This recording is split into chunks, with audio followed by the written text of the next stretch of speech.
我们如今哪儿都去不得，只能在这里待着。锦娘不是要写稿子吗？我可与你一起。你还是要上课的，万一耽误了学业，那怎么能行啊？只是容易这人的脾气也倔，做好了决定的事情，便不会轻易离开，便叫了掌柜给万清源捎个口信儿，给夫子说了发现抛尸地的事儿，之后领了夫子留下来的学业，两个人就窝在客栈里，不再出去了。宋时锦一时有些无语，这个男人也着实有点太粘人了些。只是他也实在是拿容易没什么办法，两个人倒是只好在房间里各干各的了。宋时锦果真是在继续写作，而容易则是在看书。天气太热了，你还是睡榻吧，两个人在一起窝着只会出一身的汗。容易顿时哑口无言，虽然是有几分的不甘心的，可他们两个在一起自然还是锦娘说了算的。他也只能在一旁看书，虽然是吃不到锦娘，可毕竟此时的他可以在一旁看一看锦娘熟睡的样子，那种心情还是比在书院里那么久却长时间的见不到锦娘要好上许多了的。是谁？故人。听着是个男子的声音，这声音听着还挺好听的，颇有磁性，说是女孩子定然也是会很喜欢的。可宋时锦此时更加的警惕了。我没什么故人，你大概是找错人了。锦儿，你不记得我的声音了？还是说你始终无法原谅我？我知道你到书院里来，我便耐不住思念你的心情，一定要过来看看你。锦儿，你开开门，让我看看你好不好？这话让宋时锦听得一头雾水。宋时锦此时可是一脸懵的，别说是声音熟悉了，还这么情深意切的，搞得他好像真的曾经与这人有过什么一样。等等，难不成是跟以前的宋大小姐有关系的人？宋时锦想了下，眼前的这种事儿的确也是麻烦，既然是麻烦，就得速战速决。好在容易不在，只要他尽快的把这人给整走，容易应该也不会发现。宋时锦想到这里，连忙上前将门打了开。门口站着的是一名看起来很是清秀而又柔弱的少年，这少年长得还挺好看。宋时锦只是瞧了一眼，脑子里关于这个人的信息也就立刻呈现了。不用说，宋时锦还真就认出来了，这人的确是他自己曾经认识过的人，安锦泽。你怎么找来了？安锦泽深深地看了一眼宋时锦，他的目光中带着几分温柔和怜惜。景儿，我可算找到你了。我自嫁了人以后就一直在村子里住的，你能找不着？你这么拆穿我就没意思了。景儿，你今日说话倒是直接了很多。是啊，毕竟嫁了人了，还有了娃，应该是没有以前那么矜持，也不容易上当了。安锦泽有些无语，倒也并不是他的错觉，而是眼前的宋时锦好像真的对他挺不理不睬的。安锦泽的表情忽然就变得有了一些的痛苦。那是因为我是我让你吃苦了，都是我害了你，你那么好，都是我的错。别啊，你别在我的门口哭啊。哦，那我进去哭一会儿。宋时锦顿时有些无语，他皱起了眉头，这会儿可真的不知道眼前这个安锦泽到底是打的什么算盘。可不管是什么算盘，他让一个陌生的男人进他的房间，这都是很危险的事儿。可是他如果这会儿跟他吵起来，还是一样的丢脸。景儿，你进来啊。不了，我觉得这样不合适。没什么不合适的，你别那么客气，这客栈很隐蔽的，放心，没有人会知道的。不，容易会知道的，他属狗。宋时锦这话说的令安锦泽不由得叹了口气，此时的他似乎也意识到了，眼前的宋时锦好像与以往似乎有些不怎么一样了，他看起来仿佛是真的要跟他之间撇清关系，撇清距离的。景儿，你在恨我吗？以前我们关系那么好，现在就成了这个样子，我们之间如今冷漠成这个样子，我真的不知道是好是坏。宋时锦沉默，他默默地朝着四周瞧了一眼，此时还在想着，说是一会儿容易回来了，看到了眼前的这一幕，他该如何解释？安公子，我已经嫁人了，而你呢，也有了属于自己的人生，咱们之间如果有什么，那也早就是已经是过去的事情了，现在再说这些都是没什么意思的。你有什么你就直说吧，还有，到底是谁告诉了你我在这儿的？你是真的在书院里看到了我和我相公了，还是说有什么阴谋诡计的？唉，景儿，你变了，你跟以前不同了。以前的我们感情那么好，可现在呢，你完全把我当成了外人和陌生人。我麻烦你能成熟一点可以吗？兄弟，你也老大不小了，不要说一些很可笑的言论，这让我很无奈的好吧？我刚刚都已经把话给说得很清楚了，我已经嫁人了，我相公叫容易，你莫名其妙的找过来，我很尴尬的好吗？回头我要怎么向我相公解释？这样对你对我真的都挺不好的。我现在不与你扯这些，你只回答我刚刚的那些问题就好，至于其他的我也不会问，你也不必怎么作答，麻烦你痛快点。庆儿，你既然这么问我了，我自然是要回答的。其实我刚刚说的都是真的，我的确是在书院里知道了的。容易是你相公，这件事我是知道的，只是当时的我并不知道容易居然是那么优秀的一个人。在书院里我的日子过得并不是很好，所以我过来只是想要知道嫁给容易之后你有什么变化，好歹我们之间也是曾经有过一段美好的日子。我对你始终有几分怀念的，我还记得你对我做的每一件事情，你曾经带我躲开了父母的严厉管教，带我出门去看斗蛐蛐，你曾经送了我代表你心意的东西，你为我做的每一件事我都还记得。也正是因为这些，我才觉得我始终是欠你的，所以想过来看看你怎么样了。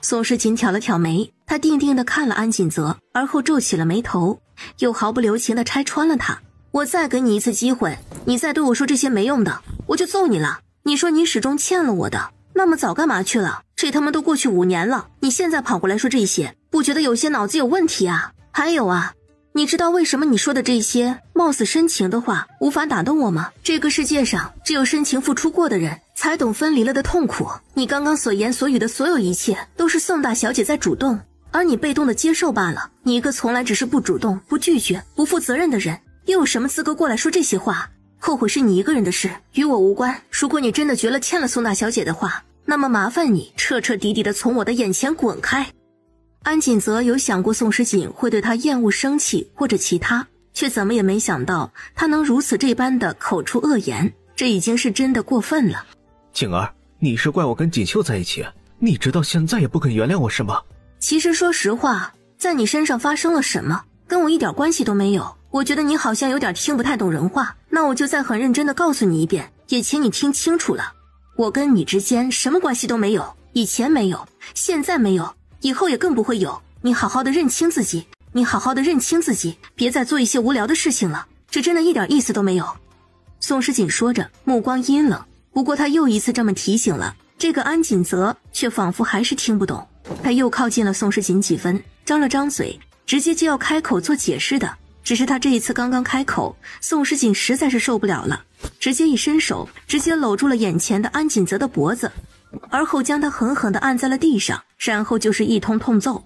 妈的，讲话都跟这样的人讲不清楚，简直要气死他了。既然这样，那他可是一点都不想再跟眼前这人说什么了。安锦泽这一回是彻底懵了，而且还浑身疼，毕竟他想了很多很多，却怎么也没想到自己会有这么一天，居然就这么被痛揍了一顿，还丝毫没有反转的余地。安锦泽咬了咬牙，目光呆滞，脸上被打的拳头印子也很明显，这样子的他也的确是有几分丢人的，他感觉自己已经有些丢脸丢到家了。宋诗锦揪着安锦泽的领子，将他给拽了起来，一路从楼梯上拖到了楼下。掌柜和店小二以及其他住店的人和凑热闹的皆是安静无语，个个只敢在一旁看着，却是连上前阻止都不敢。没办法，这女人瞧着那么瘦那么弱的样子，却可以轻松地将眼前这个大男人从楼梯上给拖下去，这种行为简直可以说是奇迹了，也是真的挺可怕的。掌柜与店小二对视了一眼，只觉得这女人那可是真叫一个惹不起呀。他们目光紧紧地盯着眼前的这一幕，此时只觉得心都跟着抽了一抽。宋诗锦到了大堂，而后端坐在最中央，安锦泽被他给揪着站到了跟前。安公子，我是个有夫之妇，所以麻烦你头脑清楚一点，别跟我牵扯太多。今天这么揍你一顿是我不对，可你实在是太烦人了，麻烦你以后长个记性，记住了吗？记住了。你记什么了？不跟夫人你牵扯太多，不要做烦人的人。滚吧。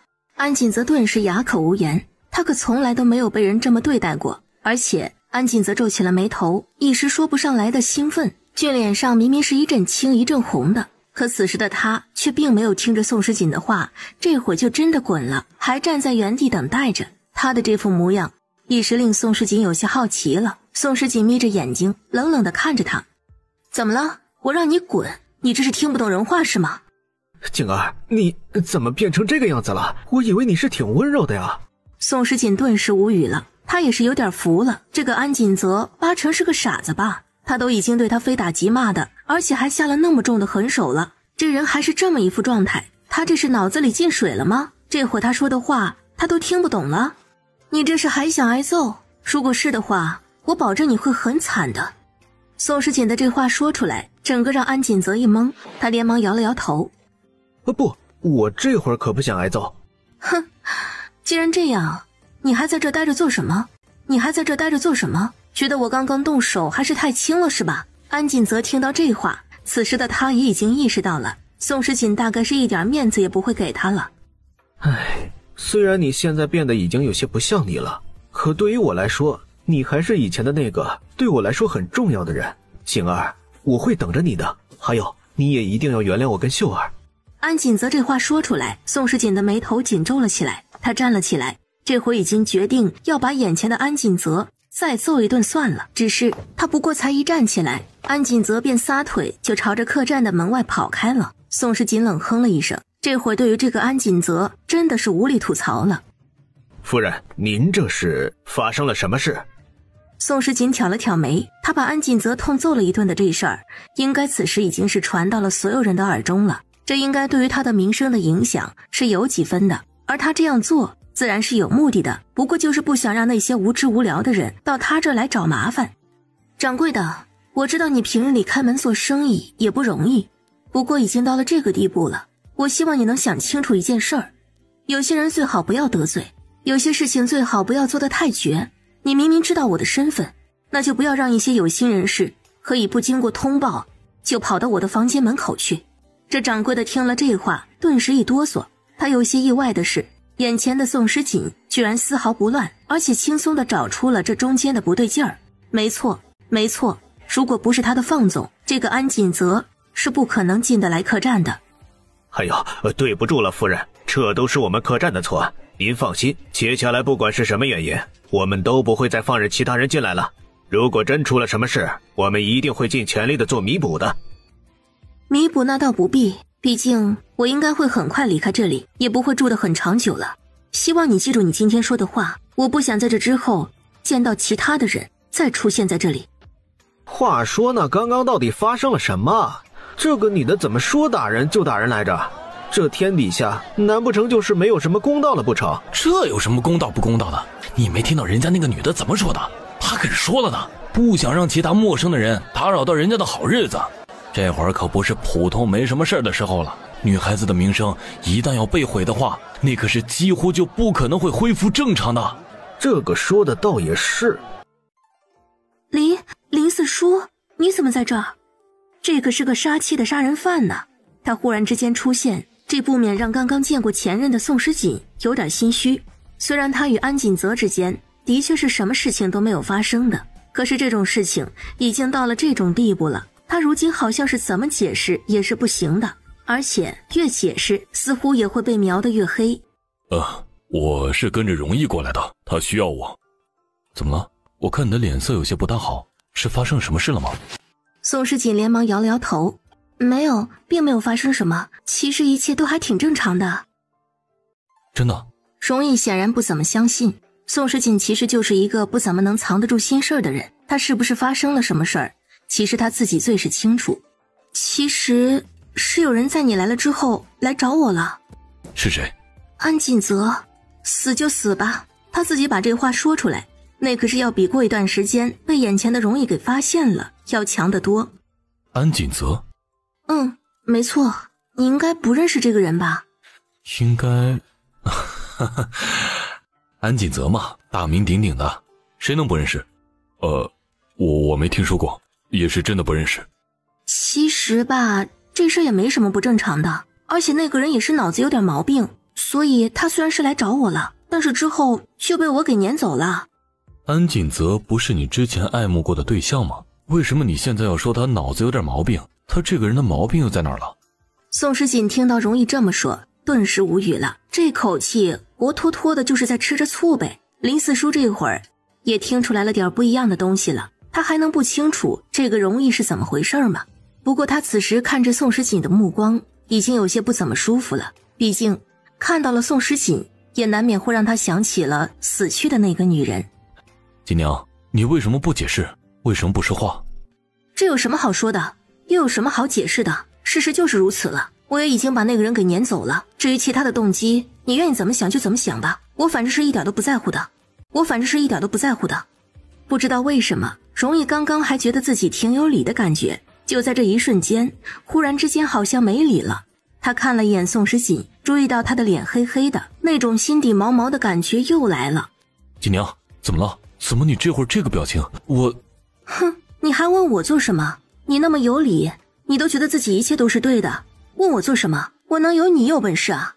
阴阳怪气的话语中还夹枪带棒的，令容易的心底不由得一沉，他忽而就又怕了。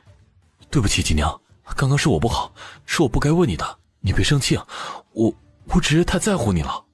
你别说废话，你这很明显的就是对我不信任，也不相信我，何必说这些话来哄我？没有的事，我不信你，我还能相信谁啊？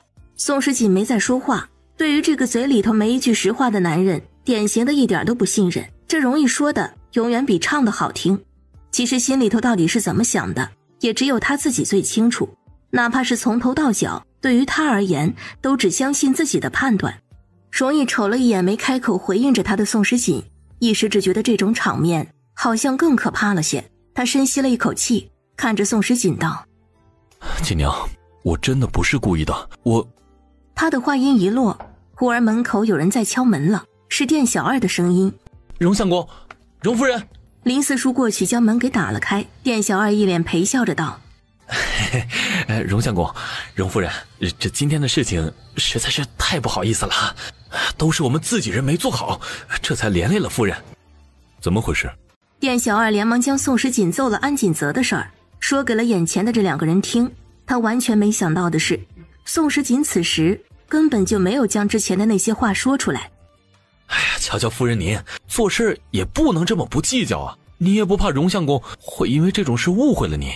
宋时锦没吭声，一旁的容易的心更是沉到了谷底。至于店小二一瞧这种场面，立刻已经明白了。话说您真的不会就这么认为是您的夫人做了对不起您的事了吧？没有，你别胡说。店小二叹了口气，原本还看着眼前的容易似乎有那么点模样，毕竟长得好看非同一般，而且让他很佩服的还有这个容易除了长相之外，更难得的还有他这个人的实力啊，可惜了。店小二心底感叹，长得再好，学识再好，能有什么用？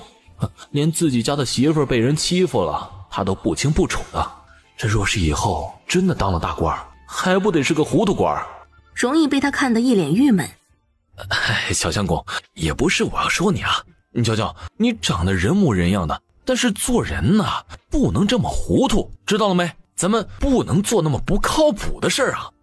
店小二这话说的令眼前的容易一脸黑，可他此时却好像又没办法反驳，这好像也是真的，有点说不上来的郁闷。您这位夫人那可是天上地下难见的好女人，而且关键是还那么忠贞。其实那位安公子我们也都见到了，长得也挺不错的。我这看人啊也挺准的，一瞧就知道这也是一位有权有势的主。您说这么好一男人，但是夫人愣是一眼没瞧上，而且还做到了这种地步，那可是真的挺不容易的。哎呀，我还是那句话，您啊可得对您夫人好一些。你说锦娘将那位安小公子给揍了一顿，还是当着大庭广众之下这么干的？对啊，这事可是我们这里所有人都知道的呢。要是您不相信啊，大可以过去问问去啊，保管一点都没骗您。我呀，就是过来解释一下，两位若是真的不相信，大可以直接去找昨天在这里的其他客人们问一下，这些消息他们可是都很清楚的。说完，店小二搓了搓手臂上被荣相公给盯出来的一层鸡皮疙瘩，连忙逃也似的走开了。锦娘，我错了。你哪儿错了？你可没错，你对得很，我真的错了，我保证以后再也不会犯这种错误了。容易这种表现，宋时锦也不是第一次见到了，他冷哼了一声，懒得理会。至于一旁的林四叔，则是震惊的下巴都快要掉下来了。行了行了，你也别说这些，我还要去写书呢，别烦我。容易顿时哑口无言，他也知道自己不管说什么，眼前的宋时锦是已经不可能在这会儿给他点好脸色的了。您的意思是说，这是一个潜藏在市井之中的连环杀人凶手？尸体不止一具，而且经过仵作初步观察和判断。每一具之间都是间隔了不少时间，有些甚至于已经白骨化了，而还有几具显然还很新鲜，死了也没多久。如此看来，这杀人的凶手定然是隔一段时间便会作案。那这会是一个人，还会是团伙作案？若是消息查得清楚的话，我应该可以更多的去找人调查。具体的情况自然得具体分析，现在所有的事情都很难解释。不过大概唯一肯定的是，这些人如果有机会的话，还是一样会找机会继续杀人的。你说的对，如果这种想法不能克制，那么就会引来越来越严重的后果。我应该尽快到四周去查看一下。这个凶手应该是从小经受过家庭的虐待，原生的家庭并不好，他住的地方应该是很偏僻，而且有一定的强迫症，居住的环境可能会很糟，但是他是很希望自己住得好的。另外，他的年龄应该不会太大，不会超过30岁，再根据脚印来判断他的身高，应该是可以找出符合相应条件的人选的。这些你是怎么知道的？犯罪心理学有讲的呗，人嘛都是有一定的规律的，小偷有小偷的行为规则，总是会有一样的特点和言行举止，杀人犯自然也会有，而连环杀人犯虽然少见，却是总体的特点也很鲜明，照着这方面去查的话，可能会有答案。好，既然锦娘有了相应的线索，我们定然是可以询问出点消息的。接下来还是要麻烦四叔了。林四叔点了点头，而后起身。他准备离开的时候，此时忽而看到了宋时锦，眉头微微皱起。我错了，我以为你与他没什么不同，可如今我才知道，你与他真的完全不同。你四婶她，如果有你1/10好，事情也不会变成这样。而我，如果有容易1/10的性情，大约也不会落到如此地步。我不能死，也不可以死，更不能下黄泉去陪你四婶，这就对我来说算是最大的惩罚。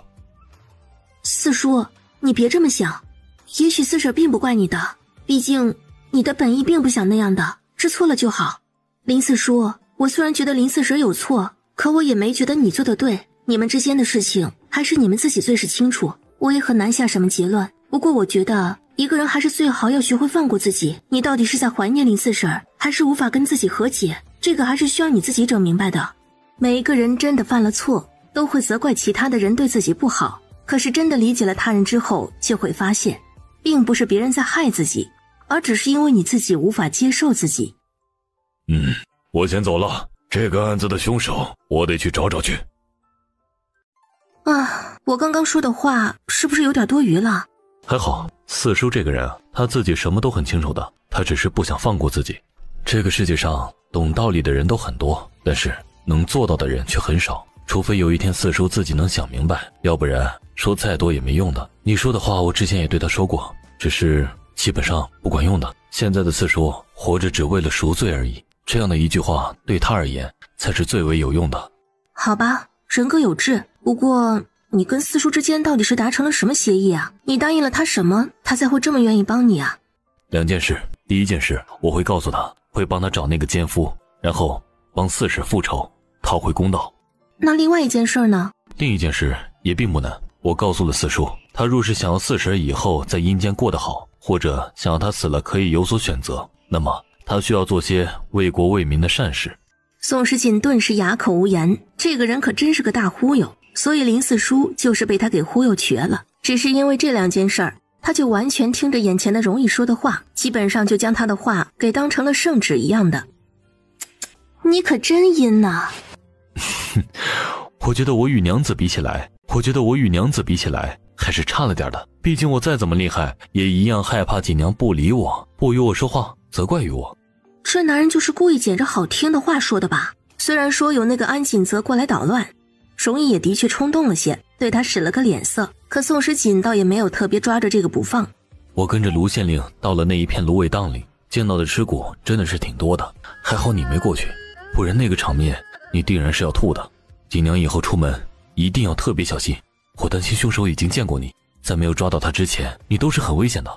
我也不傻，我能不出门就不出门，就算是要出去，我也会与人一起的。容易虽然知道宋时锦的个人能力很强，身手也不错，又很有实力，也许真的并不需要他来提醒什么，可是他还是会担心。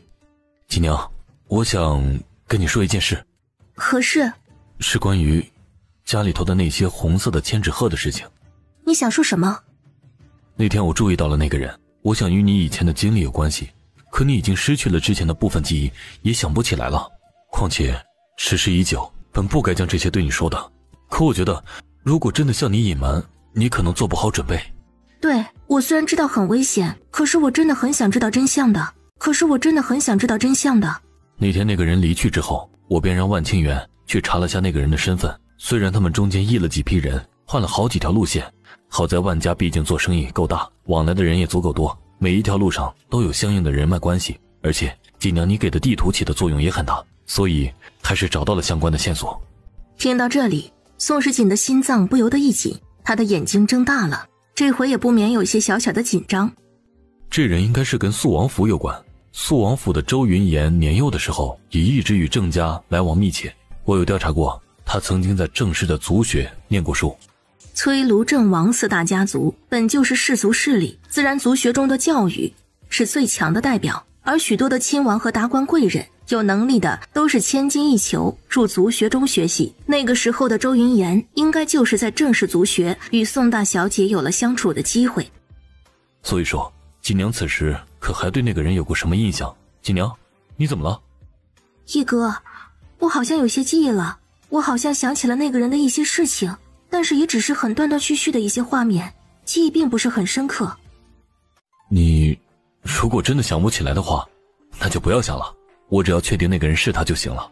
你要小心这个人，如果他真的来找你，你首先要学着保护自己，而不要太过于强硬，知道了吗？我明白，不过一哥你也得小心才行，那个人是冲着我来的，他肯定也要跟你过不去的。朝堂上那么多的势力，你还要面临考学，这一步步的肯定会被人给下套子，你比我危险的多了。宋时锦要注意的是暗中的被掳走的这种的，不过有高手坐镇，再加上他自己本身也还是很强的，所以并不担心什么。可是容易就不行了，他要面对的是阳谋，那些阳谋就是势力对上势力的把戏，一个不慎便是灭门抄家。这些所有的一切，容易比他还要危险得多。想到这里，宋时锦不免叹了口气，他有些抱歉地看着眼前的容易。你本来可以很平安地度过一生的，却因为我要面对这么强大的敌人，要跟皇亲国戚这样的人周旋对抗，身边遇到的各种奇奇怪怪的人和事，一哥，是我让你的生活变得复杂，也变得为难了。我们是夫妻，夫妻本就是一体的，没错，也许是变得复杂，也的确是变得为难了。可是换个角度来看，复杂就是精彩，为难就是晋升。锦娘，你给我带来的才是希望。你就是会说些好听的，虽然他是这么说的，可是此时的宋时锦的心情还是很好的，毕竟眼前的容易可是说了，他是他的希望呢。我可不是故意要说这样的好听的，而是我觉得真相就是如此。如果不是你，我很担心我跟荣爵两个人会变成什么样子。所以说，锦娘，不要怕你把这些困难和麻烦带给了我，对于我来说，这些反而会让我变得更好，变得更强大。宋时锦听着容易这么说，他的心情这会儿真的越来越好了。容易这样的话，让他整个人彻底的放松了下来。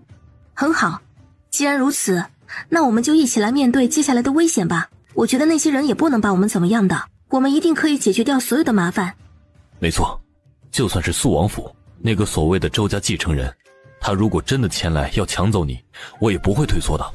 锦娘，我很自私，也很小气，我的缺点一大堆，我还容易吃醋，容易做错很多的事。我这样的人能有这么大的幸运拥有你，这对我而言是很幸福的事情。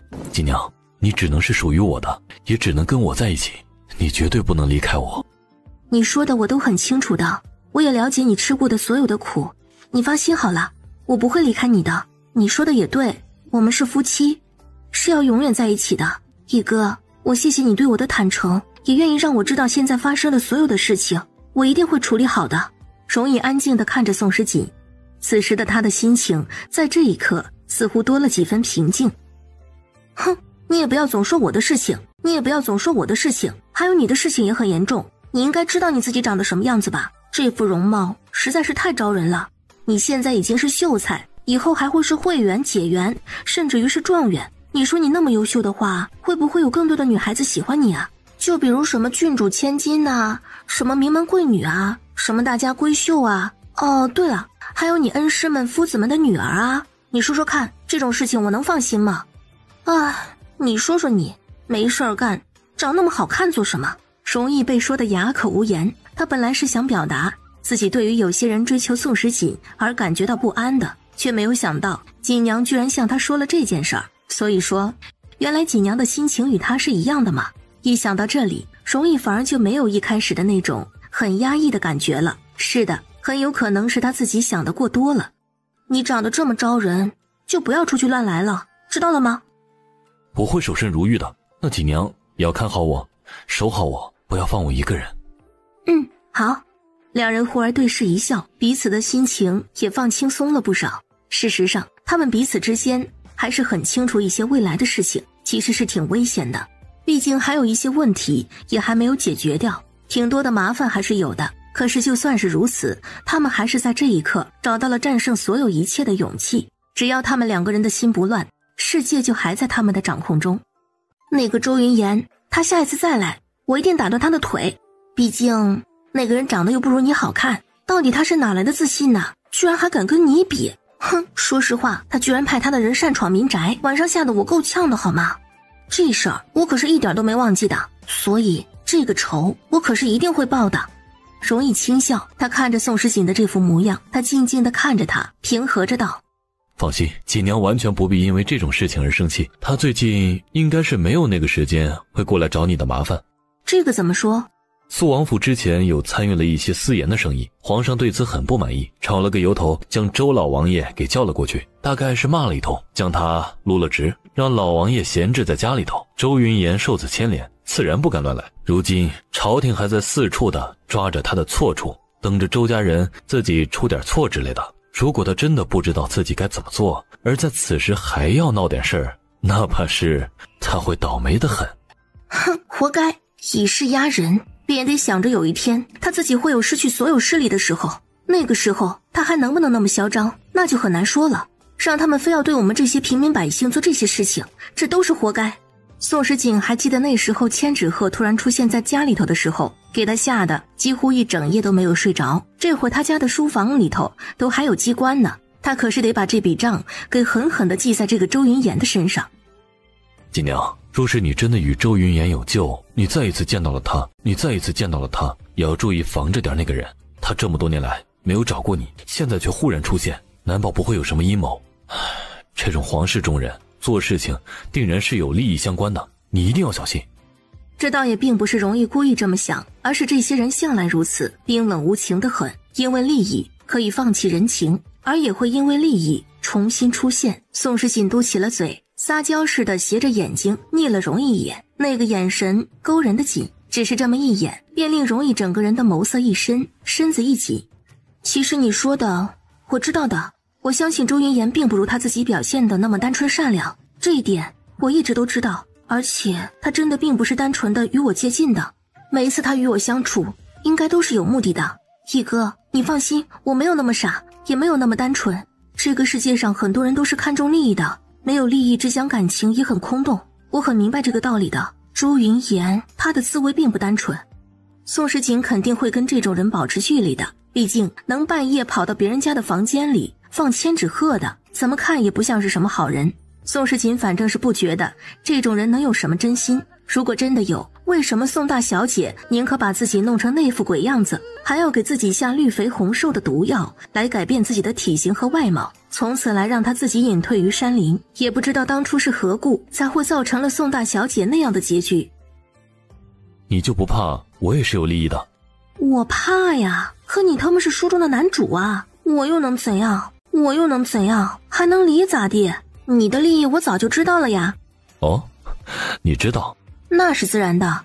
说说看，让我听听我在你心底的印象是什么样子的，我又有什么样的目的？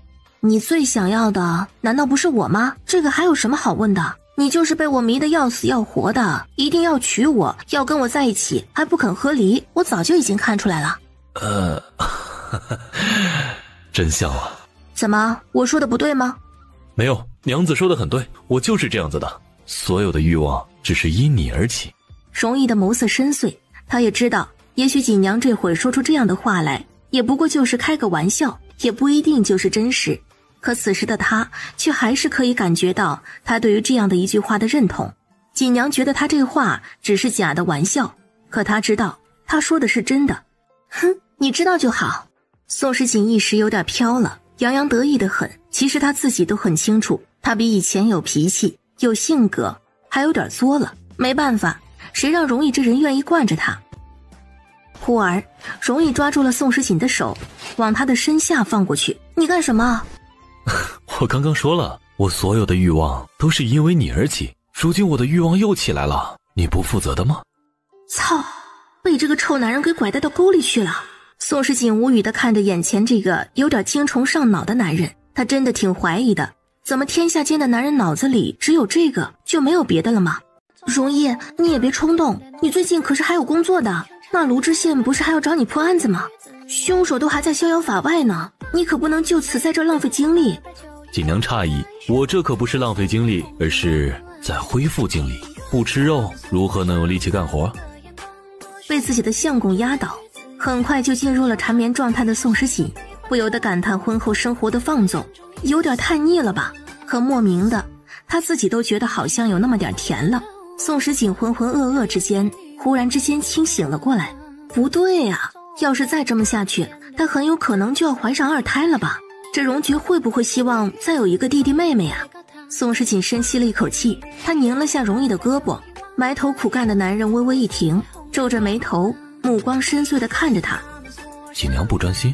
不是，我是想着做点措施的吧，要不然我就该又有了。锦娘不想再要个了？那当然不是了，荣爵总是还需要一个兄弟姐妹会比较好的，这样他的性格会好很多。那怕什么，有了我们就养。锦娘，我还不至于养不起你和孩子们。宋时锦顿时哑口无言，倒也不是养不养得起的事儿，而是他其实有些紧张的事儿。锦娘什么都不必想，把自己交给我就可以了。宋时锦这会儿听到容易这么说，整个人的身子又烫了起来。他深吸了一口气，安静地看着眼前的容易，眼神中带着几分大胆。说来他还是21世纪的新兴人类呢，怎么能这么胆小呢？该做的事情那可是一定也能做得好的。想到这里，宋时锦收起了平日里的那种谨慎。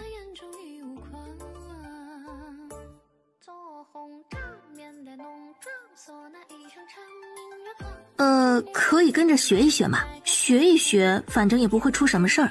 想到这里，宋时锦大胆地将自己的胳膊伸出来，而后圈住了容易的脖子。容易一时顿了顿，好像与刚才不太一样了。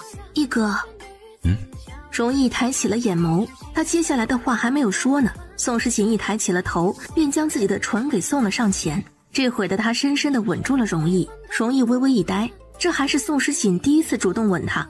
不得不说，这种感觉真的是太令人兴奋了。容易感觉自己浑身上下所有的毛孔都在这一刻舒张了起来，他的眼睛深邃了几分，很快就自己尽快地掌控了新的主动权，而后动容地吻上了宋时锦。宋时锦被动地承受着，倒也不得不承认，他可是因为这次的主动，难得的多出了几分说不上来的乐趣。鱼水之欢，夫妻同乐，荒唐了好一会儿，容易心满意足。宋时锦瞧着时间够晚了，便催促着容易赶紧到衙门去报道。掌柜的，怎么会这副模样？是出了什么事儿了吗？这事也不知道是好是坏，不过确实现在有些严重，我还不知道要如何处理，只能过来与你商量了。听起来好像是件大事儿，你先说来听听。你写的画本被贵人看上了，说是要买，而且还要发行1万本，这可是一个极大的事儿，我也不敢一个人自己私自决定，毕竟我们的合约上说得清清楚楚的，咱们是5-5分。这事情的确是已经超过了我的1.17，所以我只能找你了。1万本？宋时锦却也不免有些不敢相信，这样的大好事的生意会落到他的头上来。他皱起了眉头，看着眼前的张掌柜，你可知道这事儿到底是个什么情况？具体的还未清楚，他让我3日后答复，我不敢一个人做决定，这还是去了您家拜访之后，得知了你在这儿，赶紧赶过来问夫人您了。这笔生意若是能谈得成，那自然是极好的，可是我们也不得不小心一些，毕竟这笔金额也不小。这样吧，我想见见这个背后的贵人，毕竟也是一笔大生意，既然能有这样的好事儿，宋时锦也不至于会自己就此浪费掉，说是能有机会他能参与进去，还是想要参与一下的。3日之后，我与你一道去见他。容易出去忙了几天，让人捎了口信回来，说是这几日忙的也无法回来，说是锦娘要回去的话，便让他自己决定。宋时锦留了一封信给容易，说是要谈这个写画本的生意，之后就坐上了张掌柜的马车，先行回了。等到容易好容易忙完，急赶着回到了客栈的时候，也只来得及看到信，而后他心里还是有些慌张的，便骑上马追了1刻钟，这才在城门口看到了宋时锦所坐着的马车。宋时锦看到了容易过来，微微有些震惊。你这，义哥，你怎么来了？这么快就要回去了？家里头有事儿，目前这些还是小事情，也许回去了事情还会不小，会挺大的。这个是个发财的好机会，我可不想错过。你又为何追了过来？我不是已经留了信了吗？你看了？看了，可是看了我还是无法正常的不过来瞧你一眼，我舍不得你走，更不想与你没有告别就分离。我还不知道你竟然这么粘人。容易没多说什么，只是上前将他自己早就已经准备好的一根簪子拿了出来。锦娘，我帮你戴上。你买了簪子？是，我买了。你该不会现在还不收吧？我当然要收。容易看着他的笑脸，心情也好了几分。我给你戴上。宋时锦任由他上前，将他买的一根簪子插入了他的发中。宋时锦微微摇了下头，便立刻能感觉到这簪子尾部的流苏在不停地颤动着。好看吗？好看。你好好学习，好好考试。你好好学习，好好考试。我等你高中而归，然后接我到新的地方生活。好，到时候我们再也不分离。宋时锦也点点头。夫妻俩到底是知道如今的时间已经不早了，也该分开上路了，各自都有各自的使命要做，没办法天天腻歪在一起。宋时锦觉得这种聚少离多的异地恋还真的谈得有点扎心呢。宋时锦正了正衣襟，敲了敲门，听到了一个女子的好听的声音。进来。哦，贵人居然是个女人。宋时锦推开了门，与张掌柜走了进去。正堂上坐着一名雍容华贵的女子，穿着打扮都不是普通的人家能拥有的，而且周围还带着2个嬷嬷，4个年轻貌美的侍女。你就是那个画本的作者？哼，写的也不怎么样嘛。宋时锦有些疑惑，说实话，宋时锦这会儿是真的有点懵。这人应该是张掌柜所说的贵人了，既然是贵人，那明明是喜欢看他写的文，这才会来见他的吧。就凭你写的这些，让我买1万本，也不是不可以。不过我这人不喜欢拐弯抹角的，我来就是想要提醒你，不要太把自己当回事儿。不好意思，我不太明白你说的话是什么意思。这个女人说话意有所指，又有些阴阳怪气的，直接前来就是来找他的麻烦的，这令宋时锦实在是不清楚他到底是什么时候招惹了这么个人了。不明白？你当然不明白。如果你明白，那你也得死了。张掌柜本来还以为这一次是件大好事的，直到这会儿他才明白，他大概是上当了，居然让宋时锦受到了这种待遇。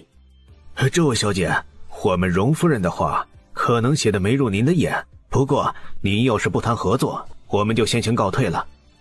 你是什么东西，也敢在我面前这么开口说话？来人，给我掌嘴！放开他！那女人没想到，不过就是打了一个不相干的人2个耳光，眼前的这个宋时锦就能这么狂妄冷漠。他对我不敬，我教训他几下，本就是应该的。你还能命令得了我？哼，简直可笑！愣着做什么？给我继续打！都是一群刁民罢了，你们吃我的喝我的，还用怕他们？我看你们谁敢！说着，他一转身，伸手将那2个侍卫给推了开，而后将张掌柜的拉到了自己的身后。张掌柜浑身哆嗦，吓得颤抖了起来。荣夫人，我们怕是惹不起啊，你可别因为老夫而伤着你自己了。实在不行，我也就挨个几巴掌，这事就算了，就算了。掌柜的，没事儿，这事情跟你没什么关系，我能惹得起，就一定躲得起。哼，有人不想让我安静的过生活，那我也自然不必如此。宋时锦的表现令眼前的这名女子真的跟着生气了，她还从来都没有受过这种委屈的。她的眉头一皱，怒视着眼前的宋时锦。看来你果然是嚣张的很，是真的以为有人能给你撑腰了？是觉得你这样的人真的攀上了枝头了？不明白？你当然不明白。如果你明白，那你也得死了。张掌柜本来还以为这一次是件大好事的，直到这会儿他才明白，他大概是上当了，居然让宋时锦受到了这种待遇。这位小姐，我们荣夫人的话可能写的没入您的眼，不过您要是不谈合作，我们就先行告退了。你是什么东西，也敢在我面前这么开口说话？来人，给我掌嘴！放开他！那女人没想到，不过就是打了一个不相干的人2个耳光，眼前的这个宋时锦就能这么狂妄冷漠。他对我不敬，我教训他几下，本就是应该的。你还能命令得了我？哼，简直可笑！愣着做什么？给我继续打！都是一群刁民罢了，你们吃我的喝我的，还用怕他们？我看你们谁敢！说着，他一转身，伸手将那2个侍卫给推了开，而后将张掌柜的拉到了自己的身后。张掌柜浑身哆嗦，吓得颤抖了起来。荣夫人，我们怕是惹不起啊，你可别因为老夫而伤着你自己了。实在不行，我也就挨个几巴掌，这事就算了，就算了。掌柜的，没事儿，这事情跟你没什么关系，我能惹得起，就一定躲得起。哼，有人不想让我安静的过生活，那我也自然不必如此。宋时锦的表现令眼前的这名女子真的跟着生气了，她还从来都没有受过这种委屈的。她的眉头一皱，怒视着眼前的宋时锦。看来你果然是嚣张的很，是真的以为有人能给你撑腰了？是觉得你这样的人真的攀上了枝头了？我这样的人又怎么了？我这样的人难道还没办法跟你相比？而且你又算得了什么样的人？哼，我看着你也不怎么样吧，不过就是一个嫡女，瞧着也没个轻重，不知道的还以为你是个什么大街上的愚蠢粗妇，也没什么特别的。还有你身边的丫头婆子们倒是真的不少，可是这些人就真的有用吗？我看着一个个的也不过只学了小半成的粗鲁，只会动手打人的贵女，也是丢了贵女们的脸。宋时锦几句话出来，句句带着讽刺的，令眼前的这个女子顿时一噎，她气得满脸通红，可偏偏又不能将眼前的宋时锦给怎么样，毕竟这个女人实在是太过于嚣张了，让她整个人气得脸都跟着刷白了。她恼怒地跺着脚，你这个贱人，我就不相信你一会儿还能这么狂妄，我要让我的兄长打死你！哟，你自己没本事了，居然还要背后再叫上一个有能耐的人了，当真是让我大开眼界呢。怎么，你这个兄长比你有能耐，或者你那个兄长平日里也是给你擦屁股擦习惯了？混账，我要他死，我要他死！女子恼怒至极，直接被宋时锦给气得跳脚。原来贵女们都是这个样子的呀，夫人的话平日里还是的确给他们脸了。宋时锦顿时笑了起来，讽刺的好，伤害性不大，侮辱性极强，这话可以啊。还愣着做什么？你们给我！阿莲，这声音一传出来，眼前的女子就跟着一个哆嗦。此时的她顿时不敢动了，她有些僵硬的看着门口站着的男人，一时脸色大变。哥！男人走了进来，阴沉的目光看着眼前的嚣张的女子，只是那么一眼，他也甚至于一句话都没说，就立刻让眼前的女人吓得哆嗦了下。男人没搭理他，只是将目光看向了一旁的宋时锦。你不该来的。宋时锦有些疑惑，张掌柜也是一脸的莫名其妙，这些个贵人们的脑子真的令人难以置信。阿莲的性子过于骄纵任性了，是他让你难堪了。你是苏王府的周云言？他在问出这句话的时候，记忆似乎在这一瞬间有些苏醒了。没错，看着眼前的这个男人，他也的确是好像认得出来，这个人的确是宋大小姐小时候见过的那个青梅竹马。周云言看着宋时锦，他的目光微微露出几分喜色。锦儿认出了我？哦，好像有那么点印象，不过其实也记不大清楚的。所以说你这个妹妹过来找我的麻烦是因为你了？周云言倒也英俊，可惜跟容易比起来那就差了许多了，也是唯一的这点差距，倒是让宋时锦并不觉得他能好到哪儿去。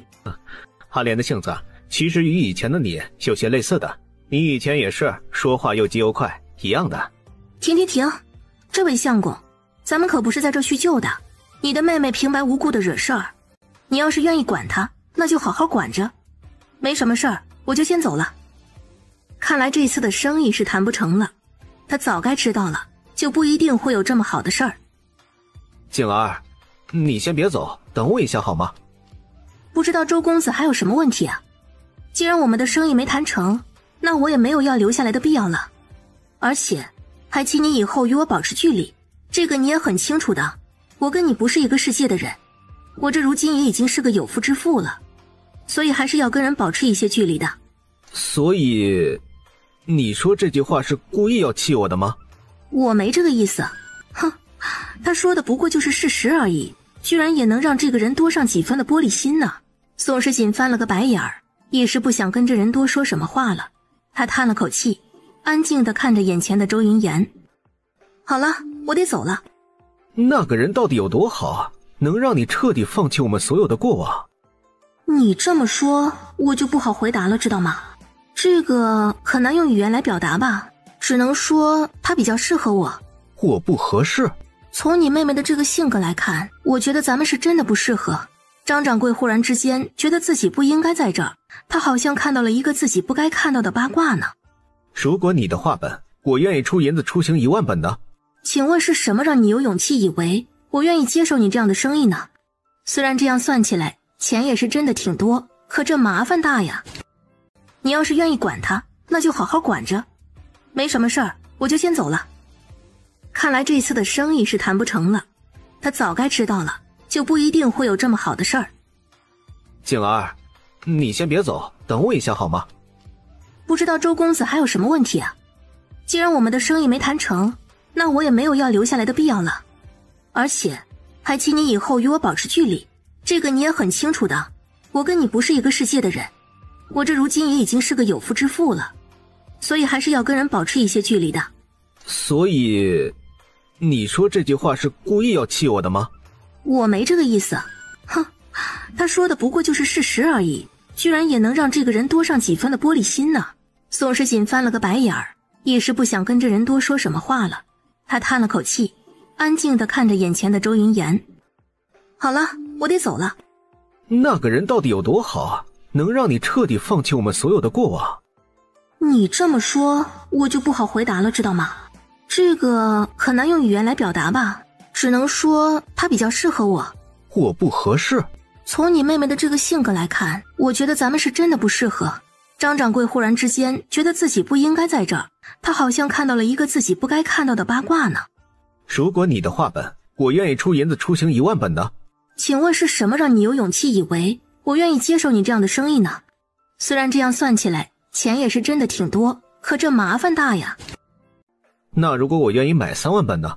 不好意思，我还是一样无法接受。他也很为难呐，明明感觉自己就要发大财了，最后却不想是这么一个结果，认识谁都觉得有些无奈的。没有想到你还是跟以前一个样子，不会将钱财放在心上，依旧是那么不受污染。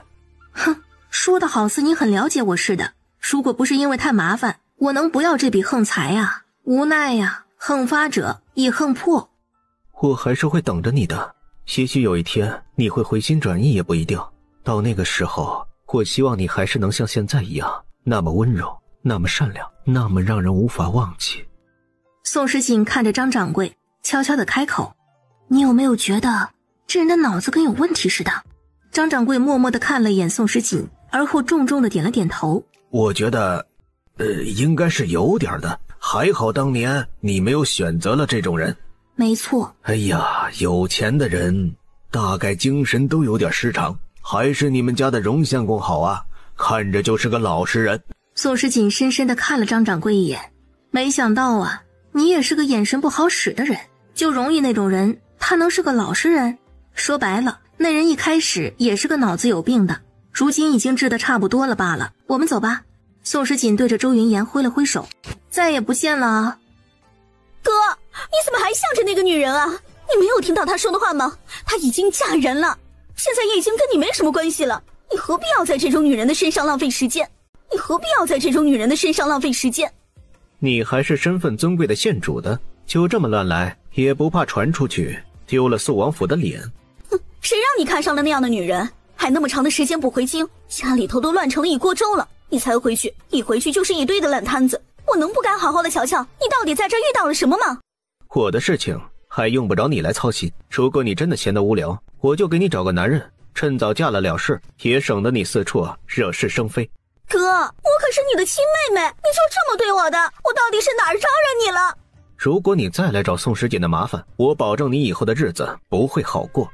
夫人此时可是要回去了。”“差不多吧，儿子还在家呢，得回去看看他了。”“孩子不送去书院学习吗？”“他年纪还小，启蒙教育不必太早，况且家里头已经有个学识渊博的师傅在了。”“既然如此，那不如我先送夫人回去，而且夫人放心，今天这件事啊，我不会让其他任何人知道的，这件事也一定会保密。”“倒也不必如此，况且我与之前的那些人其实也并没有什么关系的，我还打算如果有机会了，将这事儿给容易说一声，让他也注意一下这周家的两兄妹，终究是有点麻烦的。哦，对了，张掌柜也要注意一些，有的事情没有那么简单的话，就不要过多的参与进来了。如果不是太熟的客人，我们还是不要与他们合作的好，以免因此而受到了牵连。”张掌柜本来还有些好奇，宋时锦说的这话是什么意思的，这会听到他的提醒了，此时也就不问了。“菊儿，娘回来了。菊儿，你们听到了没有？这是我娘的声音，是我娘回来了。”“听到了，的确是你娘的声音。既然你娘回来了，那是不是代表着我们一会儿就能吃好吃的了？”“你就知道吃。娘，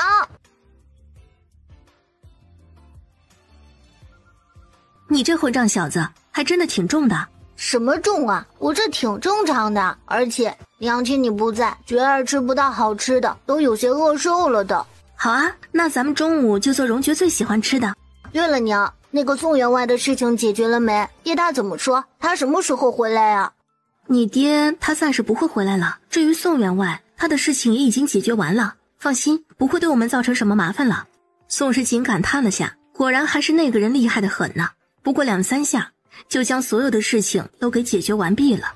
他始终还是得学习一下。“解决？怎么解决？谁解决的？是爹做的吗？”“这事儿倒是跟你爹没有什么关系，主要是你外婆帮的忙。”“外婆？那应该还可以吧，难怪能那么轻松的就给解决了呢，原来是这么一个原因。”“你这话是什么意思啊？”“就是男人都会听女人话的意思呗，你看我爹听你的话就知道了，这宋员外肯定不是我外婆的对手。果然啊，英雄难过美人关，这古话说的倒是真的一点都没错呢。”“好像听起来还真的有那么点道理啊。”“好在那些人没有真的动了你，要不然我可不会饶了他。今天晚上咱们吃点什么？”宋时锦顿时乐了，真的是一院子的人都听他的话，这原因还能不清楚吗？只是因为这一院子的人那可是都是跟他一样的吃货呗。咱们今天晚上就吃烧烤吧。需要我做点啥？我带着那几个傻子一道出门去忙活，需要野味处理的我们也可以收拾。就是这个单子里的食材您看着安排，能准备多少就准备多少，其他的我来整。剑老接过来一瞧，这食材的单子上写着的都是一些日常家用的，不过都是血腥动手的，比如羊肉片、猪肉片、鱼肉、虾之类的。就这些？哎呀，小意思，我带着孩子们一道出去准备准备，应该就没有什么问题了。总觉得这几天瞧着锦娘这似乎有点哪不对劲儿。二嫂，我哪还能有什么不对劲儿啊？不还都是一个样子吗？也没什么区别，还是如之前一般。哦，我想起来了，原来是这么一个原因。什么？锦娘多了些女人味儿啊，看来这一次去书院探亲没少那啥呀。那啥，二嫂，你还是别说话了。宋时锦总觉得这牛二嫂不开口则已，一开口就惊人，明显的她又要开车了，自己此时还是要拦着点的，要不然那可是真的有些丢了脸的。此时的宋时锦叹了口气，一时有些小小的郁闷。都这么大个人了，还这么害羞，大可不必。大家呀都是成了亲的人，谁还能不知道这中间的弯弯绕绕的啊？对了，你到了书院，有没有仔细的检查一下你家相公的东西之类的？我跟你说，一哥那小子长得真的挺招人的。如今你们两个分居两地，平日里过去了要小心一些。乔二嫂说的分居两地听起来似乎的确是个麻烦，不过我就想问问二嫂，我跟一哥两个人到底谁得更小心谁呢？一哥长得招人，难道我就不是了？别说，锦娘说的不错，我瞧啊，如今的锦娘比一哥的身价还要高呢，是一哥担忧锦娘跑了的更多，还轮不到锦娘多想呢。是啊，锦娘这样的如今人又好又漂亮又聪慧的，还怕没有一个相公可依靠的吗？她那么独立又自己做吃的，荣爵也被她给教得很好，感觉好像就算是她跟容易和离了，吃亏的也会是容易吧。到时候容易又有什么可以拿得出手的？想到这儿，牛二嫂似乎真正意识到了自己的目光狭隘了。你瞧瞧我说的是呀，如今的你才不会担心容易会背叛你呢，反而是我想的有些多，而且过于狭隘无知了。一哥这般的性情其实也不太好，还得你给哄着呢。这回的牛二嫂的确也好像是没得夸了，她好像一直都在以自己的情况来想着人家宋时锦，可锦娘却与普通的女子是不一样的。就牛二说的，那容易稀罕着锦娘，不知道有多稀罕呢。说是因为求学，巴不得天天都不出门，围在锦娘的身边。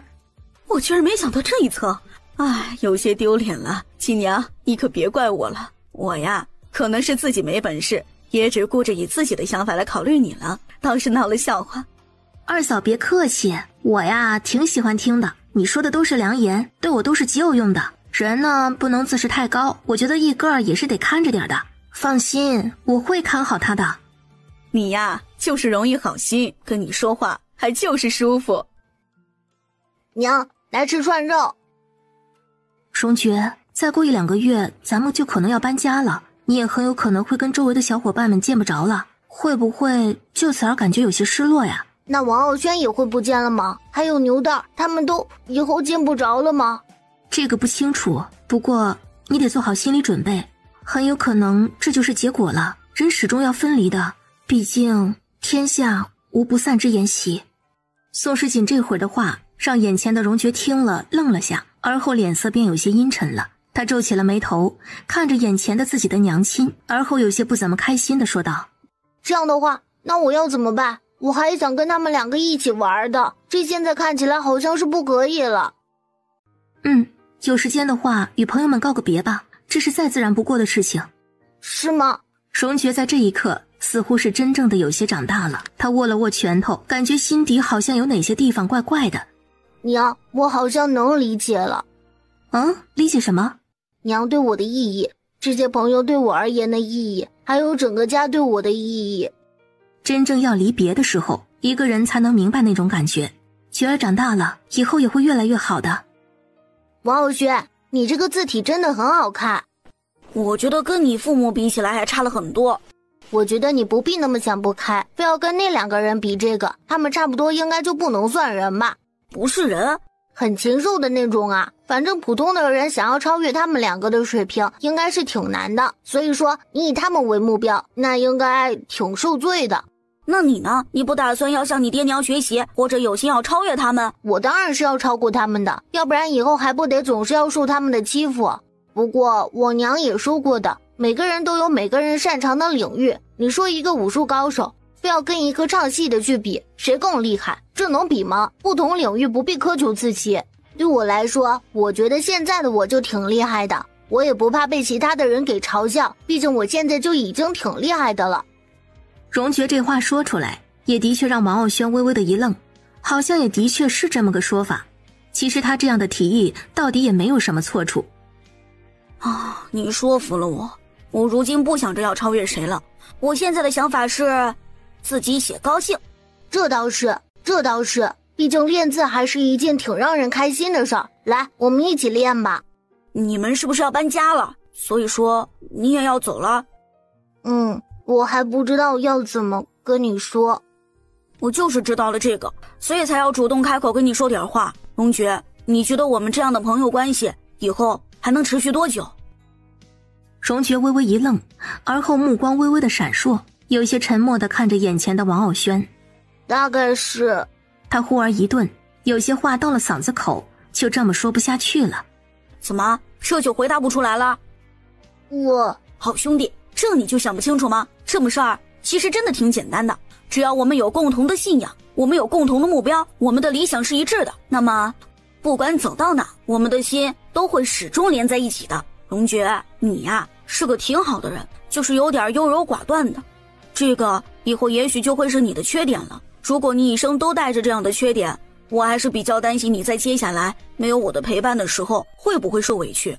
荣爵的手指微微紧握，他的胸口好像是有挺多话想要说的，可此时却好像一句也说不出口了，噎得他有些难受。你也不必难过，我想我们以后还会见面的，让我们都变成更好的大人，而后再相见，再成为彼此的伙伴。荣爵的嘴张了张，想要说什么的，却还是没说出来。海内存知己，天涯若比邻。你有没有觉得荣爵最近怪怪的？他早知道了好吗？你说说看，这会会是什么原因呢？难不成有点什么问题啊？我知道了，肯定是因为那个原因。什么原因？他这会儿挺好奇，牛蛋又会说出什么奇奇怪怪的话来。原因很简单呐，这能有什么好多想的？其实我早就已经知道了，荣爵肯定是有喜欢的女孩子了，可能就是想娶媳妇了呗。我就不该站在这里听你瞎说一气，净说点废话，还令人生气的很。牛蛋这回仿佛是没有看到王傲轩生气的样子，他继续开口道：我跟你说啊，荣爵定然是真的有了喜欢的人了，这个一定是跑不了的。我之前就见过他眼睛直勾勾的看着人家烧饼店的小姑娘，那眼神儿可是不一般呢。我觉得荣爵知道了的话，一定最先想着的是想要弄死你。四处散布谣言的人的确是不可原谅的。牛蛋很显然这会儿还没有意识到他此时说的话有多么的令人觉得无语，反而继续道：你说荣爵会不会真的喜欢那个烧饼店的小姑娘？如果他真的喜欢的话，那我岂不惨了？你惨什么？我也喜欢那个小丫头呀，长得白白胖胖的，脸可红润了，那皮肤比我好多了。我之前还掐了她脸一下，结果她立刻就哭了。说实话，那个小丫头是真的挺好的，可是如果是我兄弟喜欢的话，我倒也不是不能让一让。所以说为难呐，兄弟与媳妇之间做选择，我太难了。我听你说了这么一大堆的废话，我就不为难了吗？呵呵，生气。王傲轩冷笑了一声，连理都不理一下牛蛋了。果然跟他这个人说的再多，真的是一点用都没有。宋时锦也站了半天了，听了牛蛋这一路的分析，笑得直不起腰来。荣爵这会儿也已经黑了脸了，牛蛋这话扯的，他此时的脸色很是难看不开心。怎么啦？就因为这么点事儿，你就在这生气呢？我可不觉得这有什么好生气的，反正就都是假的。你难不成真的想讨媳妇了？不然娘跟你说个童养媳如何？算我求你了，你要是闲得很，干脆就去找爹得了。你再说我一句，我会让你以后更不好过。算我怕了你了。荣爵，你变了，你发现了没？我变什么了？以前的你还会对我温柔，对我善良，对我可爱的笑，现在的你好像不管怎么看都是凶巴巴的。你开始对我没像以前那么好了，所以爱会消失的，对吗？这小子学会了做饭之后就开始硬气了，真的对他这个娘表现的没那么好了，伤心呐。我想跟你聊聊，能在此时见面，我觉得很荣幸。我他妈觉得很晦气。锦娘，给我一点时间好吗？我想跟你好好的坐下聊一聊。其实我们之间不应该这么陌生的，毕竟我们也有挺多的回忆。我真的不相信你能这么冷漠。宋时锦皱起了眉头，此时的周云岩看起来还是挺诚恳的，而且他这回也没有带上其他的人过来，倒也并不是那种特别过分的时间。宋时锦叹了口气，周云岩，过去的真的就已经过去了，而且我的确没有在意什么，我其实真的一点都不计较什么的。你能懂我那种心情吗？就是你对我说已经没有什么特别的，也完全不重要。而我觉得我们分开的时间已经5年了，5年是什么意义？周云岩，你真的不懂吗？这5年里，我成了亲，生了子，有了一个完美的家庭，我的人生彻底的改变了。而且我向来是个记忆力不大好的人，也早就已经记不起来曾经的我们之间到底发生过什么了。周云岩，我不知道这5年你到底经历了什么，不过你不觉得我们之间如今发生了这些，就已经注定了一件事儿？真的，我觉得你出现的时机不对，而且你也来得太晚了。景儿，你这是在怪我？不是怪你，而只是觉得在我这里你已经成了一个陌生人了，有些情绪可能以前还能有所感觉，但是现在对于我来说可能就已经没有什么了。我觉得你大概也能瞧出来的吧。周云岩没有答话，宋时锦沉思了下，又道：如果你还不明白，我就直说了，你别再缠着我。你觉得我哪里好，我改了还不行吗？我很烦你的，真的。如今的我已经有了那么好的相公，那么好的儿子，我现在的日子过得不要太好，你现在出来对我来说只会造成困扰的。周云岩的眼神越来越哀伤，不知道的人看着这么帅气的男人被这么欺负着，估计圣母心就要跟着泛滥了。可宋时锦向来就是个铁石心肠的，而且他是真的不喜欢这个周云岩。既然都不喜欢了，那又何必互相牵扯到一起，真的太没意思了。周云岩看着眼前的宋时锦，心底被他的话给伤了几分。你已经这么冷漠，这么冷血，而且丝毫都不再将我放在眼里了吗？我说的话，亲，你到底听懂了没？我知道了，我不会放弃的。宋时锦顿时哑口无言。妈的，这天下的男人都是自说自顾的话，简直让人头疼。这种人真的是挺让他无语的，也不知道该用什么方式来面对了。抑郁啊，你能不能尊重一下我的意见啊？我说的话，说真的，你是一句都没听进去吧？我真的觉得你需要将你自己的脑子给好好的放到水里头清醒一下。我真的挺烦你的，我不想再跟你聊天了，麻烦让开。所以你不愿意跟我一起，就是因为这个人，他到底有什么好的？宋时锦有些疑惑。周云岩皱起了眉头，看着眼前的宋时锦，他也冷了脸。周云岩神色阴冷地看着宋时锦，这个人是谁？他这是怎么了？居然上天给他准备了2个垃圾前任。宋大小姐呀，我是该怪你魅力太大，还是要怪你烂桃花过旺呢？这前任们一个个的找来的，我可有点吃不消啊。就是你一直缠着景儿的吧？你也不看看你是个什么样子的，也有脸做出这样的事情来，丢人现眼。哼，这缠着的人到底是谁？谁大概是心里有数的。你别将自己给置身事外了，你也一样跑不掉。我才不像你什么来头？居然敢在这个时候出现在这里，不得不说，你倒是挺大胆的。哼，我的事情还用不着你来过问，你又算得了一个什么东西？周云岩此时的确是看不上安锦泽的。从他的记录里，这个安锦泽就不算是什么好鸟。他早就有了关于安锦泽本人的所有记录，从记录中看，这个也的确不怎么样。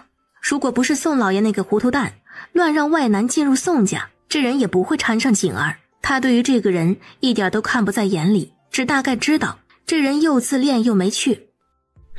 我跟你拼了！我警告你，你也不要以为自己多厉害，现在我就要让你从这里滚开！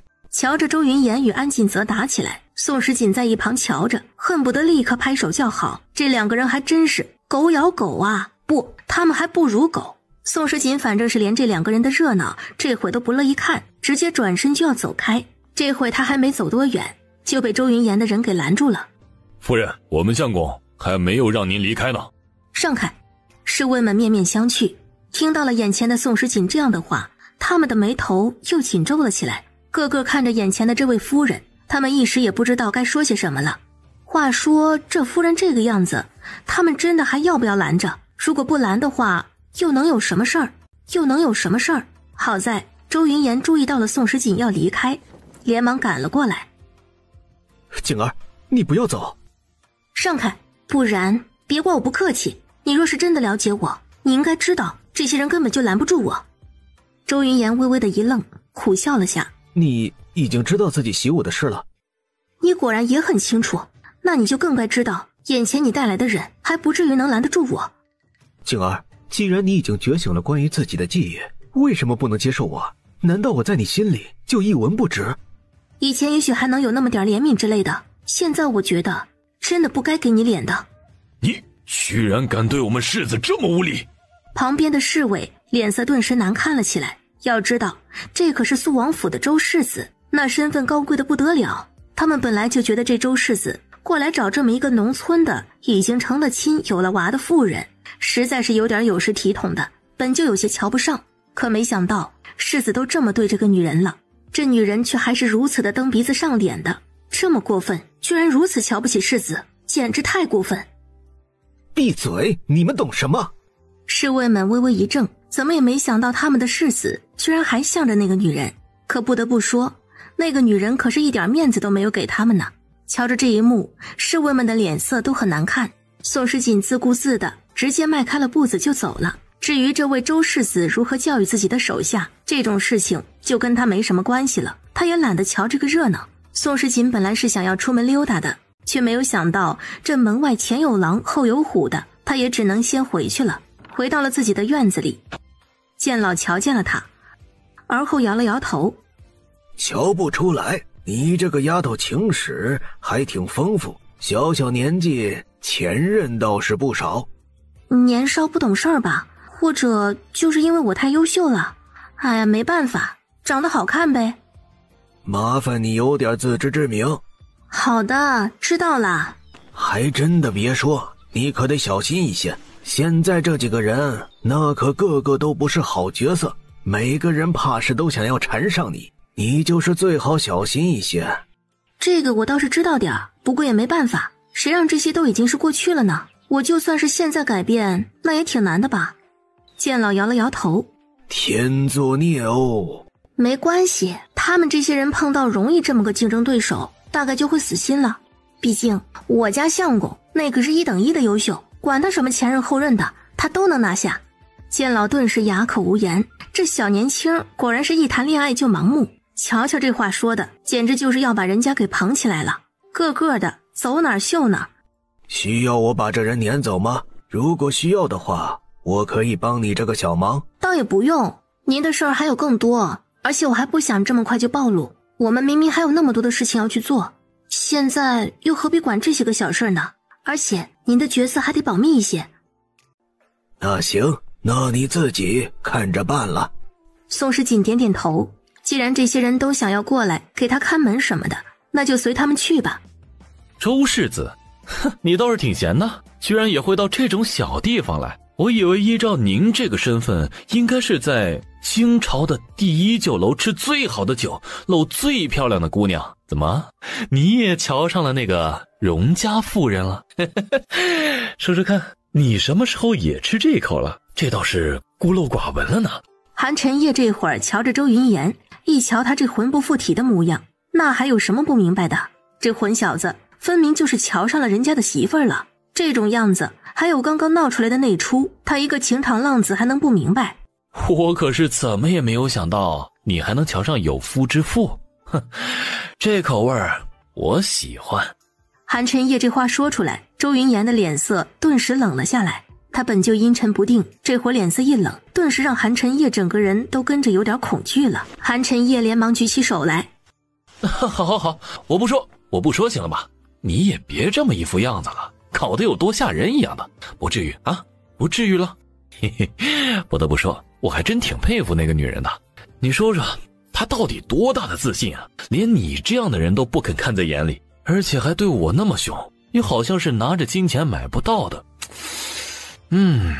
这倒是挺有意思的。说着，韩晨烨又挑了挑眉，极为得意地看着眼前的周云言。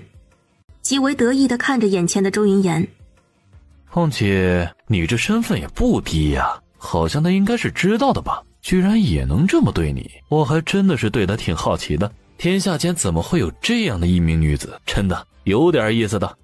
韩晨烨这个样子，平日里周云言是懒得说他的，毕竟他这个人一直都是如此，好像也没什么特别的。可现在的他真的说了这话，却让周云言整个人的脸色都跟着变了变。你如果再说一句，我就割了你的舌头，你信还是不信？话说你这个人也真是的，连话也不让人说了。我说这个实在是不行啊，看来这个宋时锦对于你而言还真的挺重要的。你说的不错，他对于我而言很重要，比你想象中的要重要的多。如果是这样的话，我倒是能理解为什么小娘子不肯理你了。为什么？你既然已经说了，人家对于你而言很是重要，那么这么重要的人，你为什么要放他走？要让他孤苦无依的在这么一个鬼地方待着，还嫁了人生了子？5年呐，这个时间足够改变一个人了。所以周世子的嘴上和心里肯定是不一致的。你嘴上说的他特别重要，可能其实还不一定，因为你的行为证明了有比他还要重要的事物或者人存在。要不然这5年你都干了什么了啊？韩晨烨的话如意榔头打在周云言的身上，他的手颤抖了起来。好像是这个道理。周云言张了张嘴，他想解释父亲过世，家族动荡，他想解释兵荒马乱，世事艰难，他想解释作为家中世子承担责任很是重要，可他的话却噎在了嗓子口，而后再也没办法说出来。这个吧，的确是你的不对了，不过这没辙，总的来说就是你们2个人完全就不合适，在不合适的时间不合适的地点遇到了，既然没办法给人家负责，如今他被摘走了，你就得学会放手，这样对彼此都好。可是我不甘心，他是我好不容易养成的，是最般配的存在。他在他的身上下了很多的功夫，就像是他院子里养着的兰花，小心翼翼让它绽放成最美的存在。如今的他拥有的这一切的美好都是他的心血，可养成了却被人夺走了，他又如何能甘心得了？有花堪折直须折，莫待无花空折枝。其实吧，你的确是养成了，那也只能是当个爹了。虽然嫁女儿挺难受的，但是也没办法，谁让你那个时候没学会爱？爱一个人的第一要点就是尊重。我觉得你吧，稍稍有些变态。韩晨烨自己就挺变态的，他自己也控制不了，他就喜欢少妇，喜欢那种身材丰满有韵味的性感女子。周世子，你知道我能睡那么多女人，而你搞不定一个女人的原因出在哪儿吗？其实很简单，这女人啊，不管你的最终目的是什么，都是要先尊重她。如果你都不尊重她了，你将她放在一个卑微的地方，这样的你又如何能让她对你喜欢得起来？她是女人没错，可她首先得在心里是个人吧，都谈不上尊重了，还谈何爱呢？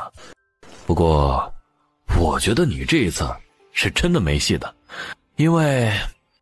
韩晨烨此时不由得感叹了下，这话也只是说了一半，而后便也没有再继续说什么了，这倒是引起了一旁的周云言的恼怒了。你再说一半藏一半，我劈了你！周世子，我知道你身上的那柄刀的厉害，不过在这件事上，你就算是劈了我也没什么用啊。这种事情真的与我的关系并不大，我也不得不提醒你一句啊，你还是先管好你自己吧，因为你真的没戏。到底为什么？自然是因为这家除了这个宋时锦本人之外，还有一个男主人。哼，穷秀才而已，能有什么出息？女人还是要有本事的男人的。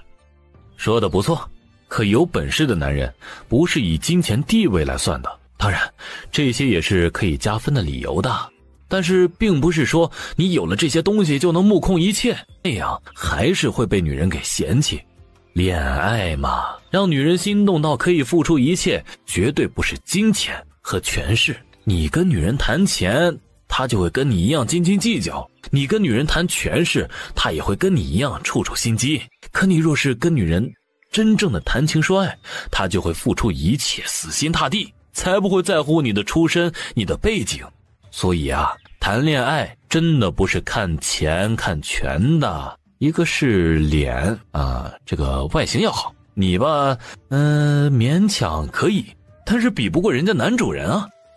这个周云言无可反驳。再来一个是得情商高，好歹狗一点吧。我觉得你可能放不下你的身份和脸面，拿不下架子，这就又比不上人家男主人了。仔细算一算，似乎也正是这么一个道理。他之前也许真的是有些想多了，这么看起来，那个穷秀才真的是除了钱和权之外，其他的都要比他强。那秀才可不仅仅只有这么点优势。说到这里，韩晨叶忽然有些同情自己身边的这个兄弟了。惨，还是他惨。本来大好的机会，他愣是给放弃了，没成长起来就，现在不但在女人面前失去了最好的机会，还给他自己整了这么一个大的危机。那穷秀才可是个潜力股，一夕上榜便可名扬天下。这个宋时锦聪明啊，陪着男人打天下的女人，才会是男人永远都不可能会放下的女子，才会是男人永远都不可能会放下的女子。放弃糟糠之妻的，那都是些愚蠢至极、没有独立思考能力的暴发户。真正的强者是不会放弃陪伴自己一生的女人的。韩晨叶的话如同一块巨石砸向了眼前的周云言，句句如刀，割得他整个人的心都跟着一痛。虽然是有些不怎么想要承认他说的对的，可此时的他似乎也没有什么办法不承认。一开始有些不是太能理解的事情，此时仿佛瞬间就可以被剖析得清楚了。没错，宋时锦并不是什么普通的女人，她也已经给自己找到了一个新的未来。所以景儿现在心里一点都没有我了，是吗？半天之后，此时的男人不免有些可悲。周云言大概从来都没有想过会有这样的结局，他的确是自负，以为自己一手豢养的女子长大之后定然会始终对他一心一意的，可最后的结局却是他不但逃了，而且变心了。这可真的不是一般的让人感觉到可笑，可笑至极。你说你这个何苦呢？既然人家已经不待见你了，那你就滚得远远的就好了嘛，何必又要出现在旁人的面前遭人嫌弃呢？反正如果是我的话，我就做不出来像是你这样的行为。周世子，天涯何处无芳草，何必单恋一枝花呢？唉，不过男人嘛，终归也是得有这么一出的。爱情嘛，是让人一瞬间成长的良药。这回的韩晨叶说的话倒是挺好听的，不过其实反而是让人更觉得有些难受的。我养大的，凭什么要让其他人得到好处？那我也得自己得到才行，我可绝不能就此让他离开我。你这话什么意思啊？意思就是出现在他身边的男人我都不会放过。说完这话，周云言咧嘴一笑，眼神中多了几分冷漠。我倒要看看这个容易有何本事。为什么抓他？问问他自己就知道了。你想包庇你的儿子吗？张屠户的心底一惊，最后的一句话也没说。天下间最了解自己的儿子的，自然不会是外人，而是自己人。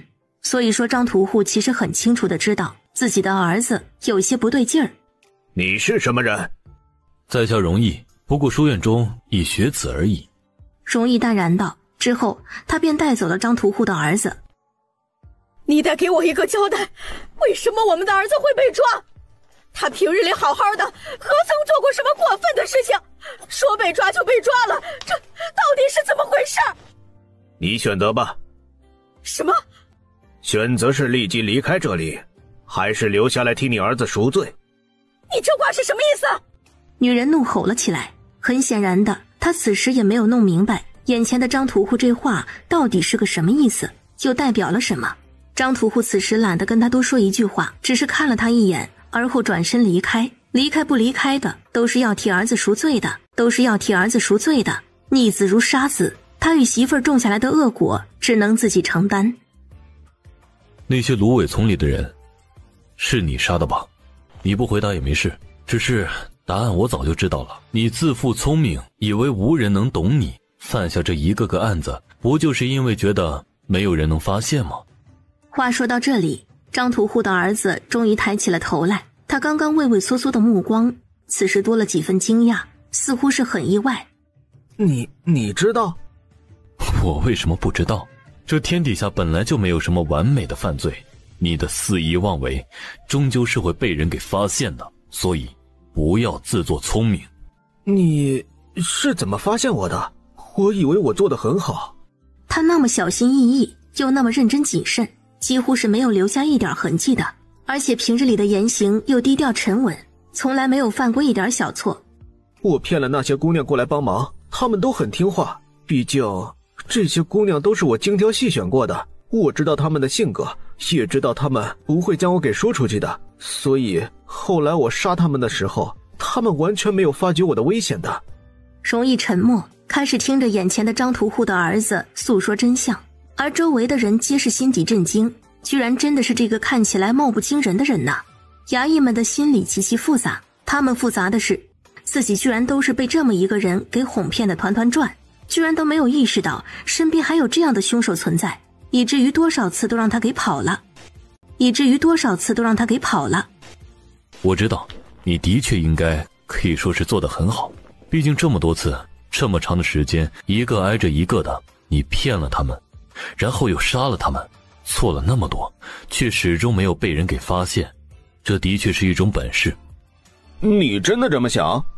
张屠户的儿子被抓，他本以为其他的人都会骂他，却没有想到的是，眼前的这个长得好看的年轻人却是在夸奖他，这让他仿佛是受到了几分鼓舞，他的眼睛顿时亮了起来。我以为你会骂我。没什么好骂的，只是你个人的选择。没错，这是我个人的选择，只要我为此而承担后果就行了，我被杀死了，就可以偿还债务了。你之前做的还可以，可是脱离了那个人之后，就开始犯错误了。你始终做的不如他，不如人家完美，所以才会被我抓住。这一点其实你自己也很清楚的吧？你这话是什么意思？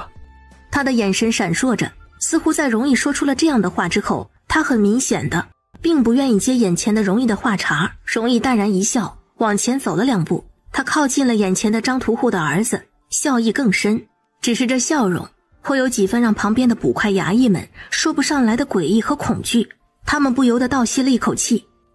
这个容易怎么感觉比凶手还要可怕？卢县令瞧了李县城一眼，思索了下，默默着道：好像再正常不过了吧，毕竟容易他本来就挺可怕的。这话我怎么就听不明白了呢？每一个杀人犯的心思他都能懂，而且还能提前预判杀人犯下一秒该做什么。至于普通人，他更是一眼就能瞧出来。你觉得可怕不？李县城微微愣了下，而后细思极恐。不过好在他还是有一个好媳妇儿的，就是媳妇儿曾经被山匪掠走过。好在他那个媳妇儿厉害呀，直接把整个山匪窝给捣毁了，我都不得不佩服。这个你应该知道的吧？咱们上一次破的那个大案子，我是挺佩服的。李县城并不清楚，他是新调来的县城，对于之前发生的所有事情的细节，他都还是一脸懵的。这会听了眼前的卢县令说的话，他整个人都已经傻眼了。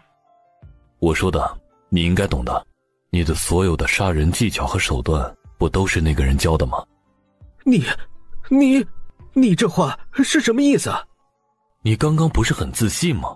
那你应该更自信的觉得你自己这一次也会成功的。这一点其实你不是早就已经很清楚了吗？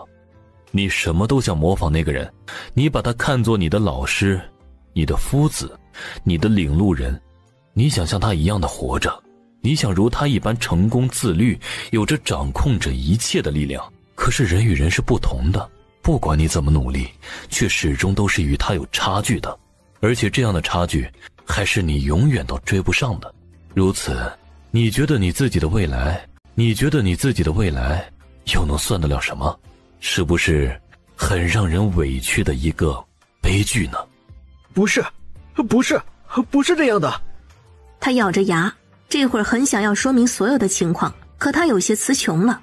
他的内心升腾起了恐惧，他知道眼前的这个年轻人说的不错，那个人的确是他崇拜的对象，他的确也是梦想着有一天能像他一样，他想要被所有的人都瞧得起，他也想成为众人追不上的一个强者。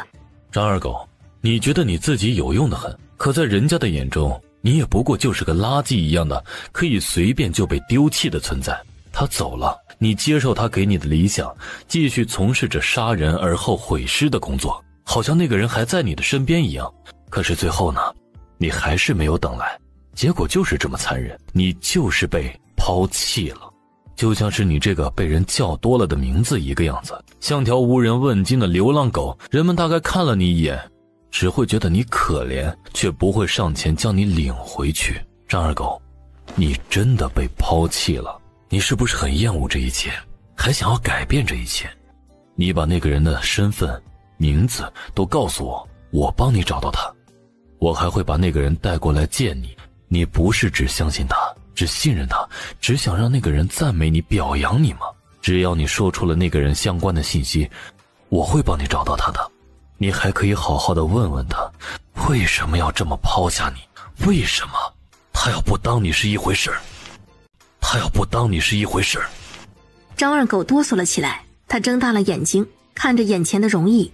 容易说的话，将他内心深处所有想要得到的一切都给说了出来。他激动而又兴奋，呼吸都开始粗喘了起来。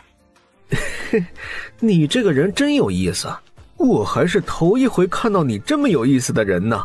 小秀才，你差点就哄骗了我。你虽然抓了我，却并不知道哪个教了我这一切的人是谁吧？你刚刚说的一切，其实不过就是想让我故意坦白，可我不会轻易上当的。小秀才，你当我傻吗？如果他来了，那不直接就会被你们抓了。他不会回答我的，他走了就走了，不会回来的。你养过猫没有？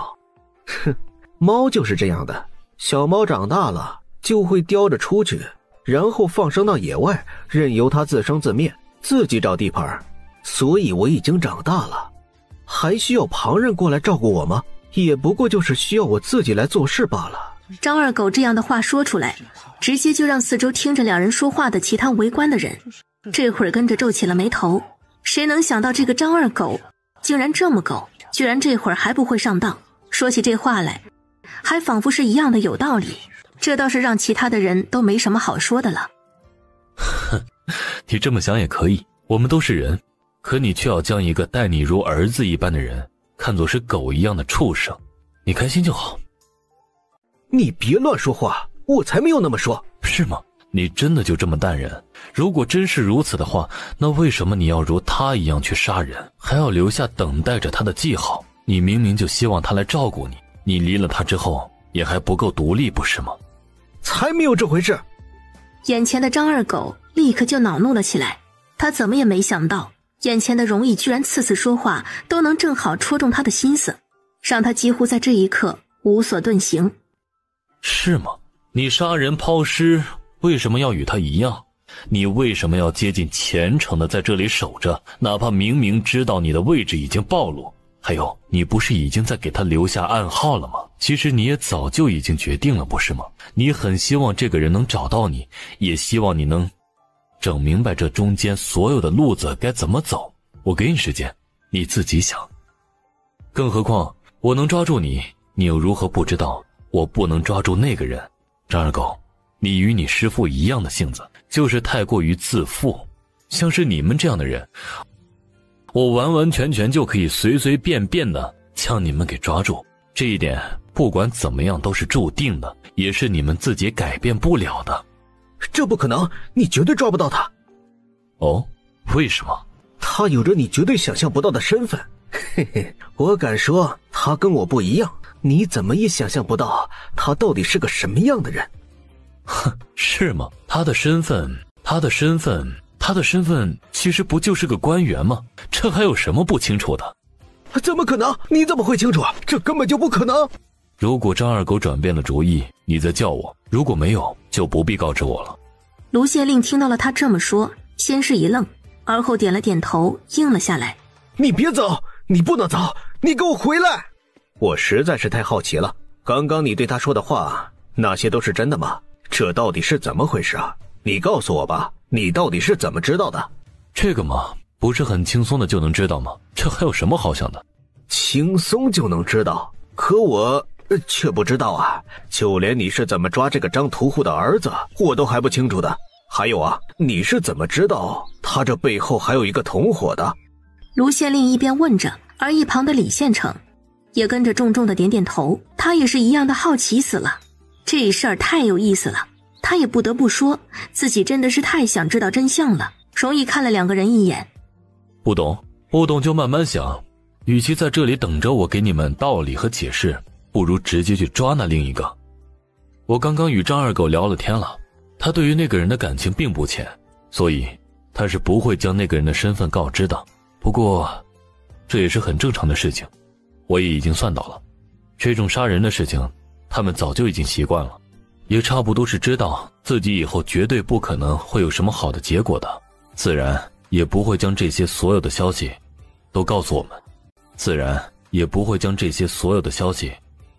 我们。卢县令又懵了，不过大概能够懂容易这番话的意思。所以就是我们应该找不到那个人的，那这怎么处理？谁说没有了线索我就找不到人了？我知道容易是怎么断的两个人的。这个简单，两个人就算再怎么相似，展示出来的气质也是不同的。同一件物品可不止表面相似那么简单，都是有着不同气质存在的。这种气质会造成作案手法的不同，旁人无法看得明白。可这容易胆子够大，炸也能炸出答案来。他这可是凭直觉做事的多。也不是吧，这案子这么久却无人能发现，也无人报案，这往里头深想一下就知道定然是有人故意为之。而什么样的人能有这样的能力，也很容易能理解得透，自然就是那些官员了。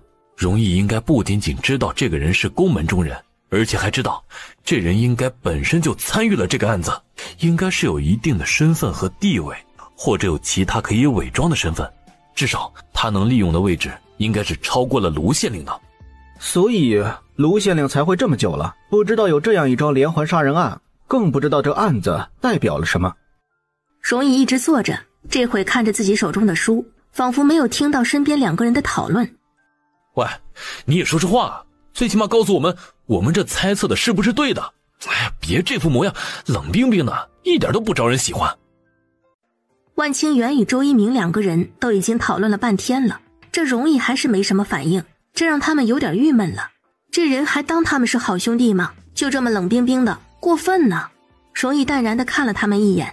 聪明人之间用得着说那么多吗？马上就要考试了，如果考不好，你们就得回家卖红薯了。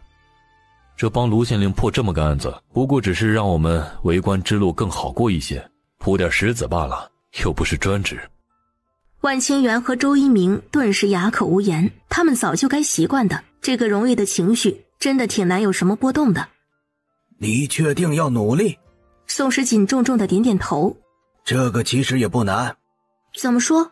跟着你的娃们一起练剑，你能按照容易的时间安排，没多久你就会成为一个剑术水平差不多高的人。差不多是多少？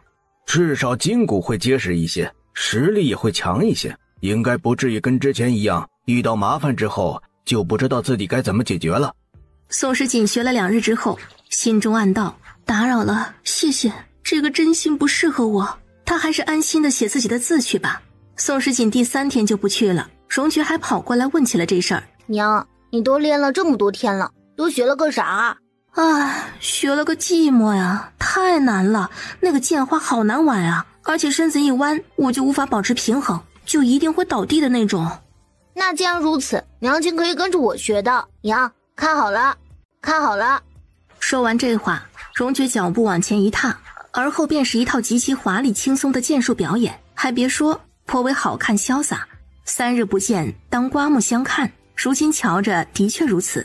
荣爵表演了半天，一回头发现自己娘亲这会儿好像是在发呆。娘，你在做什么呢？没啊，娘啊，只是想到一些其他的事情，忽然之间觉得有点好玩罢了。那好吧，娘，我刚刚的剑您都看明白了吗？看明白了。那您学会了没？废了。他会的一直都是眼睛，至于手，放心，只会学废了的。石锦，又来熟人了。宋大小姐，你告诉我，你到底还有多少的惊喜在等着我呢？我感觉这些事情件件桩桩的，都似乎有点让人承受不住啊。你是谁？我好像没见过你。我是你表哥，父亲要见你。眼前的少年做完了这样的介绍之后，大概也瞧出来了眼前宋时锦的迷茫，这会儿倒是很贴心的，又将后面想要说的话给补了上。我姓郑，叫郑白皙。郑白皙，所以是郑飞鱼的外甥了。宋时锦张了张嘴，早就知道他还有个郑家的一关要过，现在看起来的确还是躲不掉。那我娘呢？她应该没什么事吧？郑飞鱼明明知道他的下落，却是一直都在隐藏着。这一次郑家的人知道了这些，难免不会真的去找他的麻烦，这令宋时锦倒是感觉到了几分为难。他此时挺担心郑飞鱼的下落的。之前他可以不当他是一回事儿，可如今那人用真心来换他的真心，如果他还能不在乎，就实在是有点不是人了。放心，她毕竟是我姑母，父亲不会为难她的。眼前的郑白皙说出了这样的话之后，便在此时又注意观察起了眼前的宋时锦的表情。真的不会为难？为什么他就这么不相信呢？那我母亲现在在哪儿？还有宋员外？郑飞鱼上一次把自己那个便宜爹给带走，而后2个人便再也没有出现过，这会儿也不知道他到了哪里去。姑母的性子向来顽劣，我爹对她也是没什么法子的。不过这一次的事情闹得的确有些大，让宋家那边都已经有所不满了。什么叫宋家那边不满？母亲她做了什么？那个郑飞鱼向来就是个脾气性格挺倔强的，而且做事有些不着调。听到郑白皙说到这个份上，他不免想要整明白是什么个情况了。姑母她对于宋姑父有些不满，所以回去之后直接将宋姑父给打了一顿，而且还将他推进了……宋时锦听出了郑白皙这话语中的几分不甘。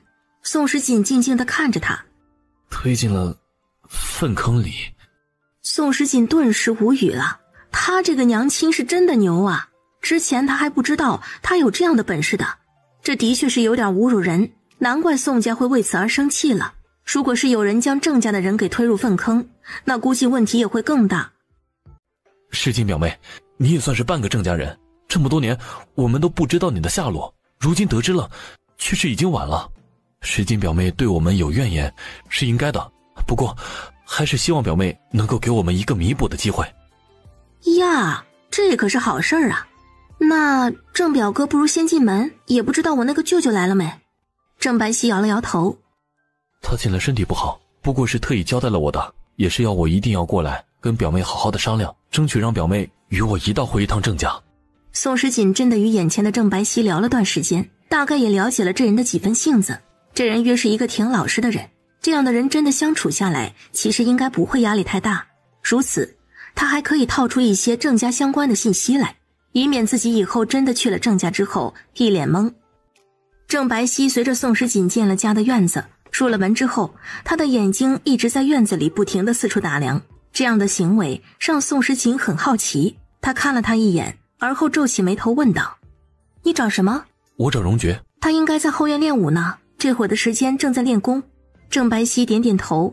“听说那孩子特别的招人喜欢，尤其是姑母更喜欢。”宋时锦笑了笑，他说是这么说的，毕竟到了人家的家里头，总是要说上几句好听的话，至于是不是真的，那就难说了。宋时锦将郑白皙请到了院子里的亭子下谈话。“这么小块？”郑白皙心底微微震惊，毕竟平日里吃西瓜，大家都是大块大块的吃，切成这种小样子，他还是第一次见，也不得不说令他有几分好奇。是啊，这是我们夫人想的法子，他说客人来了，有的会比较讲究的，弄得太大块了，有点不大好吃入口中，所以就这样安排了。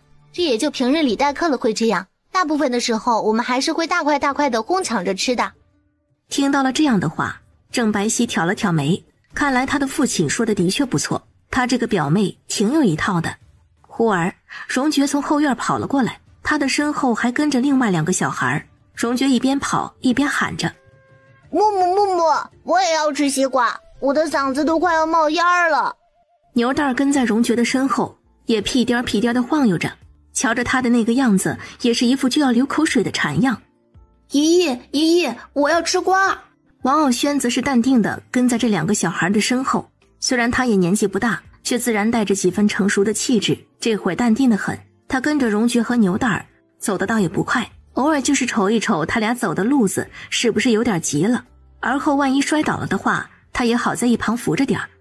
3个小孩到了前院，正想要开口跟木木说话呢，却看到了眼前的另外一个人。荣爵微微一愣，牛蛋儿也站住了。荣爵，这小子哪里好像跟你娘长得挺像似的。胡说，我娘更好看。郑家人。荣爵一怔，原来是他外婆家的人，就是不知道眼前的这个人又是什么来头，他应该叫这个人什么名儿？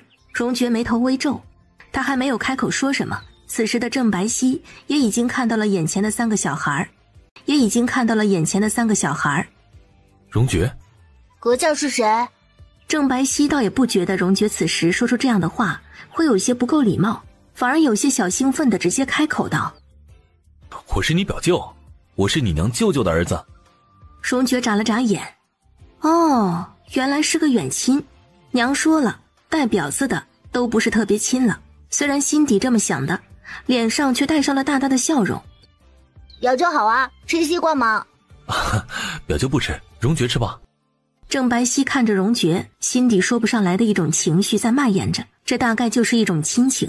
荣爵挑了挑眉，他心底盘算着，好像自己娘亲的娘家人都挺有钱的样子，而且还不是一般的有，之前的外婆身上穿着的，还有送她的宝石之类的，如今又有眼前这个绫罗绸缎穿着的表舅，比一比，真的挺有一种说不上来的怪异。果然呢，娘亲真的嫁给了爹爹，那纯属是受苦来了。曾经生活条件那么好，现在却又天天在家里头做家务做饭的，想想他就更惭愧了。表舅这么多年都没来过我家，这一次怎么有幸过来了？哟，还能认得门，挺不容易的。王傲轩和牛蛋不由得对视了一眼，看来这小子又是心里不平衡了。反正碰到了他娘的事情，他就很难淡定了。这点事儿从以前到现在都这样。郑白皙微微一愣，他可没想到这小子这会儿还能说出这样的话来。你们几个小孩，让你们过来吃瓜呢，这会儿还这么多话，赶紧的，吃完了继续去训练。对，先吃瓜，先吃瓜。表舅，你吃完了瓜，没事的话就回去吧。众人顿时无语。荣爵到了这个份儿上来，家里头好不容易来了个亲人，他倒好直接就要撵人了。表舅暂时还不能回去。不回去？你们这家境各方面都是那么好的，之前那么多年都没来，我以为都是嫌弃我们家这门穷亲戚了呢，怎么这一回看着我们这家日子过好了，又跑来找麻烦了？荣爵之前还没有这种观念的，他这年纪虽然小，可也并不是不懂事儿，家里头来这种亲戚，他得照顾好了。可他想做个人，这些亲戚们不做人呢，一个挨着一个的找上门来之后，没一个瞧着认真的。郑白皙微微一怔，一开始还有点尴尬，这会听了孩子这种童言童语的，一时反而觉得好笑了。表舅之前想的不对了，不过觉儿也放心，我不是过来找你们的麻烦的，更不是要让你们一家人为难的。我信你个鬼！那好，记得自己说的话，要是回头自己打脸了，我会提醒你的。不好意思，久等了。也没有等很久，刚刚荣爵来了。怎么，瞧你这表情，那孩子是不是为难你了？其实也不怪这孩子多想，换作是我也会如此的。小孩子嘛，不会装，不像大人，什么都会藏在心底。所以表妹其实也是对我们郑家人有意见的吗？没有吧？你都表现得这么明显了，还能是没有？还能是没有？郑白皙与宋时锦互相对视了一眼，彼此尴尬的笑笑，看透不说透，还能做亲戚。郑白皙在眼前的荣家待了一阵子之后，他总算是知道自己的地位了，简直就不算什么人呢。宋时锦一脸假笑，时常是为了打听郑家的情况，而荣爵呢，则是一副冷冰冰的模样，看着他这个亲戚，就好像是在看着一个仇人一样。表妹与我一道回郑家如何？宋时锦其实早就已经做好了准备，毕竟一开始见到了眼前这个郑白皙的时候，他就已经想好了要跟这个人回郑家见识一下的。正要答应呢，荣爵在一旁立刻也开了口：娘，你不能一个人去过好日子，就撇下我一个人的话，那不是太不道德了吗？我也要去。真的要去？如果不去的话，万一娘跑了怎么办？而且他要看看那郑家到底是什么家底儿，又有什么样的人，以后他娘到底能不能好好的再回来。现在的荣爵又大了1岁了，反而对宋时锦的依赖感却是越来越强了。如今要是一段时间看不到宋时锦，那估计直接就要爆炸的。所以此时的他还真的挺想要跟着过去的，做好万全的准备，了解敌人所有的底线，保住他的娘亲，这才是最重要的。宋时锦一瞅自家荣爵那副样子，看得出来他还挺认真的，只能是答应了下来。好，既然愿意去，那就一道去。王傲轩忽而也举起了手，我也要去。王傲轩可不能让荣爵一个人犯险了，毕竟荣爵可是他要保护的人，如果连保护都保护不得了，那他就等于没用了。我也去。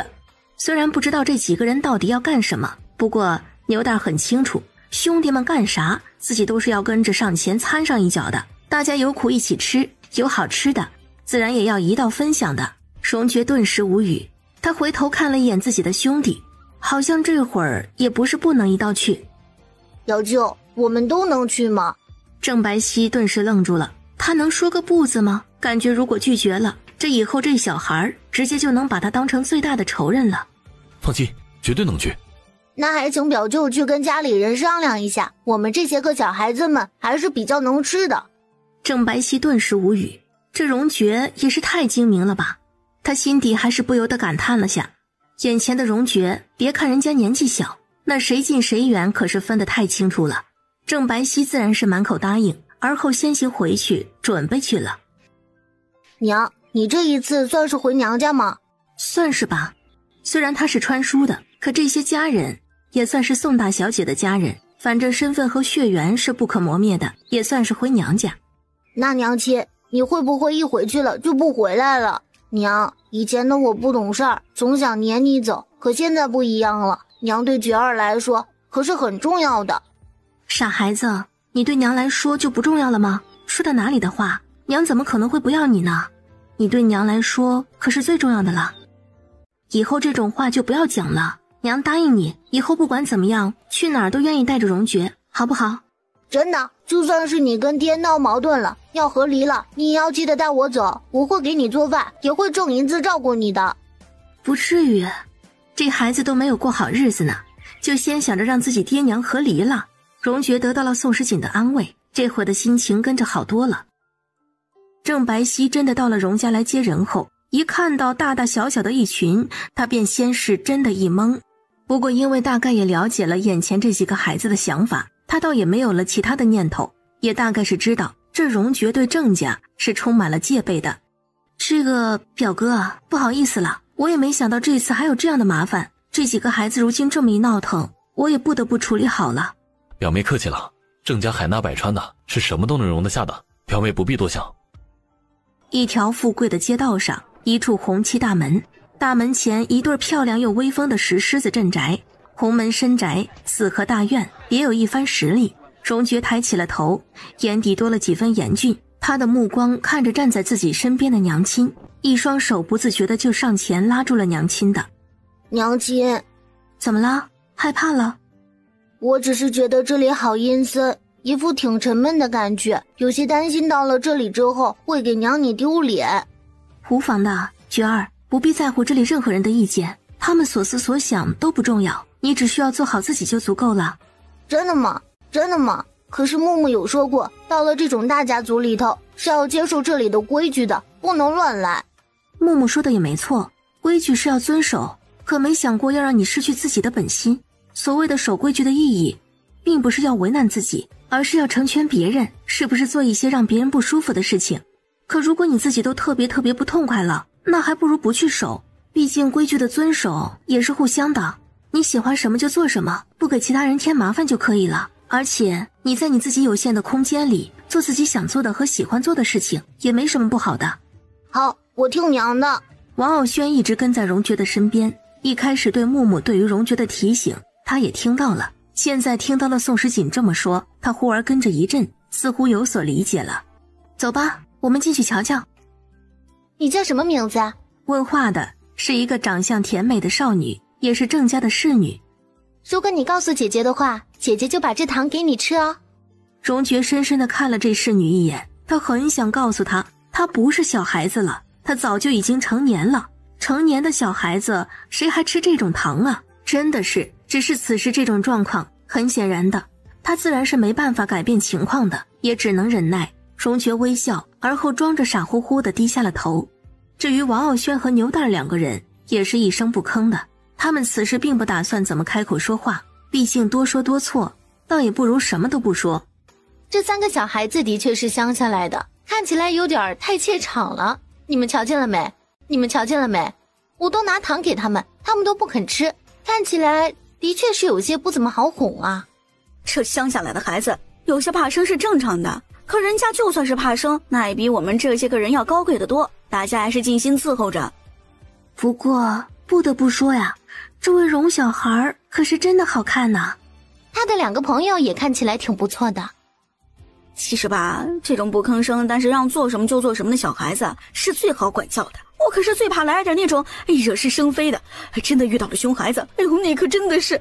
嘘，你们可别继续说了。听说下午的时候，那几个小祖宗也会到的。啊，那估计可是会有麻烦的吧？可算是走了，再不走，我觉得我自己倒是要疯了。这些都是什么人啊？个个让人反感的很，一个个真当我们是傻子不成，还拿糖哄。呵呵，老子800年都不爱吃糖了，更何况我娘说了的，糖吃多了牙齿里会长蛀虫，到时候牙齿全坏掉，跟隔壁那个丫头一样，一笑露2颗豁洞，还不得愁死。我知道你不喜欢，说实话，我倒是还挺喜欢的。可惜啊，就算是我喜欢，那也没什么用啊，人家也不听我的。行了，就你这人最知道吃，有些东西咱们能吃，但是有些东西那是绝对不能碰的，碰了就得死，知道不？你呀，早晚要在这些吃上栽跟头。啊，那又能怎么办呢？你还不能让我吃啊，那也未免太惨了吧。你们先别说这个，别忘记了咱们这一次来这儿到底是干什么的，别忘了该做的主要的事情。你们刚刚也听到了的，虽然我们并没有觉得低人一等，可这个世界上喜欢拿旁人做比较的人实在是太多了，一个两个的，也的确是特别喜欢把自己当成是那么一回事儿，所以咱们也得想个办法，不能回了头了让咱们自己受什么委屈。说得对，我娘可不能被这些人给欺负了。荣爵皱起了眉头，如今他娘亲的好就是他的好，他可得把娘亲给守护好了。那既然如此，我们就得先守好了规矩，不给你娘丢脸是最重要的。另外，我们也就尽可能让旁人知道你娘亲的实力强悍，这样定然就不会有人瞧不起她了。你说的我自然会懂，只是我娘亲本性低调，向来都没有将这些事情给放在心上过的，就算是我们真的去说什么做什么，估计也没用。你说的这点我也能理解，所以我的想法是，我们并不是一定要为难你娘，只是让一切顺其自然，若是实在是无法忍受的时候，也不必潜藏自己的实力就是了。王傲轩从小家境优越，他很清楚树大招风的麻烦所在。好，那我们平日里就不出这院子，好好练功学习，不给我娘丢脸。啊，误交损友啊，为了一口吃的，我就这么把自己卖了，属实有点惨。现在外头明明是有好日子过的，我却只能在这儿陪你们练功。怎么了？你不愿意？牛蛋翻了个白眼儿。我怎么不愿意了？我呀，可是100%的愿意，而且还愿意的很呢。这牛蛋可是真的有够怂的，这话还没说几句，他倒是先投降了。我需要给这么多人见面礼的吗？他以前可是真的不知道，大人口的家庭居然有这么多的麻烦事儿。我操，我他妈居然有4个姨5个舅。这些也都是已经精简过的，表妹也尽管放心，这些礼物我爹早就已经打过招呼，让我娘给你准备好了，而且等你逛亲戚的时候，我会跟着一道陪同的，所以并不需要操心什么。表妹不必多想，你这段时间在郑家这儿完全就可以不必担心什么，这里就是你的家。好，那我明白了，我就接受着大舅的帮忙就好了。郑白皙知道宋时锦听懂了，跟着松了口气，也不忘记提醒他明天要记得收拾好了，一道领着家人去拜见郑氏老太君。我居然还有外祖母，他都以为自己的外祖母都过世了的，谁知道现在他居然还能在这儿碰上，还真的是挺不容易的了。这个是自然，所以明天你一定要做好去拜见的准备，而且我爹明天早上也会赶过来，到时候表妹就要见到他们了。愿意回来就好，他就是你的儿子。宋时锦连忙点头应了，郑老夫人轻轻嗯了一声，也没再说什么。郑白皙一时有些惊讶，这种情况很显然的，郑老夫人好像并不怎么待见宋时锦母子啊。娘，我以为就我一个人紧张呢，原来娘亲你也这么紧张啊。这个我怎么可能会不紧张啊，毕竟娘可是从来都没有见过这么多人啊。又吹牛又吹牛，你什么人没见过？土匪头子你都敢整的好吗？你这混账小子就知道笑话你娘，咱们这一次到郑家是要问问你外祖母的下落，顺便也了解一下娘的过去。至于之前咱们遇到过土匪的事情，这些能不要提就最好不要再提起了。放心吧娘，我知道怎么做，不过娘也不必如此怕事的。谁说你娘我怕事儿的？你娘我只是不喜欢太麻烦，我呀就想低调的调查完我自己的身世，解决一些陈年旧事造成的问题，这些只要能解决，其他的事情也就不会太难了。而且我现在只是为了调查方便，才会稍稍那么低调一些，越少人发现自然是越好。只是娘这个人的脾气也不能算好吧，真的惹到了我了，我也是不会客气的。我好像与小伙伴们真的是白操心了。我爹回来了。行了行了，下去吧下去吧，一个个几乎都是够慢的。我儿子都已经回来好半天了，结果一来传报就出问题，着实是丢人。怎么刚刚还在门外就听到了娘您的声音呢？怎么了？如今这还是有点火大了。你还说呢，都是群不成器的，每天就会惹我心烦，怎么都不能让人省心呢？嗨，娘，何必跟这群人计较什么？咱们这当家的自然要多替这些人也想一想，你们是怎么伺候的？侍女们顿时紧张不已，立刻跪了一地，这会连起来都不敢。哼，一点规矩都不懂的，就知道让老夫人生气。你们一个个的自己注意一些，如果规矩没学好，那就回去好好的再学学，可别就此丢人现眼了。侍女们一听这话，个个都倒吸了一口气，却是不敢再多说什么。宋时锦站在一旁挑了挑眉，果然这郑家的规矩森严，不过这个郑族长看着真的很年轻，而且关键是长得特别帅气啊，他的娘亲郑飞鱼就很漂亮。锦儿，舅舅好。此时的宋时锦看着眼前的郑族长，一脸乖巧。你什么时候到的？昨晚到的。那在这里都可还习惯？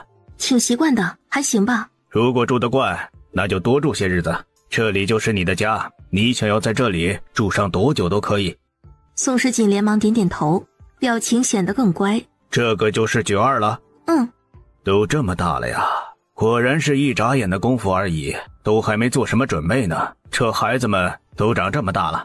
此时的郑族长看着荣爵，这会儿好像真的挺多感慨的。宋时锦倒也没有接他的话。孩子，过来。荣爵皱起了眉头，说实话，看到这种场面，他可是一点都不想过去的。只是这不能不过去啊。他走了上前，学着母亲的模样，脸上带着礼貌的笑容。至于他心底在想什么，那大概谁也不知道了。你今年多大了？5岁半了。开始读书习字了没有？应该没有吧。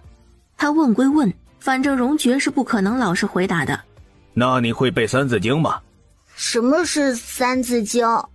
一开始看到了郑白皙开始，就基本上没有说过一句好话，这回就更是如此了，分明是一点都不想跟眼前的这些人多打交道啊。孩子都已经5岁了，居然连启蒙的读物都没有读过，是怎么教的？这个，我觉得当然是让孩子保持快乐和童真更重要。不许凶我娘！你们这些人中间，没有一个人有资格说我娘的不是。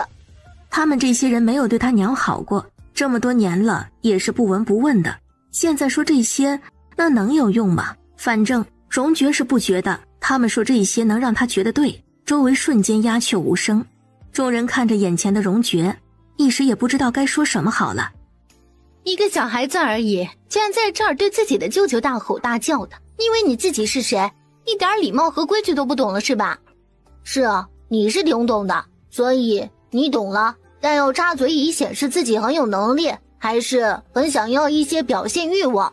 众人顿时无语，好像眼前这个小孩似乎是哪里不对劲儿，而且明显的还有点凶狠的吧。旁人都还没有说什么的，他倒好，这么凶巴巴的，倒是一点面子都不给别人了。好啦，觉儿，不是说了吗？就算是知道对方不对，也不要直接说出来，会伤到旁人的自尊的，会伤到旁人的自尊的。郑组长显然也没有想到，刚刚还显得有些低调不已的宋时锦会突然说起这种话来。不过他只是深深地看了一眼宋时锦，倒也没有再继续说什么，只是平静地道：我没说你娘的不是，你一个郑家血脉，不该到了现在还什么书都没有念过，以后就留在郑家的私塾学习吧，也可以跟族里的亲人们多认识认识。那就不必了。他本来是真的想要闹事儿的，也挺想胡搅蛮缠的，可没想到的是，眼前的这个人还是看起来人还是挺好的，至少在此时并没有直接就攻击他和他娘。荣爵终于踏实地承认了下：我在村子里的私塾读书。哦，郑组长没再说什么，他也瞧出来了，这个孩子的主见可是不小的，对他也自然不能太凶，真的对他不够好的话，这孩子8成就会立刻跟人翻脸。哼，没教养，果然没读过几年书，不在正式接受培养，就是不如人。好臭！儿子，你给大家一些面子，不要太直白。娘，你就这么怂？宋时锦有些疑惑。娘，你这样怂我都习惯了，可我比较怕的是你忽然之间再爆发一个强烈的，那就又会让人受不了了。我是那样的人吗？难道不是吗？哼，这儿子还是真是了解他的性子，不过8个字儿：忍无可忍，无需再忍。你们！郑老夫人气得火大，这2个人丝毫没把他给放在眼里。组长，咱们一会儿能私聊会儿吗？我想跟你单独聊一聊。好。不许单独私聊，你们有什么话直说，我要听。儿子，你别对你妹妹客气，你妹妹是什么样子的，她生下来的女儿也好不到哪儿去。你话说郑老夫人怎么这样说话？这可真不像是百年世家的媳妇儿和老太君的身份呢，也太丢人了。她的确不是，自小生长在外，又被家人给宠坏了，如果不是生育了我，估计会比较惨。哦，原来如此啊，怪不得这么可怜。他想要的原来就是他这辈子也没有追求到的呀。瞧瞧这副模样，我大概懂了他为什么会对我如此严格了。只有自己缺了什么，才会标榜什么。这位郑老夫人看来是对他自己的出身或者没有接受过教育的情况很是自卑罢了。庆儿如今长大了。宋时锦有些疑惑，那是自然的，难不成他还能长小了？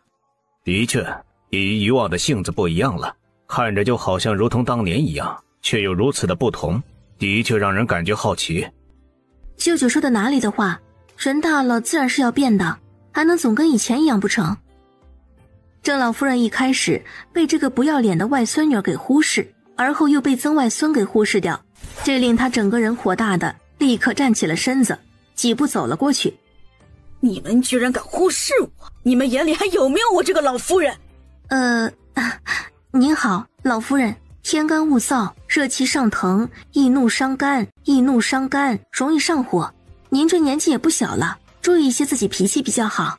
众人顿时无语，郑组长的嘴角抽了抽，这锦儿什么时候学的这么一副模样，看起来怪怪的，却又令他有一种说不上来的亲切和熟悉。气死我了，简直要气死我了！你们，儿子，你快把这2个人从我面前撵出去，我不要再看到他们。娘，他们是我请来的客人，是您先发难的，况且景儿不比旁人，他的存在比任何人都重要，对于我们郑家尤其重要。你这话是什么意思？他对郑家重要，我就对郑家不重要了？难不成你的一个外甥女还能比我这个做亲娘的还要亲吗？哎呀，我不是那个意思。娘，你知道我的脾气，我说了不是那个意思就不是那个意思，别多想。他的语气一冷，郑老夫人立刻就不敢多说什么了。实在是对不起了，这一次事情这么大，应该是让你觉得挺为难的吧？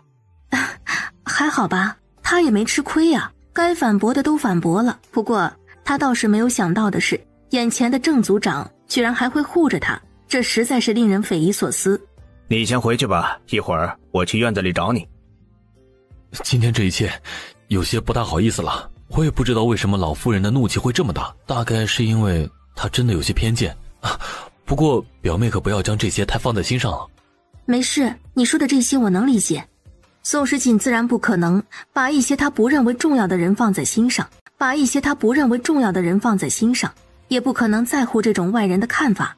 什么曾祖母，他可真的不在意。郑白皙此时大概也瞧出来了宋时锦说这话的意思了，他这是分明与家里的人之间是有隔阂的，而且一点也不想跟他们之间有什么牵扯。对不住了，现在这种情况也只能让表妹受委屈了。还好吧，我也不觉得有什么委屈的，都还挺好。如果表哥你不这么一直道歉，那就更好了。郑白皙顿时无语了。话说这位宋时锦宋表妹也不知道是什么样子的性子，这说起话来一套接着一套的，句句压人，令人无法反驳，而且还莫名令人觉得脸红得很，至少他是无法拒绝的。娘，看起来这郑家的人对我们不是那么友好啊。意料之中。您知道还想要回来，就这么喜欢被人白眼瞧着？说什么呢？我就是想多找找我的记忆，有些在这里的记忆都被我给丢失了，一时忘记了不少事情啊，可能是年纪大了吧。哦，原来这就是娘你说的老年痴呆呀。嘿，你娘我还不到20岁呢。菊儿，这段时间啊，你啊就稍稍忍忍，我看郑老夫人反正针对的也不是你，应该是不会为难你的，所以呢你就别找麻烦，好好的做功课比较好。那我们什么时候能回家？才来到这里第一天我就已经忍不了了，娘您还是给我一个说法呗。你说的那些我这也不清楚，不过我只知道现在这种情况应该要回去没那么快，而且我总还觉得有一些事情要发生，暂时我们还是在这等上一等，也别太着急了。宋时锦这话倒也不是什么空穴来风，而是真的的确如此，毕竟如今眼前瞧着的那个郑组长说的话就有几分怪异。娘，你想的都挺美好的，可若是那些人要针对我们呢？他们不放过我们，一定要与我们过不去，那又该如何？难不成也要忍？谁跟你说了这也要忍了？不要那么惯着一个人，有些人的毛病是绝对不能惯着的，知道了吗？该揍就得揍。好，我知道了。郑组长没多久还真的找来了，而且也如他所说的那般，是他与宋时锦的私聊。怎么样，这个院子还是你以前住的地方，你走之后这里也是什么都没有变过，依旧还是那样子，我也没有让其他人动过。这里种的所有的花花草草都是你辛辛苦苦一个人四处找来的，你向来就喜欢折腾这样的东西。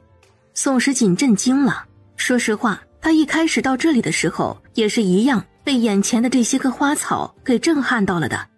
你如今回到了郑家，这里就是你的家了，你想要在这里住多久都是可以的。之前啊，我还不是族长的时候，护不住妹妹和你，那时候让你们受委屈了。可如今的我早已经不再是以前的我了。景儿，你尽管在这里住着，也可以完全放心，没有一个人可以瞧不起你们。宋时锦呵呵，他朝着四周看了一眼，发现此时也的确没什么人偷听之类的，他便立刻开口问道：我倒是很想知道，郑组长，你能告诉我一件事吗？你叫我郑组长？不然呢？我难道不是你的亲舅舅？景儿，你是在怪我这么多年没去看过你，所以不愿意叫我舅舅？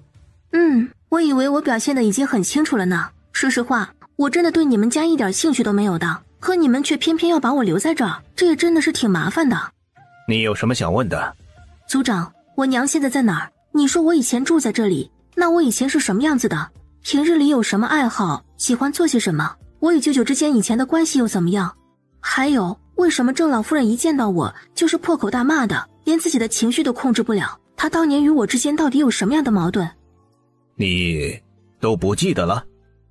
没错，我都不记得了。当年到底发生了什么，我完全都不知道。怪只怪我曾经被人给追杀，直接被推下了悬崖，之后磕到了脑袋，差点就没醒过来。当时把容易都给吓坏了，在那之后我就失去了记忆。我其实也想好好的孝顺孝顺郑老夫人，可是我好像有些做不到，毕竟我只是一个普通的人，而且也没什么记忆了，自然对谁都不可能好起来的。我以为在你的身上发生了什么事，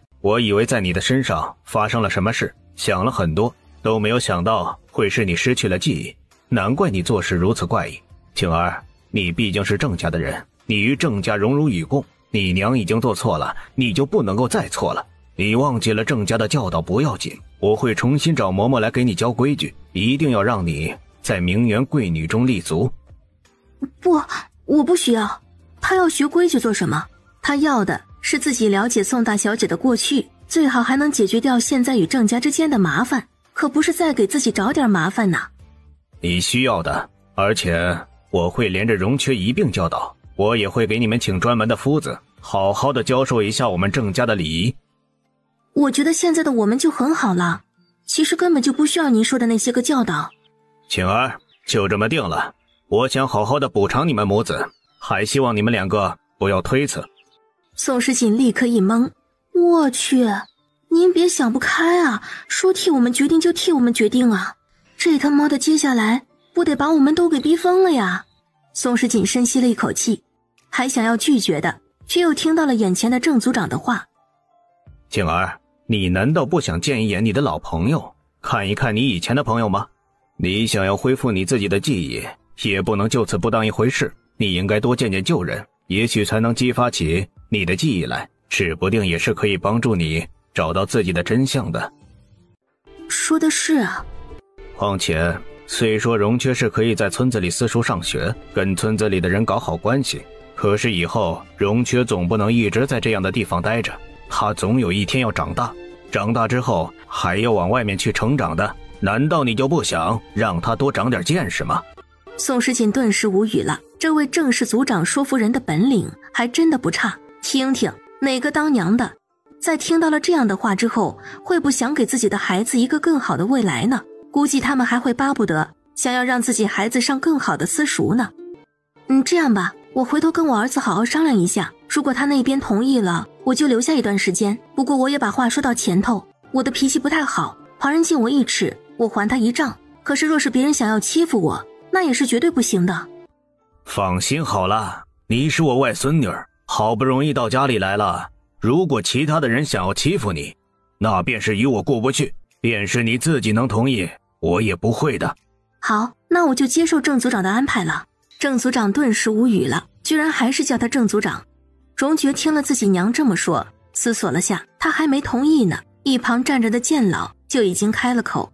想要让荣缺去正式读书，这个没问题，不过要先把要求给说清楚了，比如要进一个荣缺，其他的2个也必须要进去，而且他们3个人就算去了正式求学，也得继续上我的课，不管怎么样，他们都必须做好我这边的安排，如果这一点都做不到，那就还是别去了。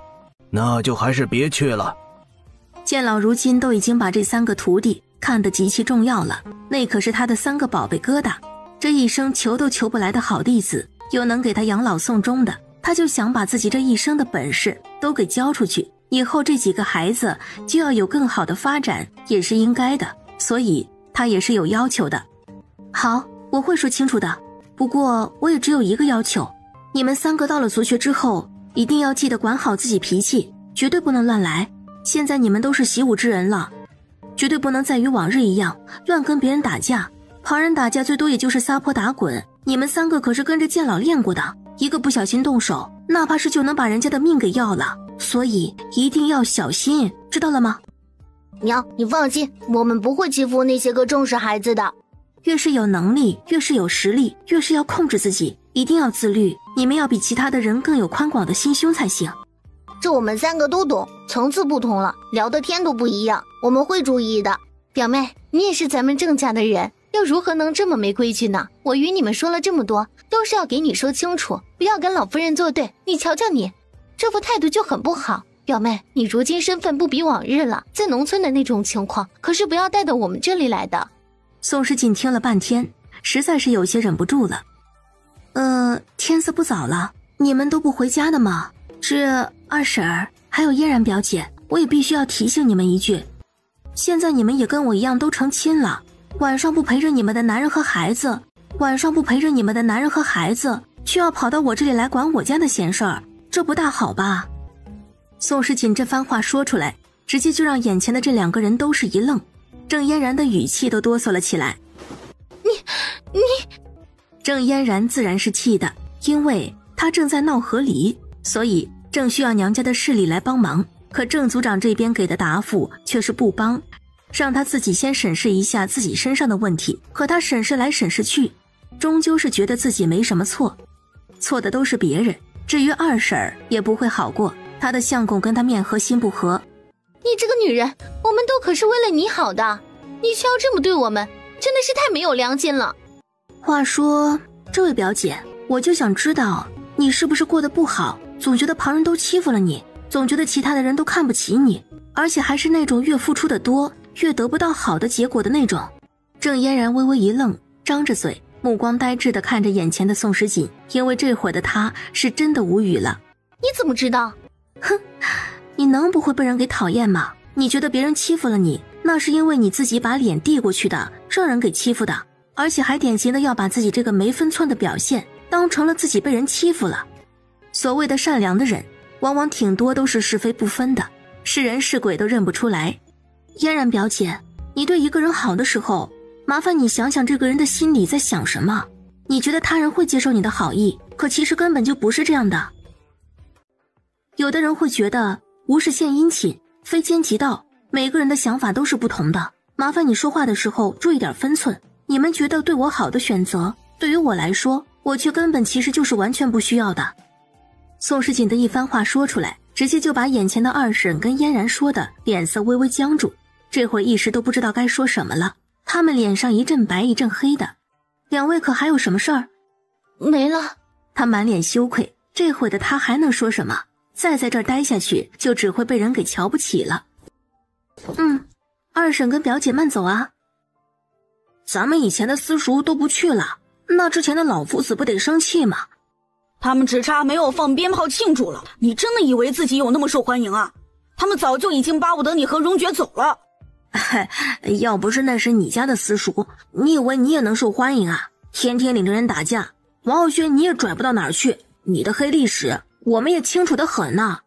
好了，大家就不要互相拆穿了，既然不去就先不去，暂时就先在这里长长见识，等以后回去了也能跟别人吹吹牛逼。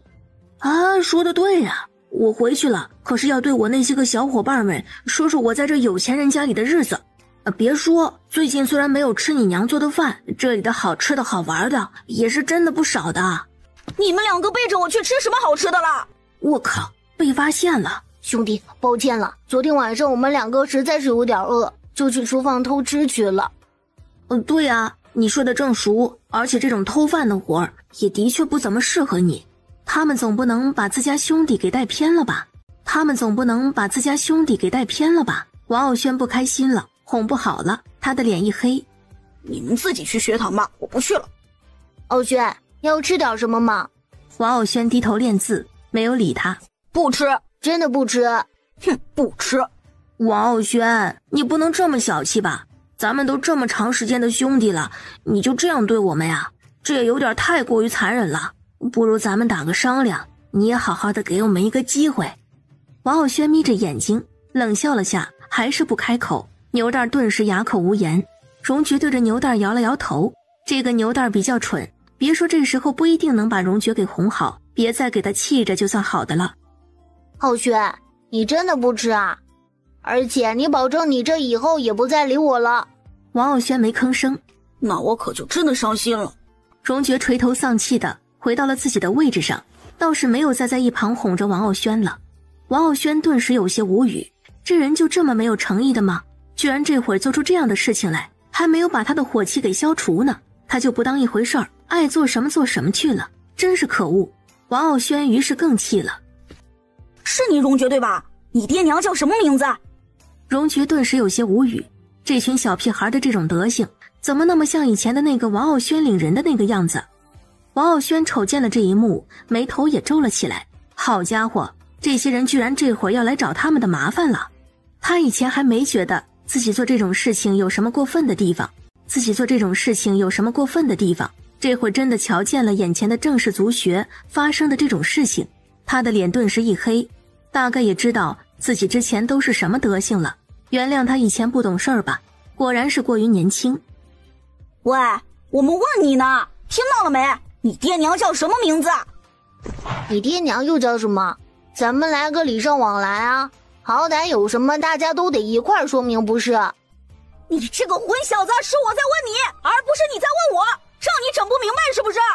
郑元丰顿时就恼了，这个新来的真是一点都不懂事儿。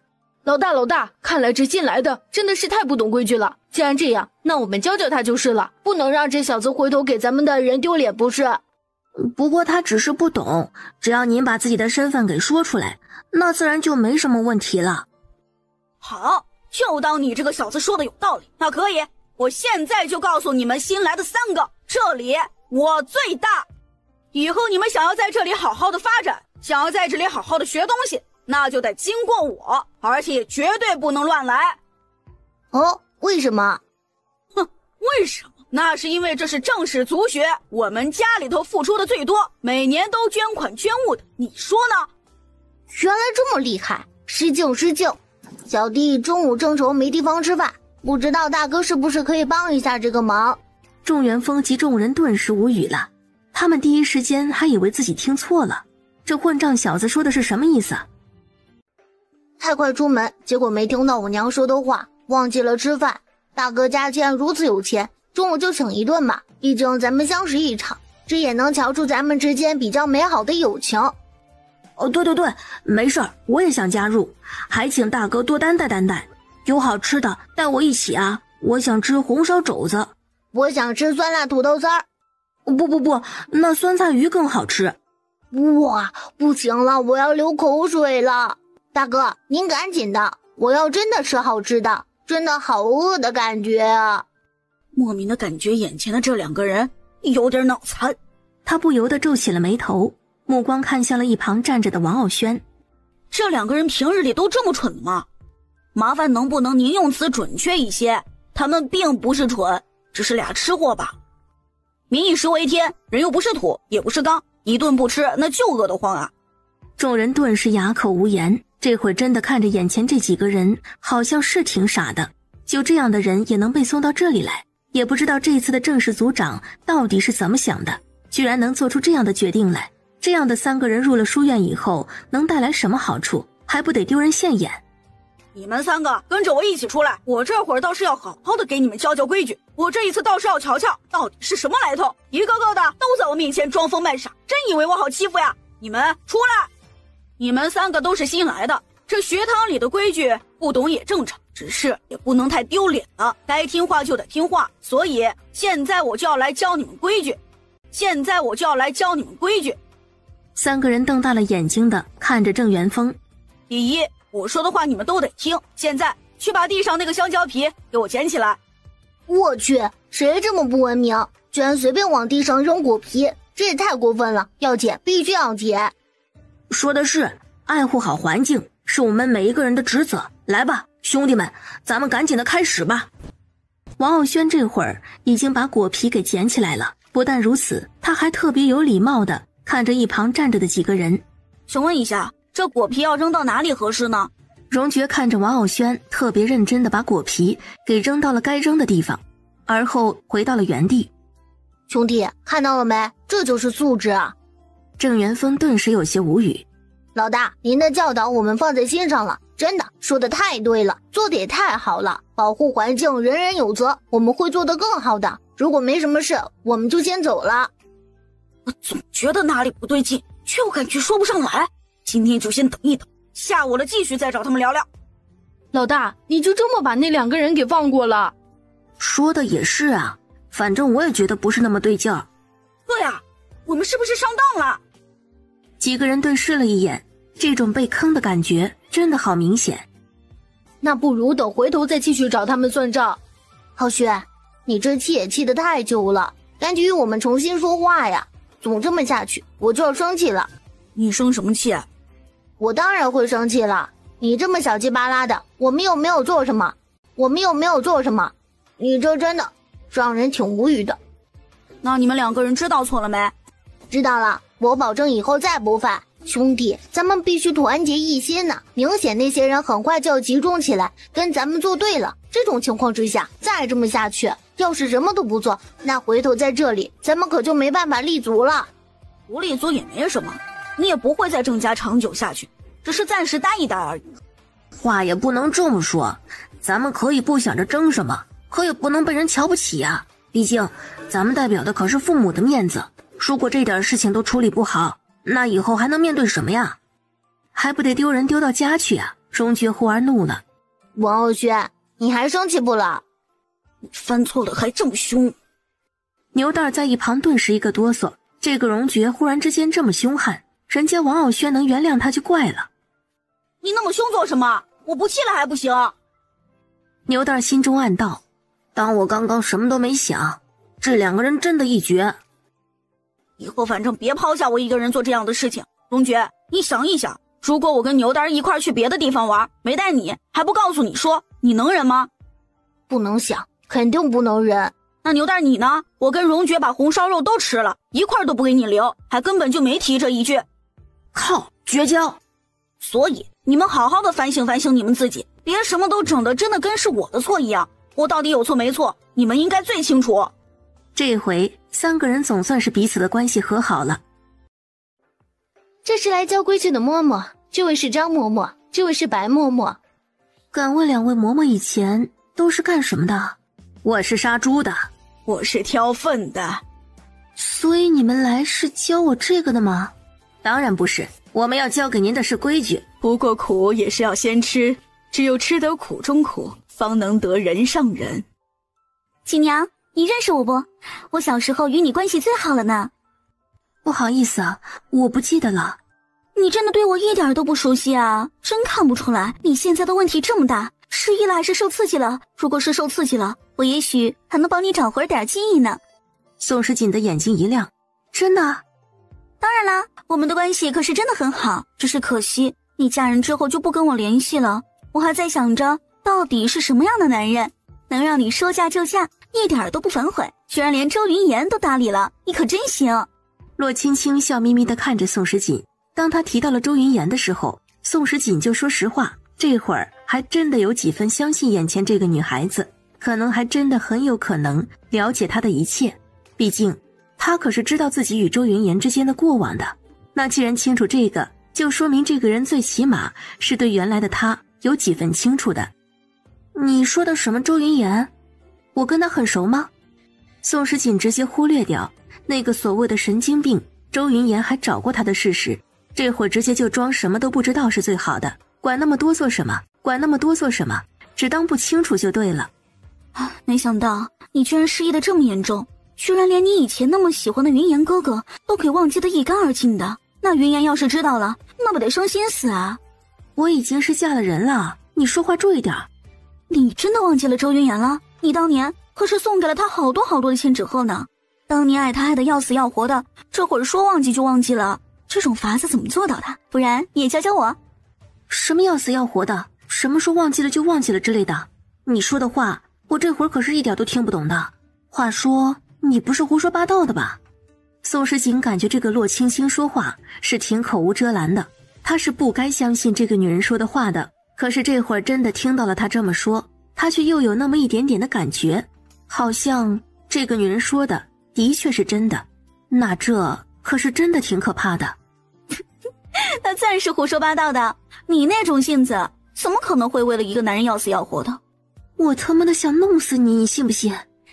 嘿嘿，跟你开个玩笑啦。不过看起来你这个人的反应的确很有趣，我太喜欢你了。我他妈的一点都不喜欢你，你要是再开这种玩笑，我立刻就走，你信不信？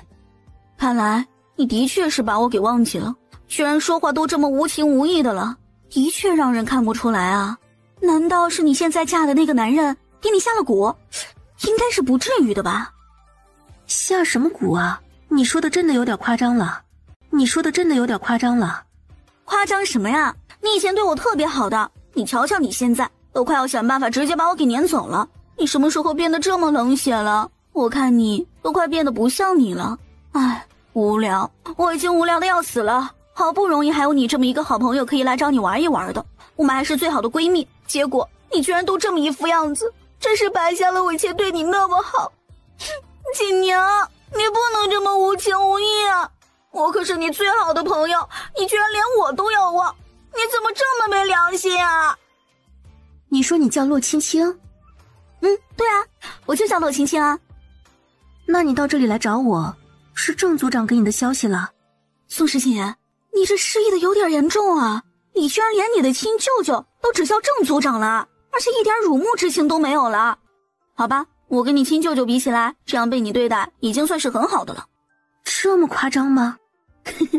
那你是真的不记得你这个舅舅对你有多好，什么好的资源都往你身上推，琴棋书画、骑射、武艺等等等等等等，只要是你想学的，他都给你找名师，把你朝着当代大家培养的那种。我跟你讲啊，他可算是用了整个郑家的所有力量来培养你的。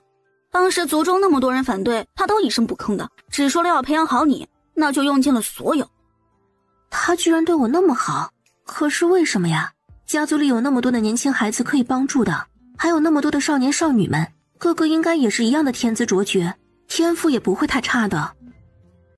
他为什么要把族内的资源都倾斜到我的身上来？这实在是令人难以置信。这个我也不清楚，反正我跟你成为好朋友的时候，你就已经是郑家的团宠了。那时候你还什么都不会呢，我们个个都羡慕不已，你可是郑家最厉害最牛的天才选手了。可惜你才刚刚学成，还没有等你惊艳四座，却到了一个普通的山村，嫁给了一个秀才。宋时锦，我都不知道你是怎么想的，你当时遇到了麻烦事情为什么不去找我呢？我一定会尽全力的帮你的，你至于一声不吭的就躲起来？不至于。洛青青义愤填膺，有些好姐妹的关系那真的是刻进了骨子里的，她把宋时锦给当成是自己最好的姐妹，却没有想到人家却是一转身就把她给忘得一干二净的，这种行为属实是过分的很。这个一言难尽呐。宋时锦感觉得出来，眼前的洛青青语气中的愤怒，也能察觉到她对自己的关心。我现在过得挺好的，而且还有了个很漂亮的儿子，我觉得人生处处都是惊喜，所以你也别觉得有什么遗憾的。你过得好就行了，看来你比我好啊。你瞧瞧我这种情况，亲也还没成的，相公也没有，好男人找不着的，虽然儿子也别想生了。你什么时候让我亲亲我儿子呀？我能不能收他为干儿子？收干儿子的事儿还是先等等，最起码等你自己先成了亲再说这个。自己的婚事都没个着落，还要去给旁人家的儿子当干妈，这种行为也就眼前的洛青青能做得出来。那你愿意与我做朋友啦？那你愿意与我做朋友啦？我就说嘛，就算你是失去了记忆，可是我们感觉还是在的嘛，是朋友，终究还是会走到一起的。若是你以后发现我与以前和你相处的时候那个样子不大一样了呢？不太一样的话，这不是很正常的事情吗？难不成我见了你之后要对你说，姐妹好久不见，你一点长进都没有？人变了是好事儿，大家都会有长进的嘛，没变化才糟糕。我看你现在就挺好的，失了忆，人也开朗了。我竟然不知道此时的洛青青这样到底是在夸我还是在损我。你到了现在还要跟着他们一起学规矩呢？难道不该学吗？哼，就你这样的，学什么规矩啊？别人提起了你，从来都只能是羡慕。如果现在说要让你学规矩的，你完全可以直接朝他的脸上扇。什么身份的人也敢让你学？我操，这么野蛮吗？但是不得不说很爽啊。话说这样是不是有点不大合适啊？人家对咱们这么好，我却直接说这样的话，而且也太狂了。你那么怂做什么？你是什么人？郑家的女儿，而且还是郑家资源最高的，代表着郑家的脸面。谁让你学规矩？那就是在说郑家的礼仪不好，这个你难道不懂？可是郑组长的要求啊，而且张嬷嬷和白嬷嬷两个人对我挺好的。谁？你说郑组长、张嬷嬷、白嬷嬷？就是你马上要来一起上课的那两个女夫子啊。哦，那如果是这样的话，就当我刚刚的话是放屁，什么都没说。宋时锦哑口无言，还说他怂呢。他瞧着这个洛青青比自己还要怂来着，不过倒也是怂得挺可爱的，至少让他挺喜欢的。这两个嬷嬷来自于皇室，更不一般，没嫁人之前就声名在外，而且是真有本事的，懂得很多。他们可是伺候过真正的崔卢郑王4大姓家族中的顶级侍女，正是这4个顶级的族姓世家女，去过皇宫被囚禁过1-2年，他们两个正好去伺候了的，也是那个时候受了熏陶。宋时锦一听这话，眼睛顿时亮了起来，难怪他觉得这两位嬷嬷瞧着不一般，原来还有过这样的一段历史。可既然这两个嬷嬷所学的也是4大世家女所学，那来传的不也是世家的本领吗？怎么如今我却觉得好像我们有点本末倒置，不能跟着世家本家的人学吗？能力问题吧，上一代和你们这一代有能力的人其实都不在族中了，只剩下一些歪瓜裂枣的，还不如这两个嬷嬷呢。所以说郑组长做这件事还是有几分对你好的。宋时锦微微有些惊讶，他皱起了眉头。洛青青说的这话中似乎是有几分怪异的，他很想问问清楚，可感觉不是时候。宋时锦没再说什么，不过内心的疑惑此时却根本无法掩盖。我这也算是沾了你的光了，希望我也能跟在这两位嬷嬷的身边多学点东西。洛青青笑嘻嘻的。宋时锦与他聊了将近1上午，这时间可是浪费的挺久了，但是收获也挺多的，而且洛青青与他还真的挺投缘的，难得他这个人还是个真性情。洛青青，总算是找到你了，这一次我们倒是要看看你能怎么躲开。为首的女生表情凶凶的，看到了洛青青就直接上前要找她算账。洛青青立即躲在宋时锦的身后。锦娘，你可得帮帮我，这些女人不讲理，个个也太凶了，我可不想跟她们吵什么架。我也不想啊，我可不是什么惹事的人。喂，你这个女人让开，我们找的是洛青青，可不是你，你可别想包庇着她，要不然我们连你一块儿教训。我没想包庇呀，我是今天才认识的她，以前都没说过话的。无耻啊，你怎么现在变得这么没义气？宋时锦呵呵，洛青青白了他一眼，这回倒也不是那么生气，他忽而指了指众女人的身后。天啊，是周云言！他的这话一说出来，那几个女孩子顿时脸一红，而后忍不住扭头转身回看过去，身后却是空荡荡的，没有一个人。一转身，洛青青已经跑了，只留下了一个宋时锦。妈的，追！不能让洛青青就这么跑了。你们找我能有什么用啊？话说周云言喜欢的女人就是她，这个新来的郑家女宋时锦，周云言是为了她专门去的外地。洛青青把这一番说辞放出来，众女人顿时吃了一惊，一个没注意的，洛青青倒是真的跑了。宋时锦一瞧不对劲儿，正要转身也跟着跑，却被眼明手快的几个女孩子给围住了。宋时锦心道失算了，居然被这个洛青青给坑了。他是好朋友也的确是，不过也挺有可能是一个不一般的损友。为首的女孩子上下打量着宋时锦，目光忽而一冷。你是什么人？怎么会在这里？你跟周云言是什么关系？不好意思，我不认识什么周云言，我是郑家的客人，是郑组长请过来上课的。几个女孩子面面相觑，这眼前的女孩子说的话，说实话有点不大能理解。什么叫郑组长请来上课的？难道他还是什么教养嬷嬷，是什么夫子？不过那他也太年轻了吧，怎么看也有点不是那么真实的样子。你真的跟周云言没什么关系？我怎么可能认识什么周云言啊？刚刚的那个洛青青我都不熟的。你们想想，如果我们熟的话，他怎么可能会让你们把目标对着我啊？对不对？这么害我，怎么可能跟我认识呢？我看你们赌他赌的一点都没错，这个洛青青果真不是个东西，太过分了。几个女孩子顿时哑口无言，她们面面相觑，此时颇有一种拿不定主意的意思。毕竟眼前的宋时锦是不是跟洛青青很熟，这也令人有些不大清楚，不能理解。最终为首的女孩子也只能放一句狠话：你最好说的都是实话，如果之后被我们知道你有问题，我敢保证以后你的日子一定不会好过。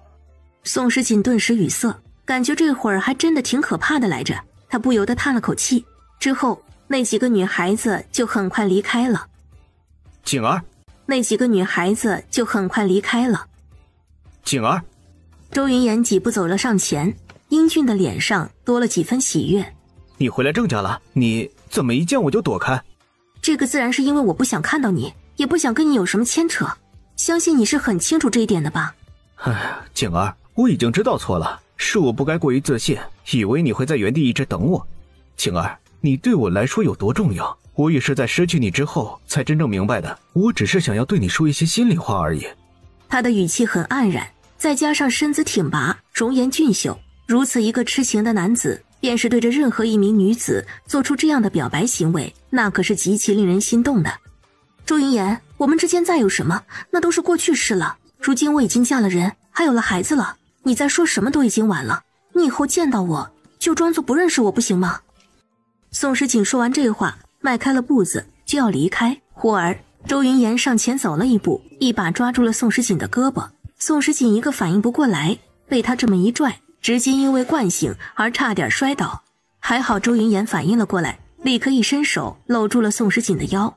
你怎么这么不小心啊？你们两个，你个贱人，居然敢勾引我的男人！周云岩是我的。说着，他又抬起了手，直接就是一巴掌，就要朝着宋时锦的脸上打去。宋时锦直接一动，便轻松躲了过去。周云岩的脸色也极其的难看。放肆！你还不立刻闪开？你是想丢尽你们家族的脸是不是？居然敢当着我的面出手伤人！云岩哥哥，你居然为了这么一个女人凶我！你告诉我，她是什么来头？你为什么要护着她？周云岩用力地抓住了宋时锦的手。宋时锦有些疑惑，你这神经病，乱抓人的手做什么？哼，你想知道她是谁？我不妨告诉你，她是我最心爱的女人。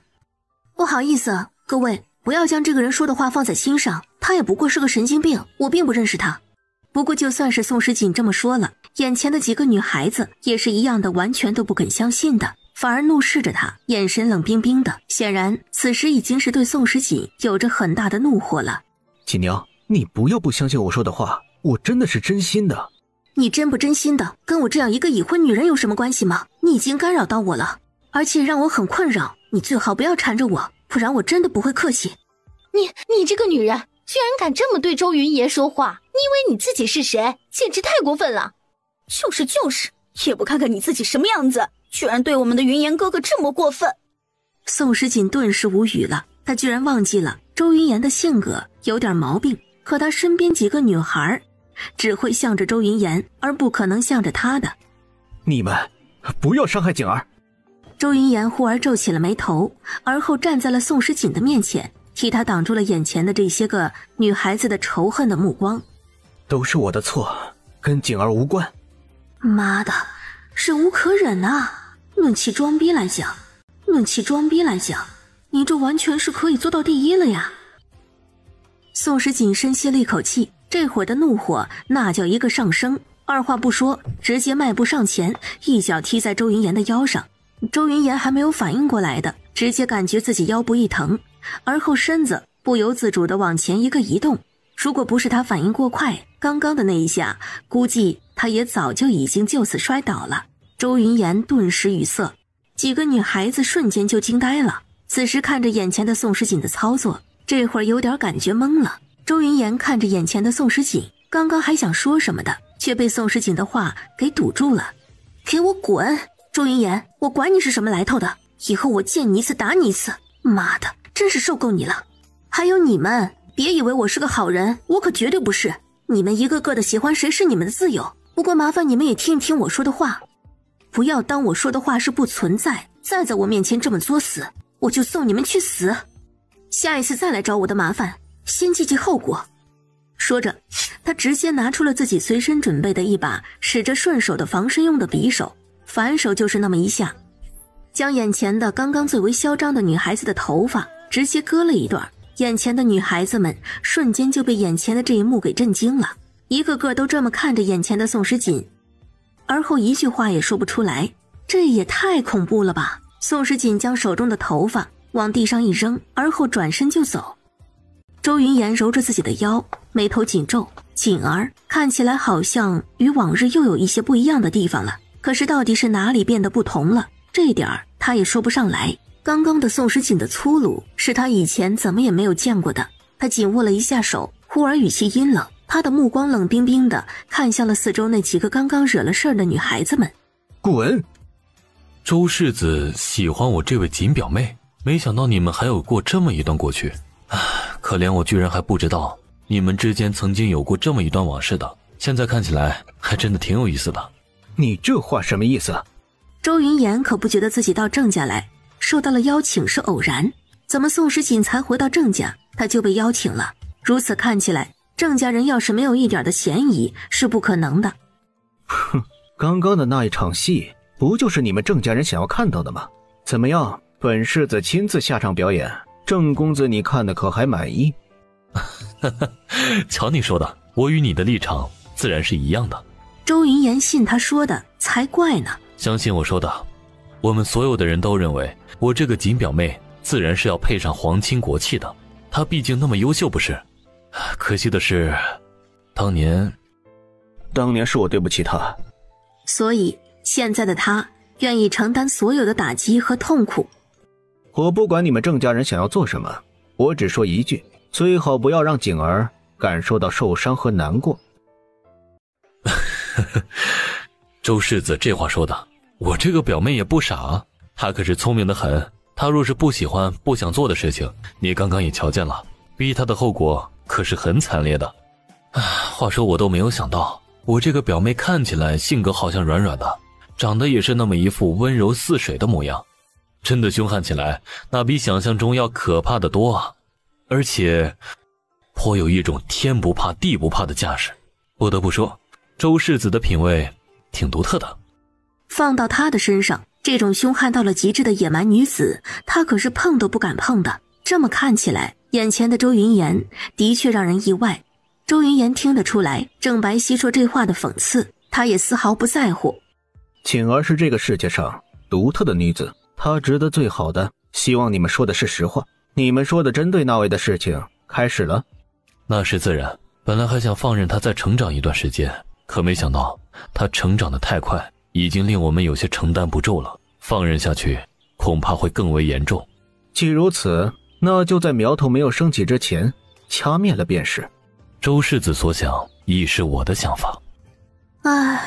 不曾想啊，在这本书里的我，除了我亲手培养出来的容易和容觉，居然没有人可以再怎么信任了。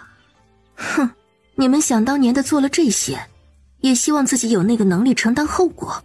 我可不是一个可以随意摆弄的人，能像是他这样越到了考前越兴奋的人，真的是太少了。兴奋算什么？人家次次都是第一，每次做的文章都会被夫子给赞扬，县令几次大赞，听说就连之前的几任考官们都极其认可他的水平呢。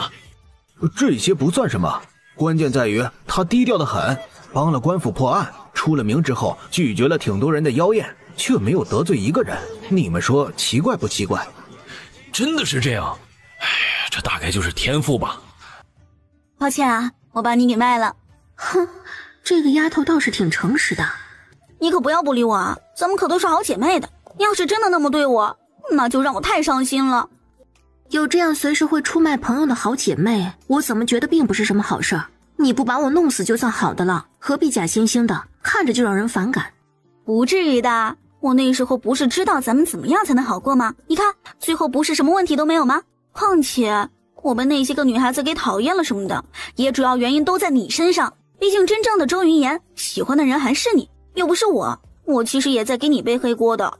宋时锦懒得听他解释，只是两个人一起上课呗。他就算是只当着听不到，这个女人也是实实在在的在他耳边叨叨叨个不停。这会儿宋时锦大概是明白了为什么这女的能成了宋大小姐的好友了，大概主要原因也是因为她实在是话太多，人也太啰嗦了。宋时锦，你真的以为你自己是铁人不成？都不瞧瞧自己都成了什么样子了，你为什么不去看大夫？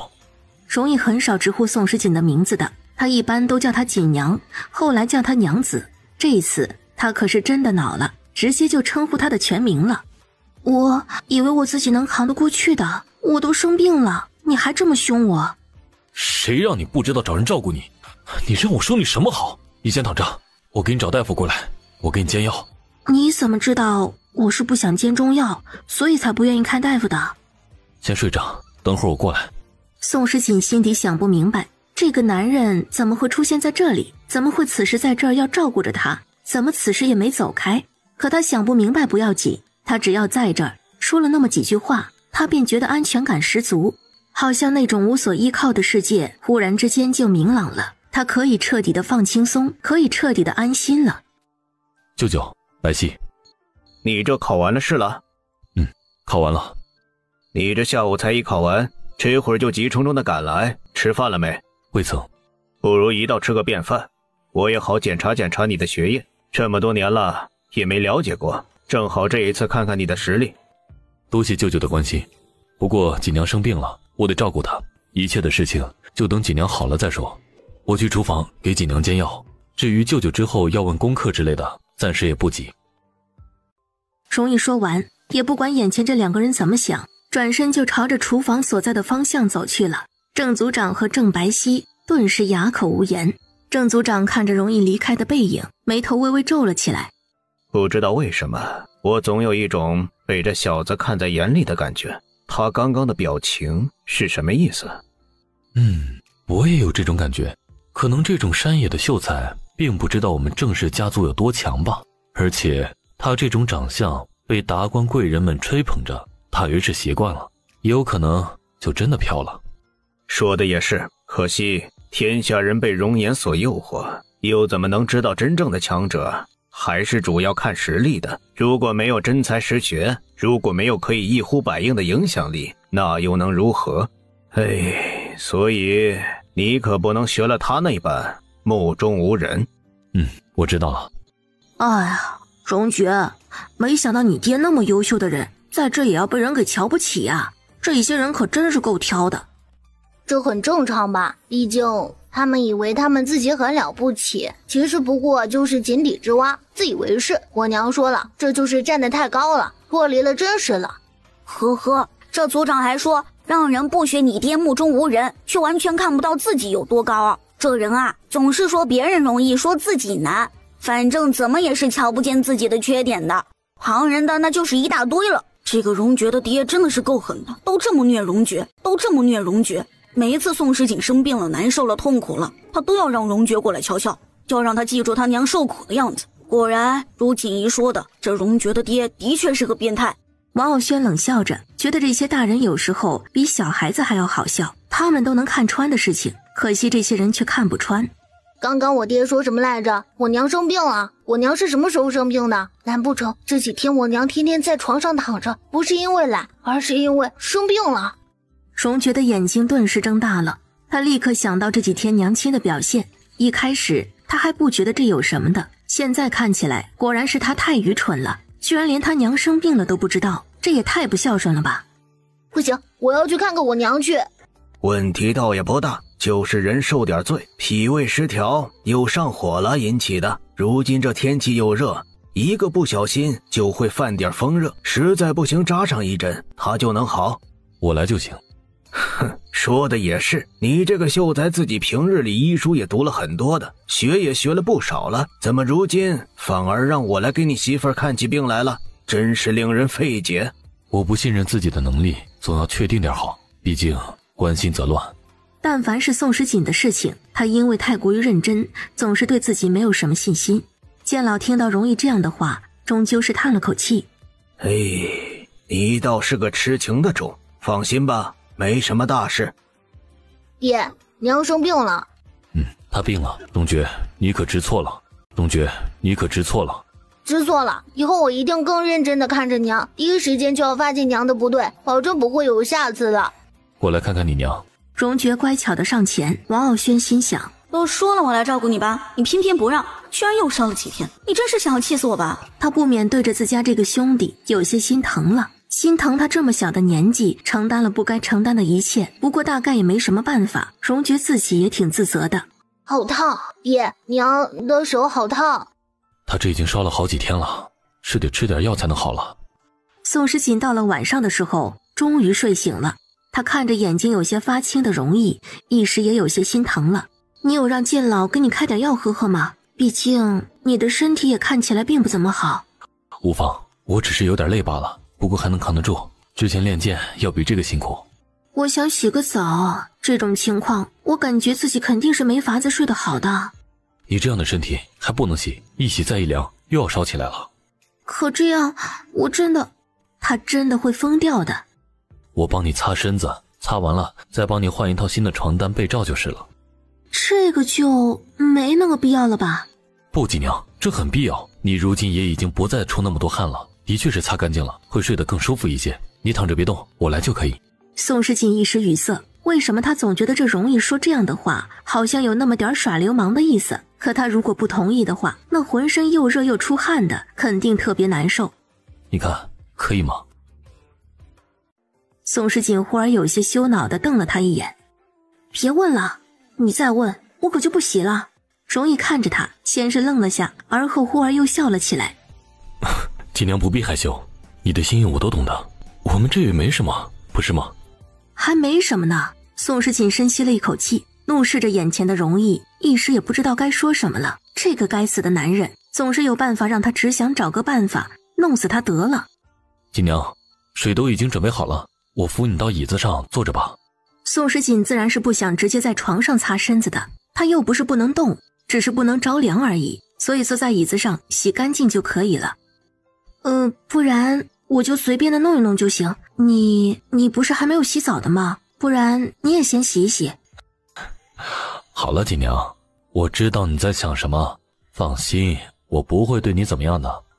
你也不必害羞，我们是夫妻，你身上哪一处是我没见过的？况且你又病着，我也不会对你做什么的。等你好了，我们再……宋时锦听着容易说的这些话，整个人烧的就像是着火的炉子一样了。他本来就挺害羞的了，结果眼前这个男人还一句接着一句的说着这样让他更为害羞的话，真的这会儿也让他不知道该怎么办了。好了，你闭嘴，从现在开始你一句话都不要再讲了，我自己擦，你给我出去。容易定定地看着宋时锦，平日里特别听话的容易，这会儿却很显然的，此时的他并不想就这么听话之类的，反而他安静地看着宋时锦，唇角微微勾了勾，而后走到宋时锦的面前。锦娘，你就这么无情无义的，一定要把我现在撵走？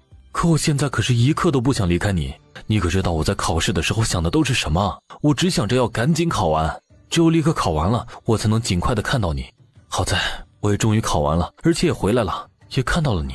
宋时锦被容易给抱着，耳边是他随口就说出来的情话，一句接着一句的，这是他的心里话，是他的表白。宋时锦听得出来，他的心瞬间就跟着软了下来。瞧你说的，我又不会跑了，你想见我，难道我就不想见到你了？宋时锦叹了口气，他的内心是这样的，他又何尝不是，只是本能的害羞罢了。平时他还以为自己是个钢铁直女，本来一点都不开窍的，却没想到却被容易就这么给撩到了不行。我知道了，我不躲就是了，你也不用走，我让你擦。容易的眼眸深邃，在宋时锦看不到的一旁，他的眼睛里闪过一道微光。这个女人总是这样的心软。容易轻笑了一声，也还好她心软，不然她估计还无法得到她的心。会很热的，这么一直抱着。好，我知道了。容易拿着帕子过来的时候，便瞧见锦娘坐在椅子上，她的身子骨很虚弱，几天的发烧显得这会儿的她很柔弱，似乎只要一靠近她就会受伤一样。她就像是一只受了伤的小鹿，水润润的眼睛蜷缩着身子，身上穿的是亵衣亵裤，手腕和脚踝此时正裸露在外。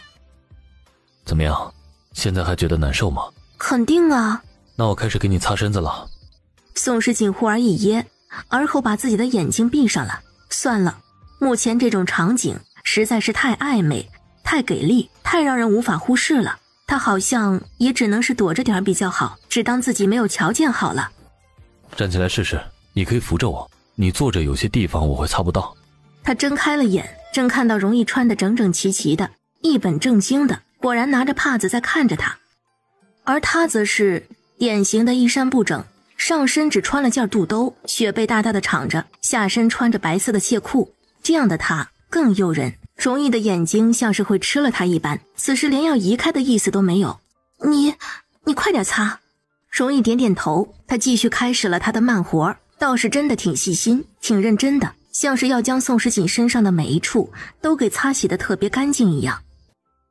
都弄好了，你困了就好好睡。我不困，你知道的，我白天都睡了好久了。他因为发烧，真的是昏昏沉沉的，不知道白天黑夜的，一直都在睡觉。那好，你等我洗漱一下，便来陪你。宋时锦于是又瞧着他出门去重新换了水，而后他自己则脱了衣服进了木桶中。容易可不是宋时锦那副害羞的样子，他完全就不扭捏，直接就那么一丝不挂的任由宋时锦打量。好看吗？锦娘可还满意？我满意你大爷，天下的男人都是流氓。容易很快就洗完了，而后上了床，直接躺在了宋时锦的身边。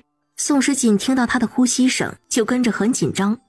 锦娘，过来，枕着我的肩膀睡。那样不是会更热呀？我会又出汗的。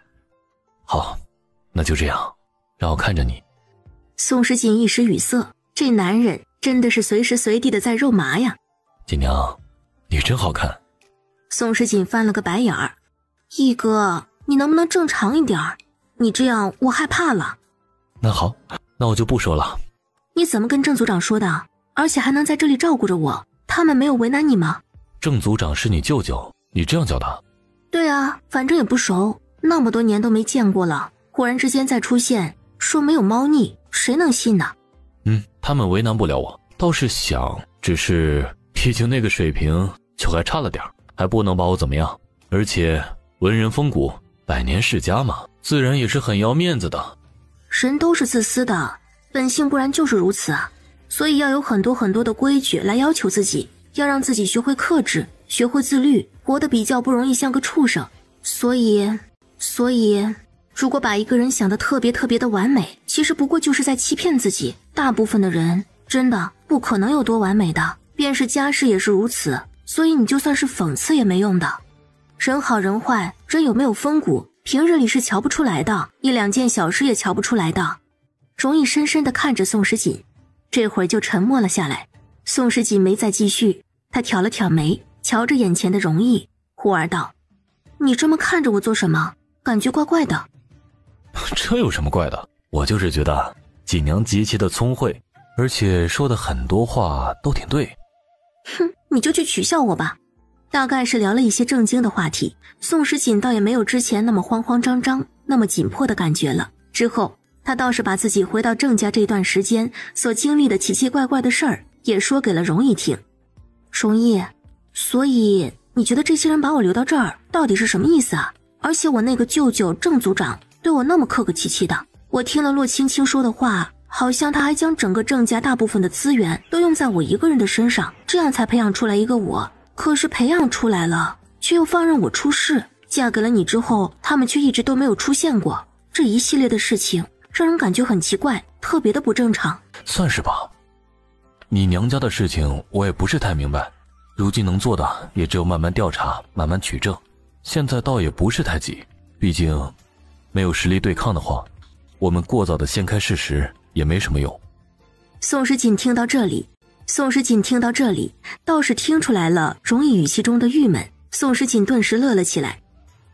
怎么，你觉得自己现在实力不够，有些不怎么高兴了？毕竟如今的我的确是不如你周围出现的那些人的。锦娘，听我的，能先不查就先不查，先保护好自己，以后所有存在的这些问题让我去承担，也让我来帮你去处理。宋时锦听到容易这么说，心底暖暖的，这话说的真是让我安全感十足。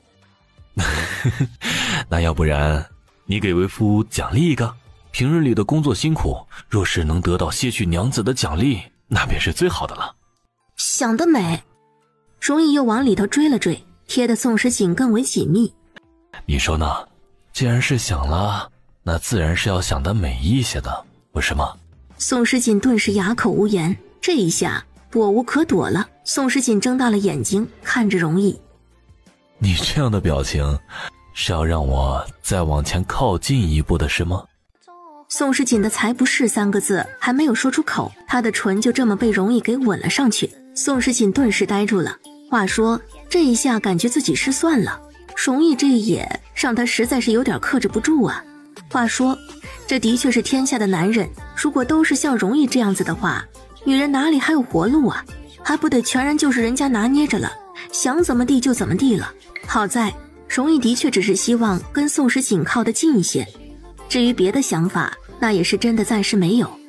好了，睡吧。宋时锦看着容易这副样子，此时的他也是一动也不敢动，就怕惹了这家伙被他给吃干抹净。不多时，容易背靠着宋时锦，身子朝外，没再回头看他。宋时锦躲在容易的背后，痴痴地笑着，这样的容易看着的确让人有几分心疼着呢。不过他这也是活该就是了，既然明明知道自己的自制力不够，又为什么要做挑战自己意志力这样的事情呢？这又是何必呢？宋时锦笑眯眯地看着眼前的容易，终究忍不住心底暖暖的。第二天一大早，宋时锦这次的生病就彻底的好了。他刚刚坐了起来，容易就已经不在了。夫人，这荣相公让我们赶来的，说是您病了，现在身边都没有人伺候着，于是奴婢就赶过来了。您瞧瞧，什么事情都想着自己扛，都把荣相公给担心坏了。行，都是我的不对，是我自己疏于防范，这才没有照顾好自己。不过我现在可是已经好多了，你现在过来了，也看到了，这下可以放心了吧？这自然还是荣相公和剑老的功劳。来，夫人，先吃药吧。药吃是要吃的，不过一大早的，容易去了哪儿了？听说是这郑家的郑老夫人要见他，毕竟是长辈，他也拒绝不了，也是要见礼，便交代了奴婢起去，让奴婢过来伺候着用药了。夫人，这位官家小姐也太野了点儿吧，做事瞧着都没个分寸的，可别把您给带坏了都。放心吧，没什么事的。这个洛青青还是挺不错的，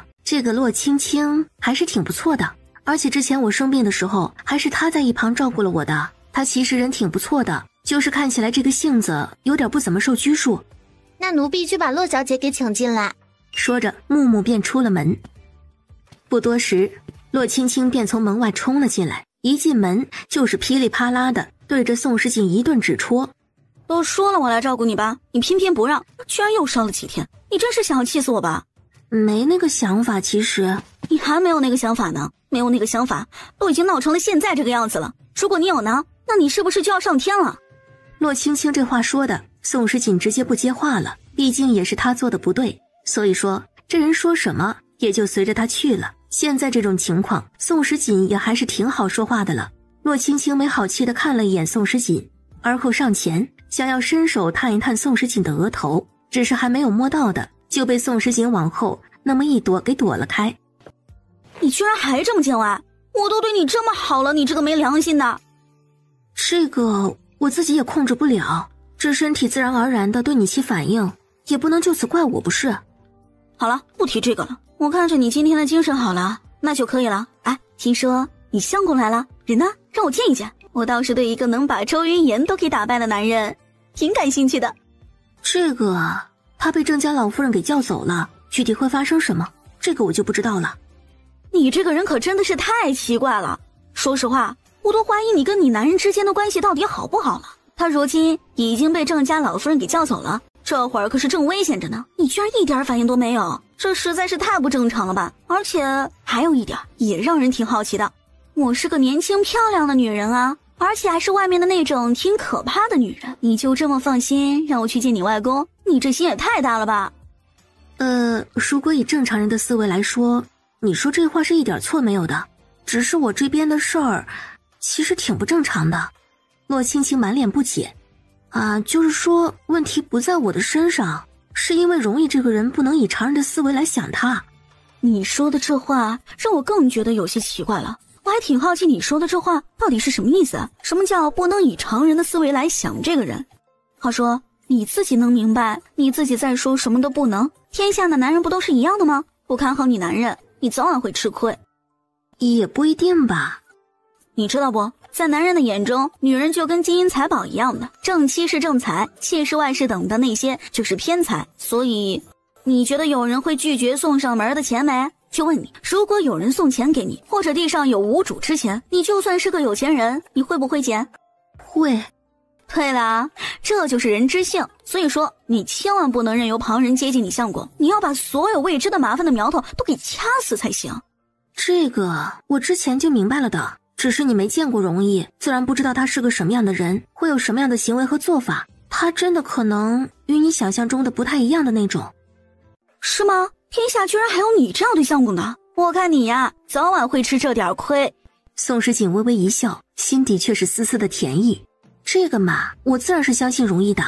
洛青青不置可否，她看着宋时锦，就是一个陷入了爱情中的女人，所有的一切都只能靠着一个男人，那怎么能行？当然，人家这会儿正甜蜜着，她如果多说几句，那就惹人嫌了。洛青青便闭了嘴，只在房间里与宋时锦聊着天儿，等着容易回来。容易站在众人的面前，目光幽静，他坦然地接受着其他人的打量。你就是锦娘的相公？是。长得倒还是挺标致。读的什么书？平日里学业又如何？中了举了没有？读的就是普通的读书人该读的书，至于学业如何，大概也就是马马虎虎，不曾中举，刚刚才考过乡试，至于结果如何，还得月余之后才能得知的吧。也不过就是一个普通的秀才罢了，我倒是什么身份呢？不过长得倒还是不错。忽而一旁有个中年女人开了口，她打扮的是真的富贵雍容的，瞧着挺像是个人样，不过就是听着她说话有些令人不怎么舒服。喂，还有啊，既然是刚刚考完乡试，不少的学子如今都在盛世阁中杯酒言欢，互相说一说彼此的成绩的吧，怎么你这反而会跑到这儿来找起你娘子来？怎么，难不成还担心我们将你的夫人给整跑了不成？怎么，难不成还担心我们将你的夫人给整跑了不成？那倒不至于，郑家是世家大族，倒也不会做那种丢人现眼的事情。只是嘛，我娘子身子骨弱，在哪儿都不适应，便是住在这种地方也不能免俗，这不就跟着生病了。我昨天都照顾了一天，这正是众人皆是忙碌不已，便是一个烧火丫头都找不见呢。我这么一个乡间秀才，到此也是长了见识了。众人顿时哑口无言，这个秀才这是故意在指责他们这里没有将他娘子给照顾好不说，还让人家生病了，这些还不算什么正常的，关键是他说起这话的时候的那个表情，明明看起来好像没有生气，也并不显得怎么过分，却带上了点说不上来的怪异。总之让人看了就莫名的觉得自己脸都要跟着热了起来，实在是羞愧不已。你这个小子说话如此狂妄，是没有教过你规矩本事，居然到这里对我们这些个长辈如此的不孝。郑老夫人这话说的的确不错，不过我很想问问郑老夫人一句话，对孩子们不好的长辈又该如何？就没有为孩子们想过做过什么，却要求这个要求那个，这又叫什么？是倚老卖老吗？我本想对老夫人尊敬无比，以礼相待，只是老夫人对我妻子不尊重不说，对我也口出恶言，这也没办法了。相信周围的各位也并非傻子，应该知道问题到底出在谁的身上，又是谁先谁后的吧。你这个乡野秀才，居然敢辱骂我！来人啊，把他给我撵出去！老夫人大可不必如此，要走我自己会走，一会儿我便会带着锦娘从这里离开。哼，也许天下人都觉得我们进了这郑家算是高攀了吧，可我却觉得在这里不怎么畅快，如此倒也不如与我娘子离开这里为好。容易这样的话一说出来，立刻就让郑老夫人一噎，她居然要走。本以为这样的人到了这种地方应该是各种巴结的，却没想到人家分明是一点都不想与他们郑家有牵扯，而且毫不犹豫的直接就是要走的样子。这忽然之间让郑老夫人没了脾气。郑族长的脸色此时终于变了。瞧瞧义哥说的什么话，哪里有才来了就要走的道理，最起码也要在这儿多住上几天，大家自然得好好的相处相处才行。况且锦儿可是很想在这里多住些日子的。郑族长上前满脸笑意，他倒是显得要比任何人都要有诚意。许哥也不必如此不满意，大家都是亲戚，闹得这般不愉快，那不是让外人看笑话的吗？不如看在我的面子上，也好给我们一个机会，好好的给你接风洗尘。既然舅舅把话都说到这份上了，我自然不好拒绝。不过老夫人显然很不待见我与锦娘，那就算接下来我与锦娘住在这里，也打算每天不过来请安了，以免各位撞到一起了不开心。好，这个要求我做主答应了。你们不愿意被规矩所捆绑，那就不必守着。我还有事，恕不奉陪。说完这话，他直接就走。此时可是连眼前的郑族长的面子都不给了。郑族长一时语塞，众多的郑家人都跟着一脸懵。这个穷秀才怎么这么狂啊？话说我还是第一次见到这么嚣张的秀才的，也不知道他是哪里来了这样的勇气，说话做事可真是够野的。